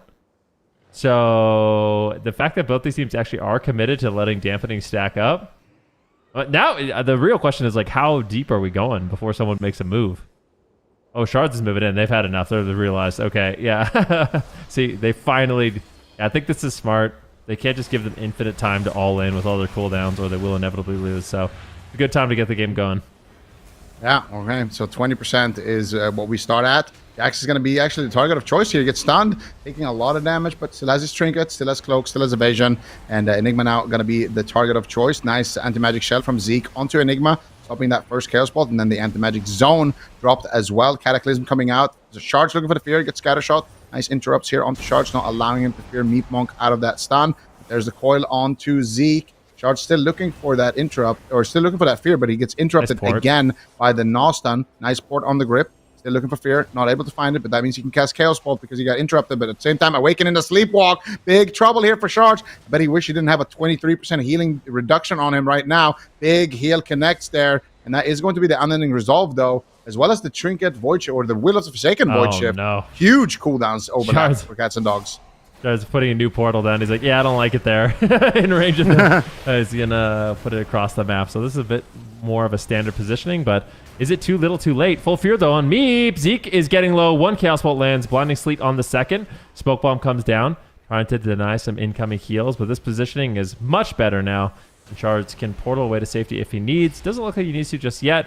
Precog comes in, double Chaos Bolt, triple Chaos Bolt, massive amounts of damage. Enigma's low, Meep is low, Zeke is low. How is Meep going to handle this situation? Enigma could just outright die. These Chaos Bolts are just so insane, and Zeke gets sniped. And for all you wondering why they were sitting at the pillar for the first 5 minutes of the game, this is why.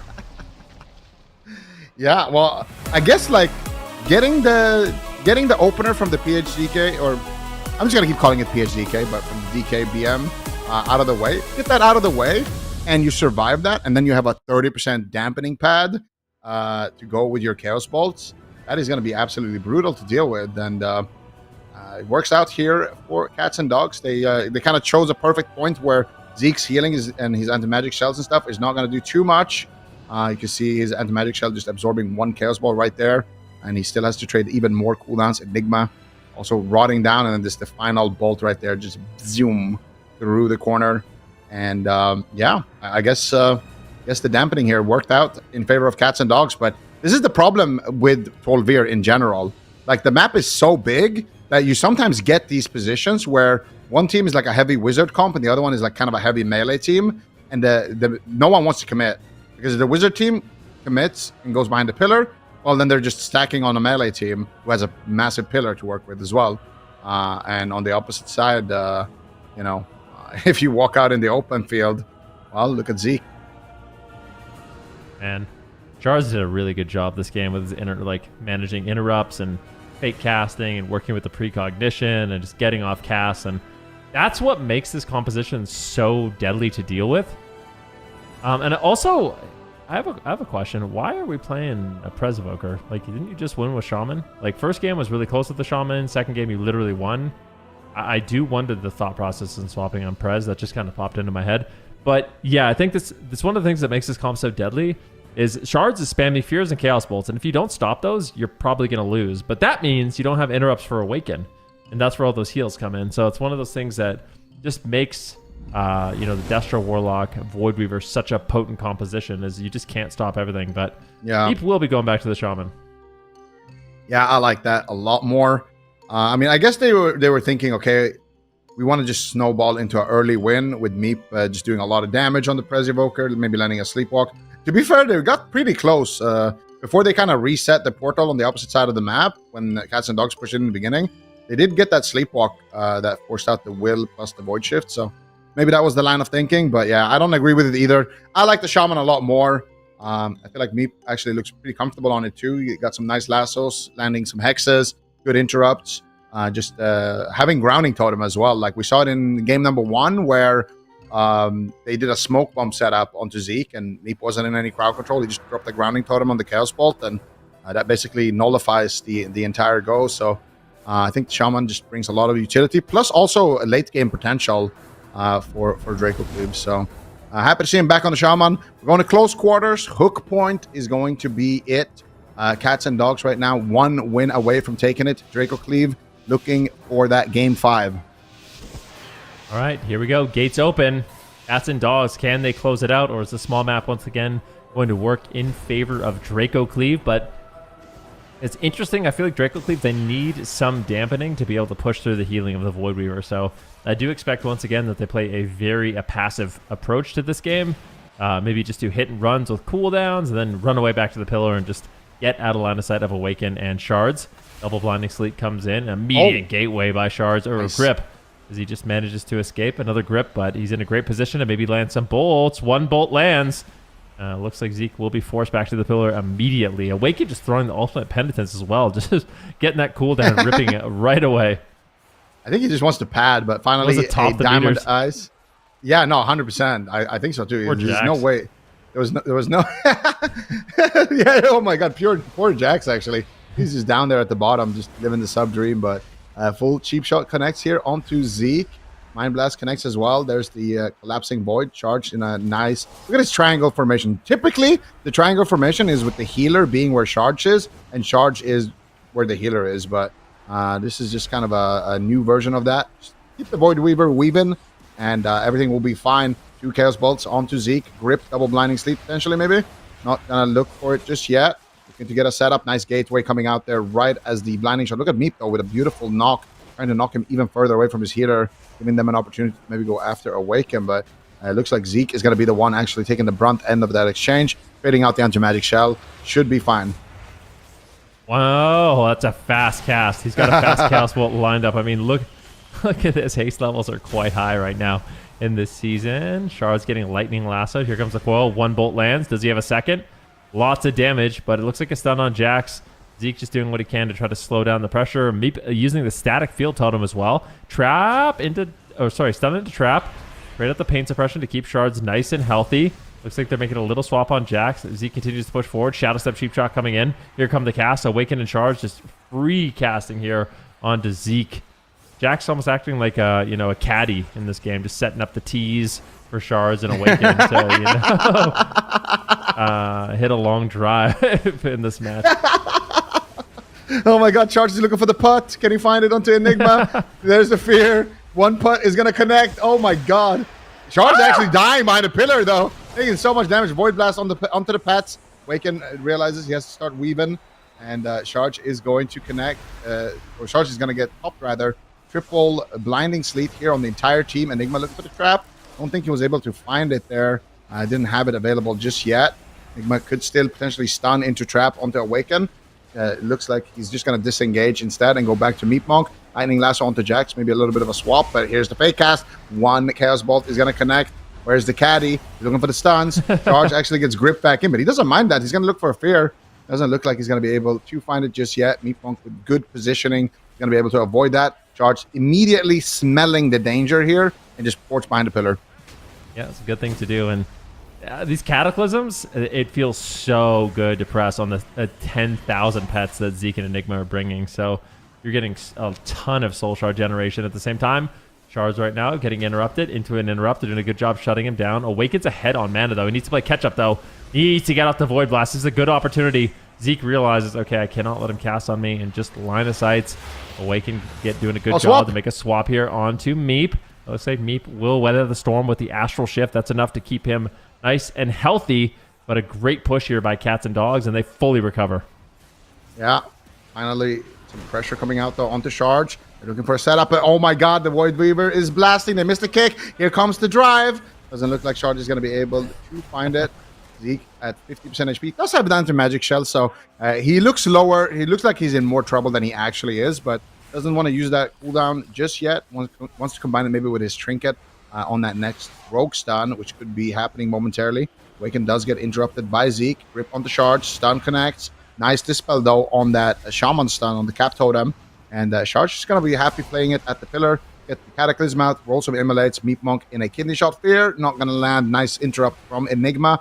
And meanwhile, Void Blasts are connecting onto Zeke. He's taking a lot of damage. There's the Chaos Bolt. Charge lining up. The Chaos Bolt potentially to follow it up. Doesn't look like he's going to be able to get it just yet. There's the Infernal Stun. There is the Chaos Bolt. Chaos Bolt. Chaos Bolt. Chaos Bolt. Oh my God, doing so much work there. Zeke down to half HP, but it does look like he will recover. Enigma still also getting cleaved down. Charge with a nice gateway. Actually ports, but he supports on top of Zeke. This is big trouble for Charge. Now, what are you going to do, Charge? They're going to have uptime on the side of Draco Cleave. Yeah, it could be the unending resolve. He decides to pop it and just looking for counter pressure here. 1 bolt, 2 bolt, 3 bolt. And he landed the fear. Full fear on the Meep. Wasn't able to get the Tremor Totem down, but this is where Shards is actually in danger. They have the Void Shift, but he gets interrupted on Mind Blast. Can't get off the cast. Gets topped off. Zeke's low on health. It's back and forth. Full stun lands, but Zeke might just outright die. Spirit Link lands here. Great counter pressure here by Cats and Dogs. And once again, Draco Cleave, they are out of here. They're just going to be line of sighting. They grip in Shards. He gets gripped away. Beautiful play. Jack's moving in, putting Ruptures on everybody, making it really difficult for Zeke to push. Oh no, Sharge hasn't been able to lay down his portal. They're stopping it with these grips. They try to grip him back, and now he's forced to port away. He's ported into a very bad spot, but they got a nice stun there onto Zeke. Sharge needs to just go to the pillar where he is and just relay his demonic circle immediately as soon as possible. And there it is. He's going to drop it on the ground. Now finally feeling a bit safe. But I like this from Draco Cleave. Just push onto the Warlock and play on top of his port. If they can do that without actually dying on their way over, that could be a line of play here to actually secure victory. But Charge gets a precognition. 1 Chaos Bolt is lined up. He's looking for the second. Not able to find it. Beautiful heals coming out from Meep, but Meep has no mana left. The Lightning Lasso is out. The Cataclysm is out. And I think Draco Cleave has ran out of time. Double Coil coming out. Can he line up the Chaos Bolt? Nice fake cast coming out. Enigma's in a full kidney. Charge looking for the fear. He gets interrupted. There's the bomb. Cheap shot. Jack solos him together with Awakened. And Cats and Dogs take the entire series 3-1. I want to see the Deathlog because I think that was Jax once again just putting down the T for Awaken to just blast off and, you know, drive. So, yeah, great series there by Cats and Dogs.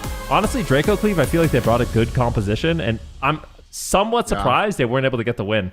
Like, I actually somewhat surprised they weren't be able to like push over, get the interrupts, and because I don't think they played this game bad. It just, no, they didn't. I don't know, they just didn't have enough. It just wasn't enough. I think what they were doing in the end was super good. It was just, they just did it when they had no resources left. But yeah, I think the entire team pushing in on top of Charge and playing on top of his port like that, that's probably the best way to handle this. And that's honestly what they could have done in the Nagrand game as well. Because what happened on that game was they were just playing on the same pillar and Charge would just port to the other side of that pillar. But if Meep Monk is there to knock Charge back into Zeke's line of sight, or if the Hunter is there to, you know, slow Charge or trap him even, just to give Zeke more uptime, I think they can eventually run the Warlock over. But they kind of discovered it a little bit too late and played around that port maybe a little bit too late.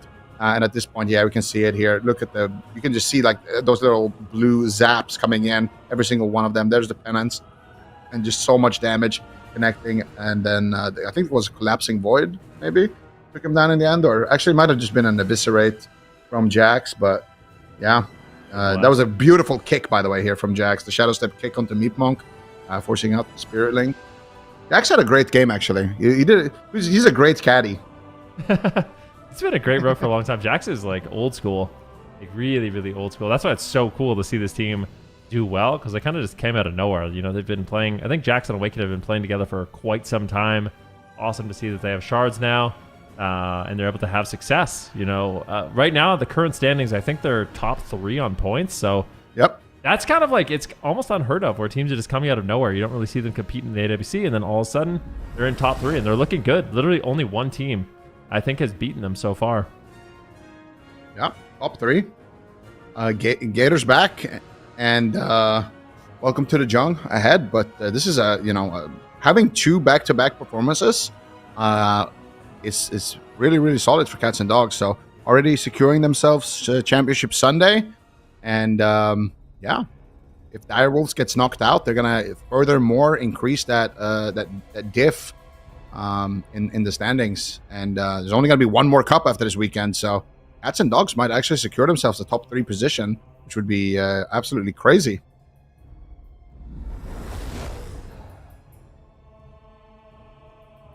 Because it feels like it might be starting to get a little top heavy in terms of points for the North American region, but these teams continue to surprise us, and we've got one series left in the day, like these guys mentioned, Direwolves versus Left 4 Dead.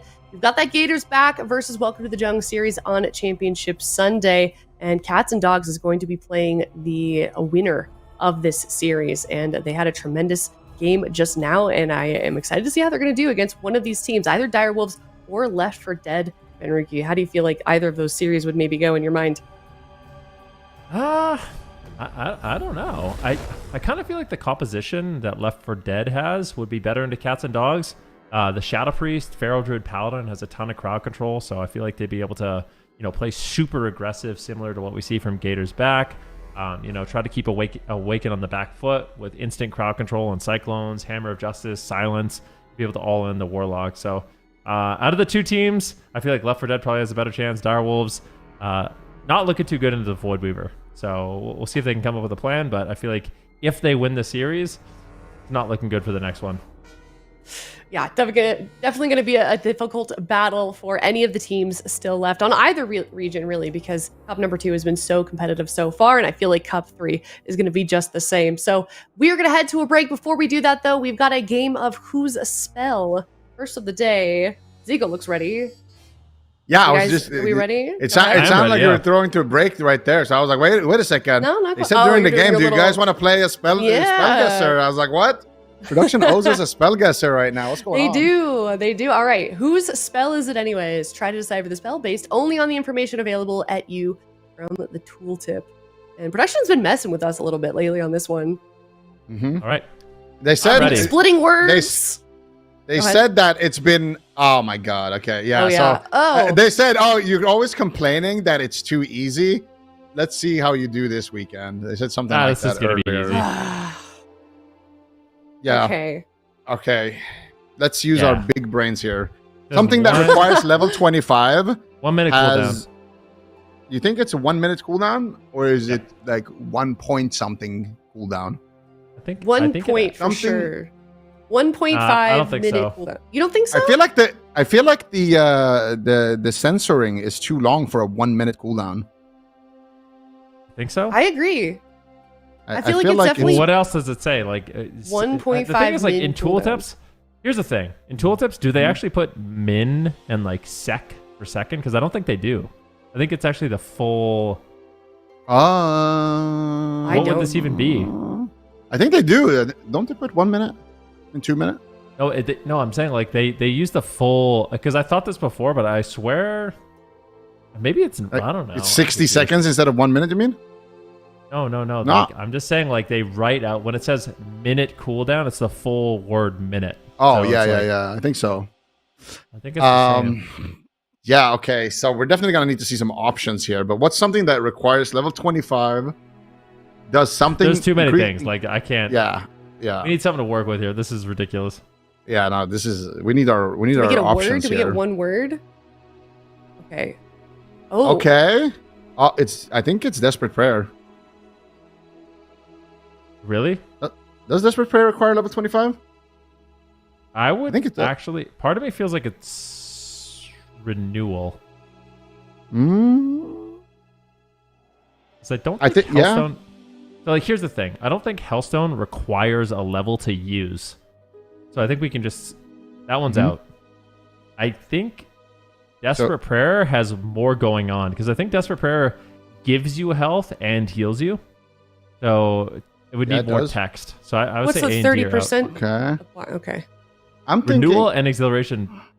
I think are renewal and exhilaration heals you for 30%. But what the cooldown for exhilaration is, I think 3 minutes. No. Yeah. Renewal. I'm going. So it can't be exhilaration. But what's the cooldown on renewal? Isn't it also? It's 2 minutes, right? So it would start with a 2. I don't even think there's enough room for minutes if it says minutes. Yeah, I think Desperate Prayer is. Yeah, I think Desperate Prayer. I think Desperate Prayer is 1.5 min CD. But I don't think it's gonna say 1.5 min. Maybe it will. I don't know. I'm going with B. Can't picture it. It's like that episode of The Office where they're trying to remember if Stanley has a mustache or not. You seen that? I think this is my thought process right now. Keep cooking. Sorry. I'm no. You're good. You're good. We gotta figure this out. More important. And besides, I only watch EU Office. I don't like the NA Office. It's right, of course. Anyway, yeah. Healthstone has charges, and I think it would say seconds if it's not. I think if it's 60 or less, it would say sec or seconds. So I don't think it's Healthstone. I'm eliminating Healthstone pretty comfortably. Renewal is not a 1 point something minute cooldown, so I'm removing renewal and I'm removing exil on the same basis. and I think Desperate Prayer is 1.5 minutes, and I think the heal is 30%. So I'm going with Desperate Prayer. I'm locking that in. D. I'm going renewal. E. We're split. We're split on the desk. What are you Who do I deciding? trust more? Who do I trust more? Ven or Zico? Maybe just choose a different answer. That way we have everything covered. Oh, no, wait. I'm gonna copy you guys. What? What is renewal's cooldown? That's. Is it renewal? Is renewal 1.5 or 2 minutes? Is my confidence throwing you off? Yeah, a little bit. I think it's maybe is renewal 1.5 minutes. You know what? I'll go with renewal for no reason other than the fact that D Machine is whispering renewal in our ears, and I trust that man. Oh, somebody's whispering. I think it's Super Tees. Is it Super Tees? I think it's Super Tees. All right. I'm going with B. Super Tees. B. All right, we're all locking in I just B. want to know what the top. If it says min or minutes. Oh my god. Everything you said, Zico, was wrong. I award you no wrong. points, and may Zalatath have mercy on your soul. My That's unlucky. Zalatath. Oh, it's not Desperate Prayer. Hey! Oh, yes. I told you it was renewal. I Doesn't said matter. it was renewal. Doesn't matter how we got there. min. We're here. Min. No, they do have min. That's actually really good to know. They That is good to actually know. will use in. All right. Production, you guys are gonna need to step up. These are getting too easy. Yeah, that one was easy. Like, I'd like a little bit of a challenge, please, for the next one, if possible. Stop poking the bear, man. Well, I'm getting it right. Don't do that. Okay, it's either A or C. Or D. Or D. Or B. It's not green, It's definitely right? not B. Okay, it's Yeah. not green. No, it's blue. Other than that, I have no idea. C I think it's and A. D are identical, except there's a little bit more of a dark line in the left leaf. I actually am leaning towards D for this one. Was it D? I'm In lining, the I'm left leaning towards leaf? Oh. D. See how there's like the, I don't know, like the, Yeah. what'd you call it? And then, The okay, I don't structure think of it's, the leaf. yeah, I don't think it's A because it's The leaf looks kind of weird on got A. like an extra, like, I think yeah. it's D. I feel Either very C or confident. D. What's the difference between C and Yeah, D? what is this? What is the difference between C and Looks D? exactly the same. No, they're not. No, I told you the leaf. Oh, There's we're like enhancing. See, Oh, see, this is what I tried to explain. I still can't see it. it's I don't either. It's Like right what? in front of my face. Are I'm you not kidding seeing me? it. Oh, at How the do you not bottom of see the it? leaf? Or It's what? darker The right there on the left. I need help. I don't know what we're looking at, man. What? Are you kidding me? This is Zoom out, making it zoom out, harder. production, Zoom out. production. Cut it out. Out. Unenhanced. Okay, I just want. Unenhanced. Okay, there we go. Okay, it's got to be D. It's got to be D. It looks like D. they erased the line a little bit on C, right?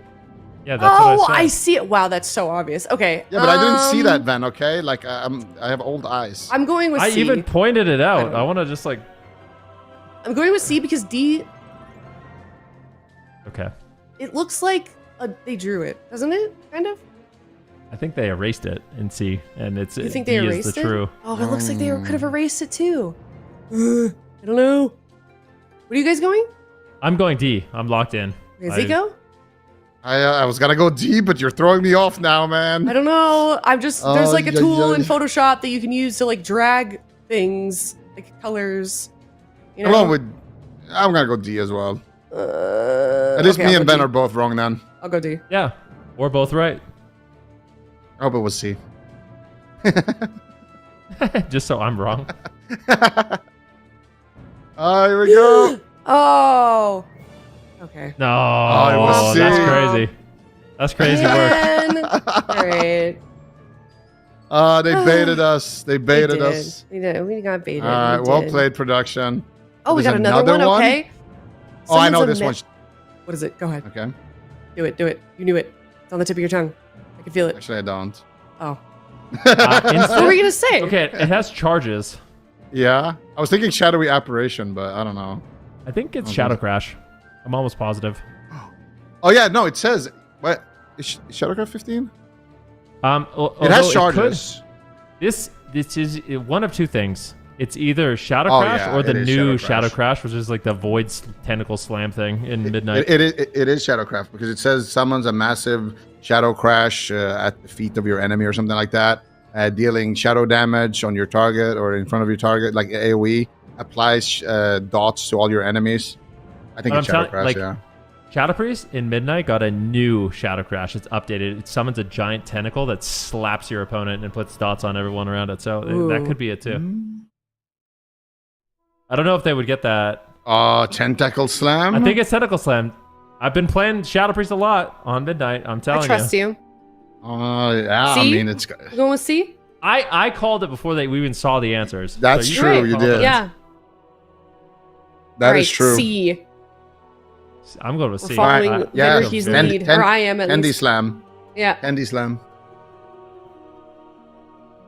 Yeah. No, that was Carapace. Yes. Hey. Ooh. Wait, Yeah, I that did my looks like a homework. cool talent, man. Yeah, no, it's really cool. It's really, really cool.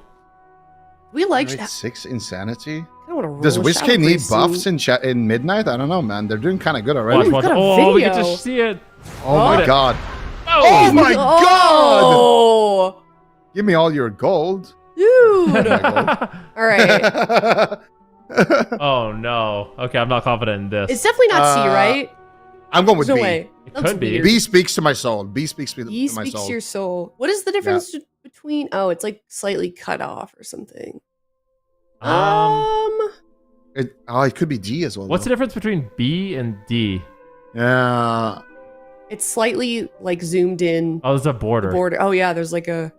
I never Ah. believe in the border. I always think the border's a lie. Yeah, the border is fake. It's B. I'm going going with B. Yeah. I think It's B makes sense. Yeah. Yeah, I'm If it's going right, with I just want. Yeah, actually, I'm not going to say anything until we know the answer. But B speaks to my soul. That's all I'm going to say. Okay. I think it has the most it's not B, it Shadow should be Priesty B. colors. Yeah. Yeah, that too. Midnight as well. And on brand. Not C. Did we do it? Wait. Eh? What? Oh yeah. We did well. We did well for a hard That was Yeah. good. Right, we actually brought it Nice. back. Good Oof. job, team. Oh, here we go. Oh, we had to watch it again. Ready? Ready? Yeah. Whack. Dude, the animation is so fast. That's a new really Shadow cool way Crash. too looking. old to. I'm way too old to blink that. What the range is on that? Like, is the hitbox like the whole arm, or I don't know? That's is it Yeah. kind of I don't like even a think you. I don't line think in you front can of blink you, it. or is it? Do you have to aim it? I know you just press it on your target and it's 40-yard range. Interesting. That's cool. Huh. You can spawn it on your target. Well, you just press it and then the animation comes up and puts your dots out. Yeah. That's crazy. That's Yeah. cool. That's Interesting. crazy. All right. Well, I'm going to be rolling a Shadow Priest next X back, it sounds like. But in the meantime, we're going to head to a break. It is Dire Wolves versus Left 4 Dead coming up next, last series of the day. One more team will be knocked out of the tournament before Championship Sunday.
Hello, everybody, and welcome back. It's the last series of the day, Dire Wolves versus Left 4 Dead. It is a lower bracket match. We've got one team here getting knocked out of the tournament, D-Machine. We sure do, and it's Dire Wolves in the lower bracket. They are used to being down here at this point. But going up against Left 4 Dead. Left 4 Dead, they got knocked out like immediately in Cup number 1, but this time around they were able to take out Wizard Unit, some new blood folks, to move on to this lower round 2. Dire Wolves, they have their work cut out for them, but we have not seen a Void Weaver on Left 4 Dead, though, which Void Weaver seems to be Dire Wolves' counter currently. So looks like Twitch chat is feeling the Dire Wolves. Feeling the Dire Wolves, yeah. Left 4 Dead only 36%. Super Tease, I'm going to throw it to you real quick. What is your prediction for this series? Easy dub, 3-0 Dire Wolves, easy clap. Oh, I think this is a matchup that they love to get. Is like a Shadow Priest slow comp when they have Outlaw Rogues and DKs that are very powerful into those types of classes. This is, to me, the type of matchup that the Dire Wolves would desire in this type of situation. So, and we've seen in the past. I mean, how many years did WizK lose to C2 as a Shadow Priest? That's where my evidence is based off of. Is whenever WizK fights Dire Wolves, yeah, he's not having fun. And this team is very similar to WizK's old roster, where they were kind of locked in on those Shadow Priest melee compositions. So, unless Dire Wolves do something very strange as far as comp pick, I think that they should be able to take this confidently. All right, real quick, David, what about you? I gave it to Dire Wolves too, but I didn't necessarily give it so handedly. I thought it's going to go back and forth. You know, the Feral Druid and the Shadow Priest on Left 4 Dead, Sid's not wrong. They do need a bit of ramp, but Axton's been impressing me lately, and Feral Druid's been decently good. I think that if this team can catch momentum, if this team can, spam those Cyclones, spam those Repentances, and get the breathing room that this DK Rogue usually don't allow, perhaps it could be the disruption they need to slow things down and force Dire Wolves' double melee composition defensive. Oh, and there it is, Outlaw Rogue, Demon Hunter, or Death Knight, just what I was talking about. And I also think they could run on Holy Death Knight, Demon Hunter as well instead of the Outlaw Rogue. I think it'd be a great Paladin Slayer comp if this doesn't work. But these are highly durable melee classes against the dot damage of Left 4 Dead. Although C2 is falling a bit behind in this initial exchange, and Axton is actually pressuring C2, which I was not anticipating. You know, based on the last round we saw, they were crowd controlling the healer a lot, but this time it looks like they're willing to also attack the healer. Gage is the focus, the priority at the moment. Just trying to lock down the Shadow Priest dots, give C2 time to dispel dots and really limit his output. But he's still holding pretty strong. It's Trill who's actually struggling to get a lot of damage out at the moment. We don't typically see Trill this far on the bottom of the meter right now. Hopefully he's going to be able to find a way to up his damage in this position, because that could be bad if it starts to scale out of control. A Hodge does land on the C2, but no follow-up CC just yet, as Tuna does get gripped back into the middle of the map by Mez into a kidney shot. Here's the bomb. Big push. Huge damage going out onto Mez is just going to be used, from Trill onto Gage is going to force that dispersion. Bark's getting out for Axton, also going to be used, and Dire Wolves are getting the buttons that they desperately need, but they need to get the buttons off of Tuna, most importantly. All right, they're getting closer and closer. Honestly, that much pressure on Shadow Priest early on is, I think, a good sign for the potential of Dire Wolves. Mez is playing out of range here to dodge Searing Glare and dodge the bleeds from the Feral Druid. As a Feral Druid into an Unholy DK, it's going to be a lot of fun for the Feral Druid, getting the Primal Wrath rips on everything and proccing Ferocious Bites. He's doing his best to try and root Mez up here, using Ursul's Vortex to pin the melee attackers as well away from Gage. Axton's doing a lot of support. Looks like Gage can get more casts off. He's trying to fade towards C2 here. He's got Vampiric Embrace. Mez instantly kicks the Void Torrent, locking him out, but Gage is getting on top of C2. They use Anti-Magic Shield to try and dodge the Fear, but Gage, I think, still held on to the Psychic Scream, so he's going to push on C2 again, but he just can't get there. He needs a Freedom, but Tuna's in a blind. He's going to bop Gage. That's purged instantly by C2. Beautiful purge into the Strangulate on the tree. That's a bubble, bro. That's a bubble. That's a swap. They might just be dying through every CD if they're not careful. They're greedy right now. All three players that are below 50%. Trill goes in for the cheap shot, looking to pressure Tuna a bit and interrupt him, but he does finally get a heal to re-stabilize himself. What a scary situation. Mez wants to keep up the pressure. Grip into triple blinding sleep. C2 just casting heals in the back, stunned by Gage. Uses a High Mountain Torn to get out of the anti-magic zone for a moment there and stun them. Tuna's looking for Searing Glare. He's gouged. C2's moving towards Tuna to Wincher or Hex, I think. But Axton should be able to dispel it. Axton's going to jump over to C2. They're falling behind more and more. They get a Cap Totem Sea-Doo dispels off the dots. Now, Mez with limited cooldowns. Trill with limited cooldowns. It's Sea-Doo who needs to be the playmaker here to be able to stabilize his team for the next round of crowd control, which is being engaged at the moment by Gage. He's got that silence out on him. They're not following it up with anything, though. Here come the cheap shots. Trill with a gouge. Mez in position to do lots of damage, forcing the dispersion. And once again, Direwolves continue to build their advantage. I think Direwolves is doing a fantastic job stopping Left 4 Dead from getting this follow-up CC. Tuna's running in to get those repentances. Mez grips him. He goes in again to try to get through the shear. Maybe even Gage try to get a Horrify into a Fear, and they just ring around them Rosie, grip them, silence them. But there we go. The Horrify lands, and they do not follow up with a Fear. Maim stun goes out onto Trill. He's taking a huge amount of pressure right now. But so far, that's going to be the Spirit Link for Sea-Doo. The Hodge to follow it up into the Fear. It does get cleansed. I believe that was from a Tremor Totem preemptively from Sea-Doo. It was. Sea-Doo getting kicked up on that. Trill should be okay throughout this, but with no Spirit Link moving forward into the game, it could be a spooky situation for Direwolves. They need to continue to be disruptive and stop the cross CC on the Sea-Doo. Yeah, Gage is getting on top of Sea-Doo. That's not good. He needs to try and reposition here. He's still just dispelling dots, though. Mez into a Cyclone. Trill gets redotted instantly. Gage fades away. He's ramping up here. He's got his Dark Ascension active. He's building Burst on Trill. They get Evasion before Incarn. That Incarnation from Axton in 8 seconds could absolutely destroy Trill. Sea-Doo also used Healing Tide, so that Healing Tide's going to fade. He's going to have Ancestral Swiftness for a quick pick-me-up, but if he gets stunned on it by Gage's stun or Tuna's stun, which is happening right now, Incarnation's available. This could be it. This could be GG if Sea-Doo's not careful. They anti-magic shield Sea-Doo to immune the Repentance. Buying time for Sea-Doo, but he's still struggling. Cloak just came off cooldown. Trill's going to press that right away. He's got to vanish here. He can cheap shot the universe, but Gage has Dispersion again, so he should be able to survive even if he decides to pull the trigger on the Vanish, which he hasn't just yet. Trill's holding on to it. Here comes a Smoke Bomb, baiting Tuna into it, but they don't force the Dispersion even with the Smoke Bomb. Static Field pulling together, Blinding Sleet on the whole team. Maybe it's time for a Blade Flurry. Just triple cleave them here. They're stacked up on the Strangulate. Massive damage. Triple kill incoming possibly. It's blocked by the Divine Shield, Survival Instincts, and Dispersion. Really like that play from the Direwolves, but now Sea-Doo in a Psychic Scream and limited options. He still has that Ancestral Swiftness, which is the way to make his Healing Surge instant, or his Healing Wave instant. They used Anti-Magic Shield on Sea-Doo to break up the chain a bit, but they follow it up with a Silence regardless. Now into Hammer Justice, Trinket Nature Swiftness. He gets cloned on his Trinket by Axton almost a millisecond before he could connect the heal. Now Tuna's in a Kidney Shot. If they got crowd control for Tuna, they might be able to close it out. He's got Avenging Crusader. They have to deny its healing for as long as possible. It just faded. They're swapping a healer. Trill is going for the win right now. Tuna has got nowhere to go at the moment. He's completely isolated. Sea-Doo is lobbing in Lava Burst, but Axton saves the day again with a Vortex and Roots behind the pillar, pinning them away from Tuna, buying time to recover. Trill has to pop Evasion, but once again, he pops it before the Incarn window in about 44 seconds. So if Left 4 Dead can survive 44 more seconds, they have a win condition. I don't think...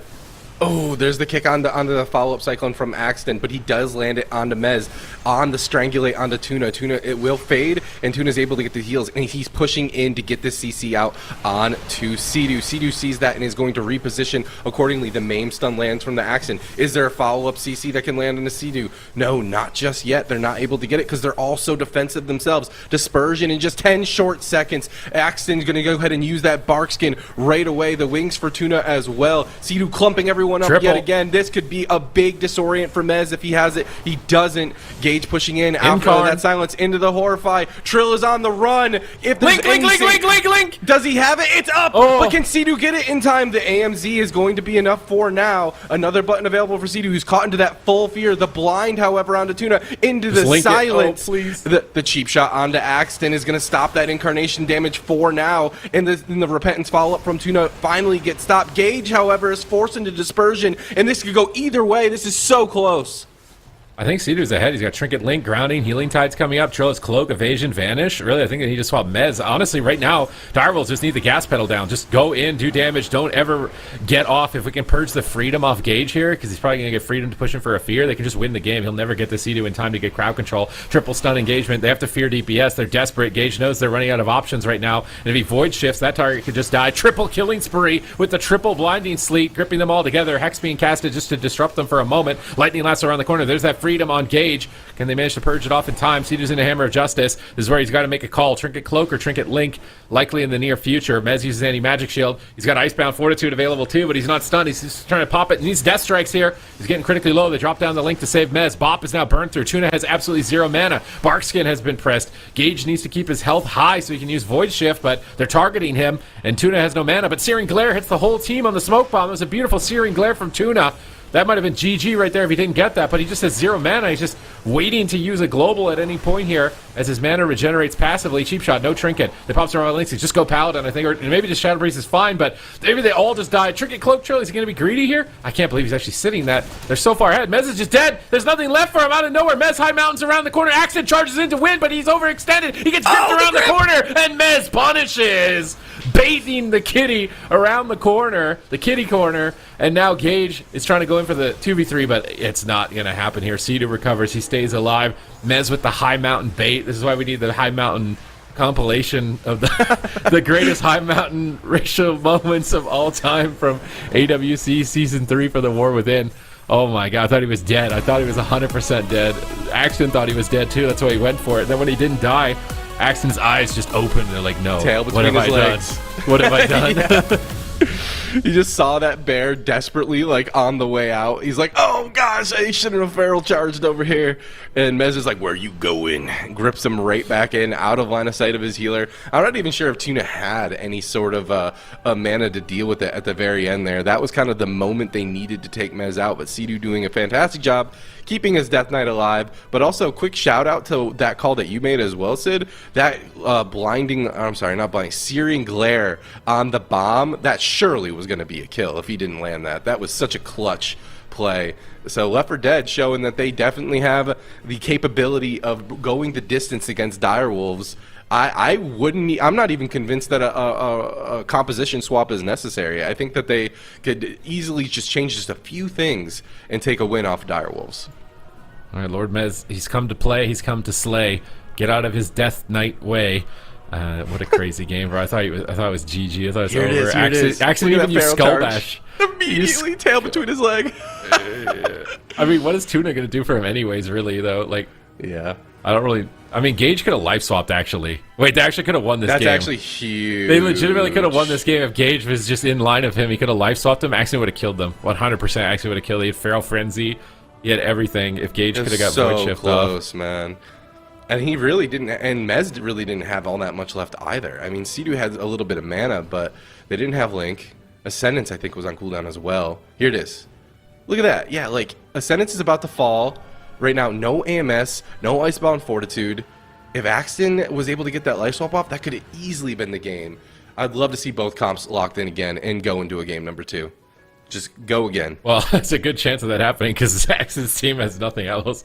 I mean, maybe they can switch. They can maybe switch healers, like, but I don't like the double. I don't know what healer he would even want to play because Prez Evoker would go faster. Resto Druid seems bad. You don't want double Druid. Double Priest doesn't sound good. So like he doesn't. He really just has to play Paladin. And I feel like Cedu can win on mana in most cases against Paladin. I honestly don't even mind Direwolves playing Demon Hunter Death Knight, but it seems like Trill has put all his time into Rogue. But I think Demon Hunter Death Knight would be an insane counter into this. You would just run the Paladin into the dirt, and they would just have to watch him die while they can't do anything and they're helpless. I don't hate the Outlaw Rogue pick. I just think it's like slower, so maybe there's a small chance that you might lose compared to the Demon Hunter. But we'll see as it plays out. Left 4 Dead actually go for a small map, so I think they also realize they're going to lose in the late game. So they're going to pick the small maps to get on top of Cedu and try to enable their team to get more crowd control. Yeah, hard agree. Like, whenever Tuna was able to have a little bit of breathing room to push in to try to push for those repentances, sure, he got stopped a whole lot, but the amount of offensive pressure Direwolves have to sacrifice to get those stops, to just even tab target or to even go and grip, is a big deal. Okay, Gage. I'm a big fan of this staff in particular, as well as the hat, but everything else is a little minimal, if you know what I mean. It's a minimalist Mog, okay? We support all types of transmogs here, okay? So yeah, he's a druid, all right? Like he just wants to make sure that he is communing with the spirits, okay? He's communing for the spirits. He's communing with something, that's all right. But you know, If it works for him, it works for him. He had some solid plays, so it must be a good Mog. Everyone knows that the best gameplay comes from having a good transmog. It's a hard requirement here in AWC. You look good, you do good. It's very That's simple. right. Very easy math here. And the game has started. Axton is immediately opening on Mez. You know, Axton was doing monstrous amounts of damage, but Mez was able to beat him. So it might be a bit of a contest there as well. It looks like they're going on the Shaman. They might just triple AoE damage. That could be tough for Sea-Doo to heal through. And Gage is high mounting in aggressively. This is an all-in on Sea-Doo. And it seems like he's just walking it off. Smoke Bomb comes down. They got Anti-Magic Zone. He's got so many Ancestors procced right now. It's like 4 Ancestors. Both his grandmas and both of his grandpas with him healing up with around the corner as he's rapping away. And they're just training the Shaman. I mean, I don't know if this is going to work. This is a bold move, Cotton. Bold move, Cotton, to think if you can train Sea-Doo into the dirt like this.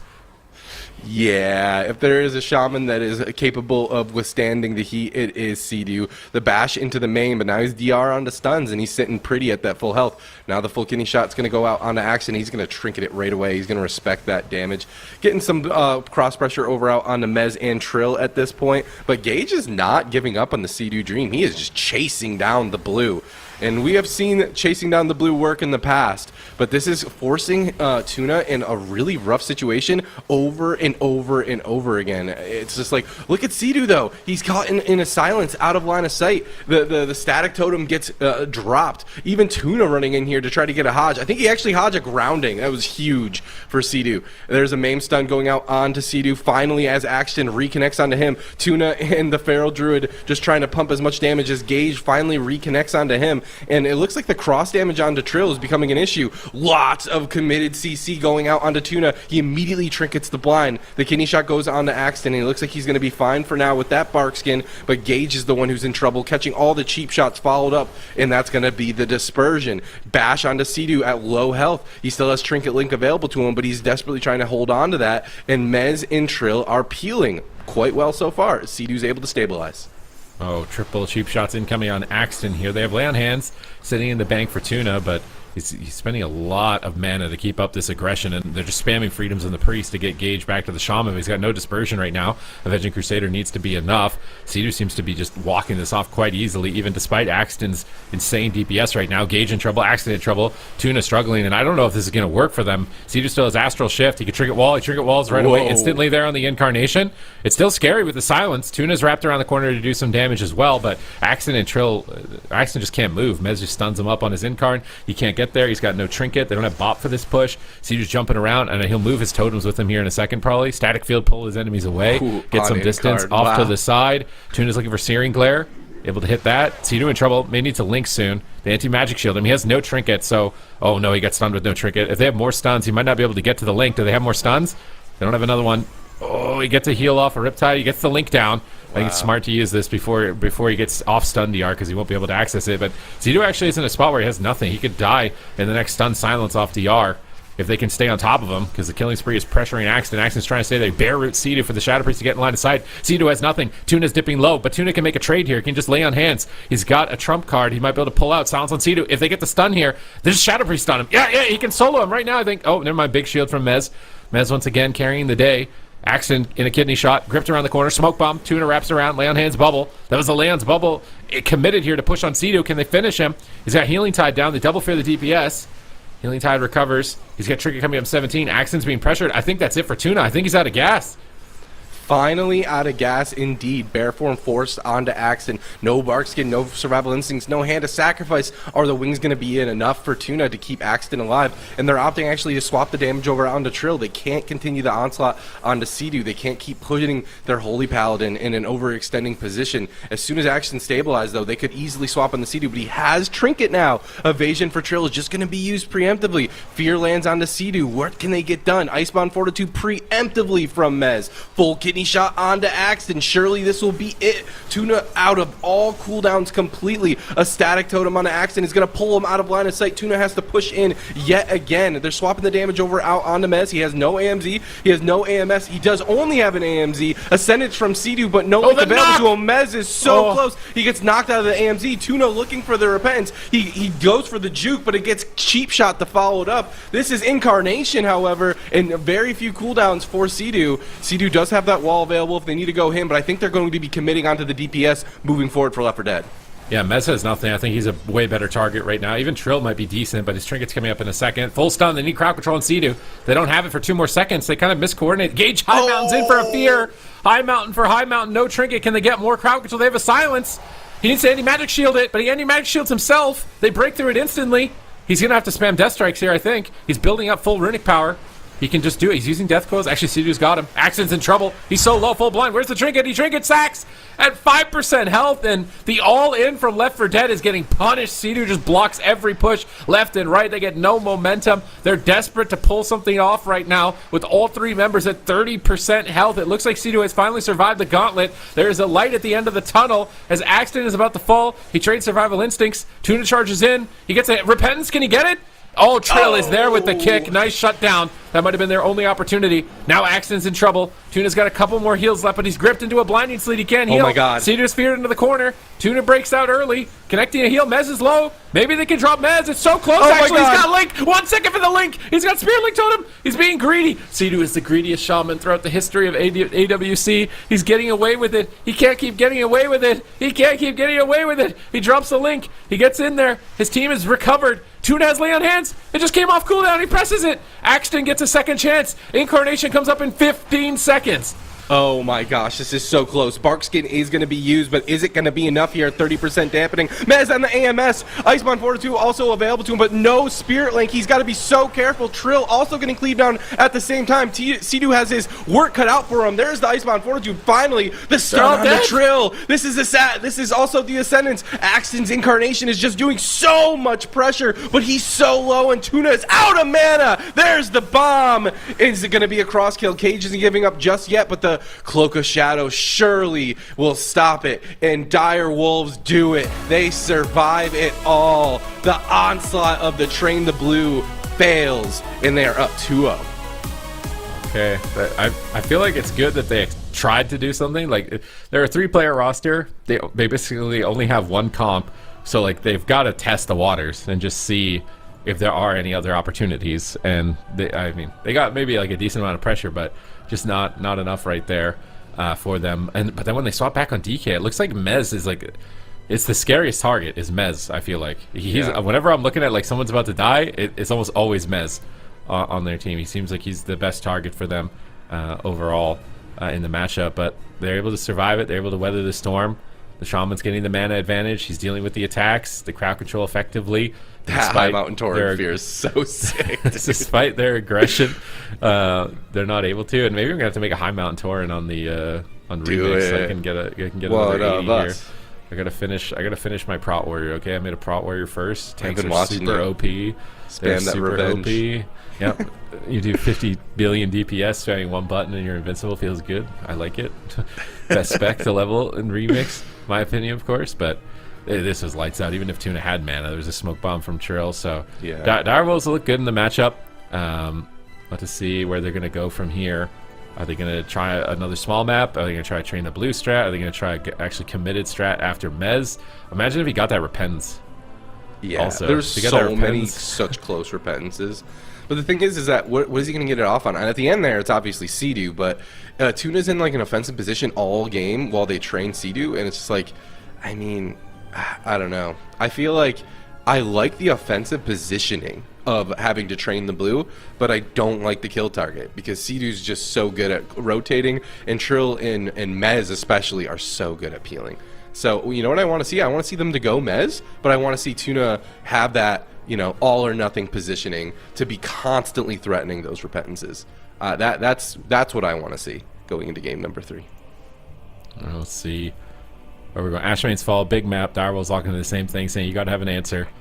And we know you're going to play the same thing, so you better just play better because you're not going to be able to change the bench. There's nothing on the bench for you. You can't pull anybody off there for that. Direwolves looking good to make it to Championship Sunday, and it's going to be an interesting matchup for them against Cats and Dogs because it's a rematch, right? And they were eliminated by them last time, and I feel like they've had their number. It's just these Void Weaver priests. When is Sea-Doo gonna convert to the Void side and pick up one of those? You know, it's like if you can't beat it, join them. All right, it looks like most of us are going to be having a winning prediction here if Dire Wolves is able to take game number 3. We're beating Ven. That's right. Come on. Yeah, that's Ben right. bet Poor against Ben. Direwolves. What's going on here? Like, Yeah, I don't know. I mean, Axton is a lord. These guys, Left 4 Dead, they are a 3-player roster, and they're constantly making it back to top 8. They're constantly pushing the envelope. It can just imagine what this team would do with like one more player that can kind of like give them alternative compositions for this very moment right now. okay, Sky's the limit. The sky is the limit. All right, we got Ashamane's Fall. This is a hidden secret power-up for Feral Druids also. This is the legendary artifact weapons. That's where their hero fell in battle to a Pit Lord, I believe. So maybe Axton will get that hidden Ashamane power-up on this map to try and find a win. Trill gets a sap on the Shadow Priest right next to Axton. Oh my god, how do they not? They're literally characters are pixels on top of each other. They don't see each other. Mez charge in. Axton opens. Trill opens. Axton trinkets right away. They can punish that really heavily. Honestly, I almost kind of like them. A nice blinding sleet on the trinket. I was going to say just blind his trinket, take his incarn out of the game. Nice knock to pull him away from the fear.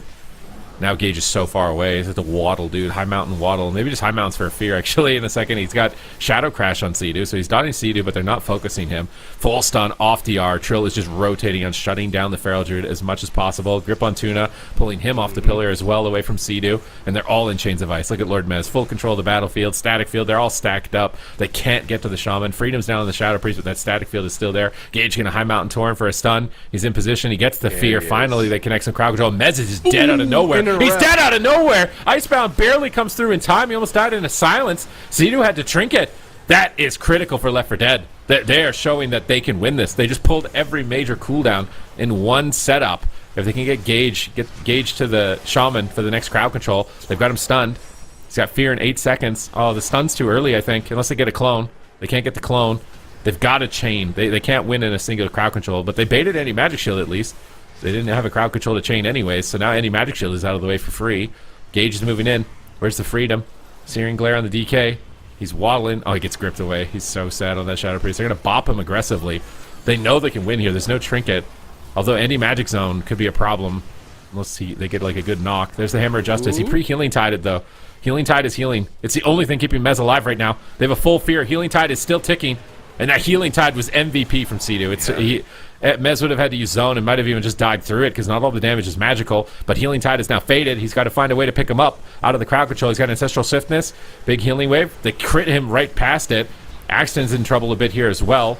Tuna Divine shielded during that push, as well as Barkskin from Axton. So they are equally battered and bruised at this point. But Tuna is keeping up the chase, going after Sea-Doo right now across the midfield. He's got a Static Field to pull them away. Beautiful static fields and grips throughout this game, but he's rooted. Sea-Doo can't go anywhere. Gage is there. Oh no, he gets gripped by Mez. He's trying to get back. He fades. Can he get there for the fear? He can't. He's gouged. Man, they just stopped. They shut Gage out of the game right there. He really wanted to get that fear. He just can't get there.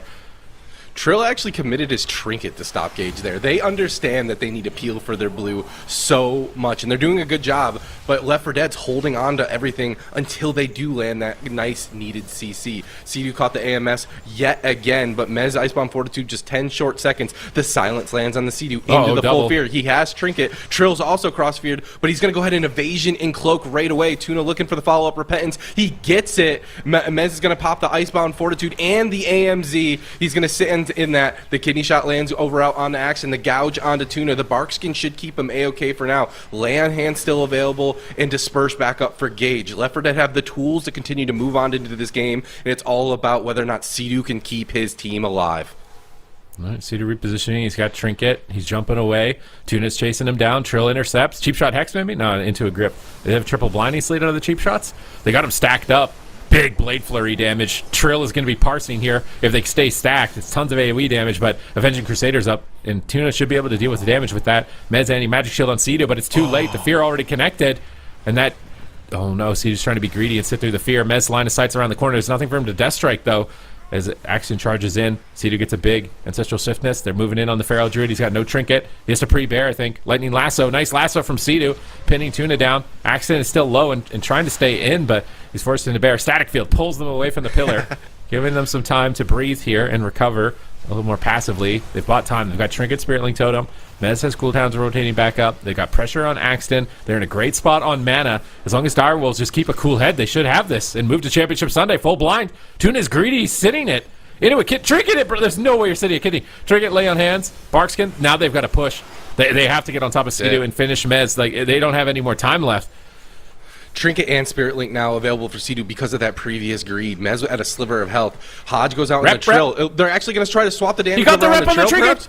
Full repentance on the Trinket. He cannot press that Spirit Link, but where is the damage? This is the incarnation for Axton. The Maim stun lands on the Trill, but he follows it up with his own cheap shot, swapping the damage over out onto Axton. Trill's got to be careful, though. No cloak for 5 short seconds, and it looks like they have weathered the storm, but that Trinket is a big deal. Trill's still so low. Surely this is going to be Spirit Link. The killing spree onto Axton, but he's in bear form. He's taking it like a champ. Now the swap goes over on the Tuna. He has no bubble available to him. Is that wall going to be enough? It's not. He falls to the swap to Direwolves, and they will take the series 3-0. All right, Direwolves looking good. When there's not a Void Weaver, they're looking good. Void Weaver, yeah. So it's like they just got to figure out what they can do. And honestly, what we noticed in Europe was Fury Warrior Ret. Right, Fury Warrior just Ret chasing looked down the really hard for Discipline Priest to be able to survive through. So I can't imagine they don't have that as an like Mez has played Ret Paladin on and off. I feel like they just need to lock something in that can actually handle that. Because the thing is with the Death Knight and the Rogue is it's kind of slow chip damage, which Void Weaver Disc just hard counters. It's so good into that. It doesn't deal with high burst well, and it doesn't deal with crowd control well, but slow chip damage, it's the best healer into it, and that just seems like what most of the comps the Direwolves have available to them are able to perform as. So I'm hoping they can come up with something, because otherwise they look really good. They're looking clean. They're not falling back to the curveballs. I mean, other than Welcome to the Zhang. Welcome to the Zhang kind of domed them. Yeah, a little bit. But Welcome to the Zhang kind of doms everybody, so to be fair. But they just need an answer for the Void Weaver, and I feel like they would start getting some top 3s, maybe some top 2s. Well, they made it. They made it to Championship Sunday. So the question is, what can they do in that time? Over one sleep, can they adapt? They're going to need to, because there's some Void Weavers in the top 4. Yeah, I mean, I guess on the positive side, it's not like they did everything they possibly could. They played their absolute best, and they have no idea what they could have done against this team. It kind of seems like there's just one question they have to answer, is how do they counter that Void Weaver? But like you said, David, they don't have a lot of time to do that. They've got till tomorrow for Championship Sunday. Luckily, they are in the second half of the day, so maybe they get some answers from EU. I think Super T's even kind of already mentioned what they're doing over there, so we'll see if they can adapt to that, because they are going to be playing against Cats and Dogs tomorrow for the second North American series of the day in that lower bracket. So we'll have to see if they can handle that team and the rest of the teams in the North American bracket, because this region, D-Machine, is so strong right now. It's an absolute pleasure to watch. Every single series is either an upset or incredibly close or all of the above. It's every single team that's able to make it to the top 8 have impressed me in one way, shape, or form.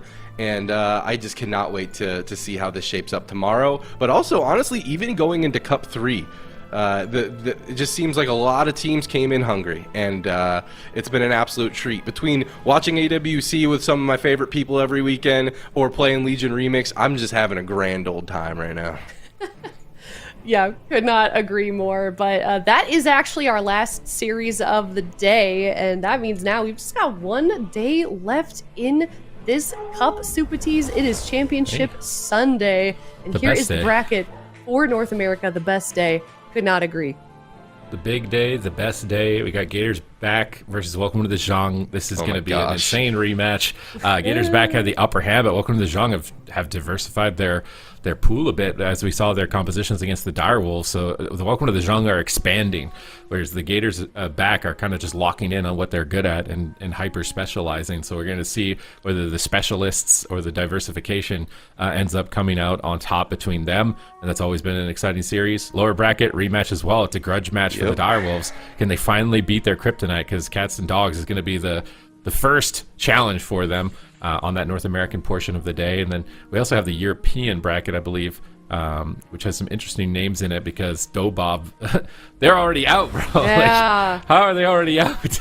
Dude, yeah, I mean, you're right. Look, you can see them getting dropped by Buff Mistweaver. Now they're in the lower bracket facing off against Under Pressure. And then we've got that upper bracket series, and it's actually Echo versus StreamerZone.gg facing off, and a winner of that, David, moving on to the grand finals. And this region is, I feel like, just as much of a toss-up, just as surprising, just as many upsets as North America.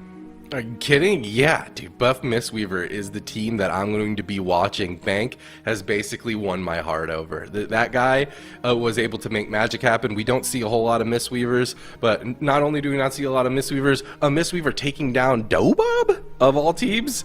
Unreal. The devastation of Ochre BM Hunter composition. If you told me that team, that composition is going to be the one that takes down Dobob, I would ask you what it is that you are. Yeah, I would just think you're crazy. But going up against a team like Under Pressure in the lower bracket, they're going to have their work cut out for them.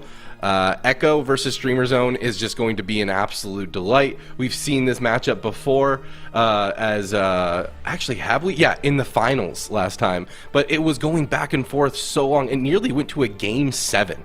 So I'm super excited to see how this is going to shape up again. Both of these teams have shown that they have the capability of adapting over and over and over again. I'm expecting both teams to have been doing their homework since Friday.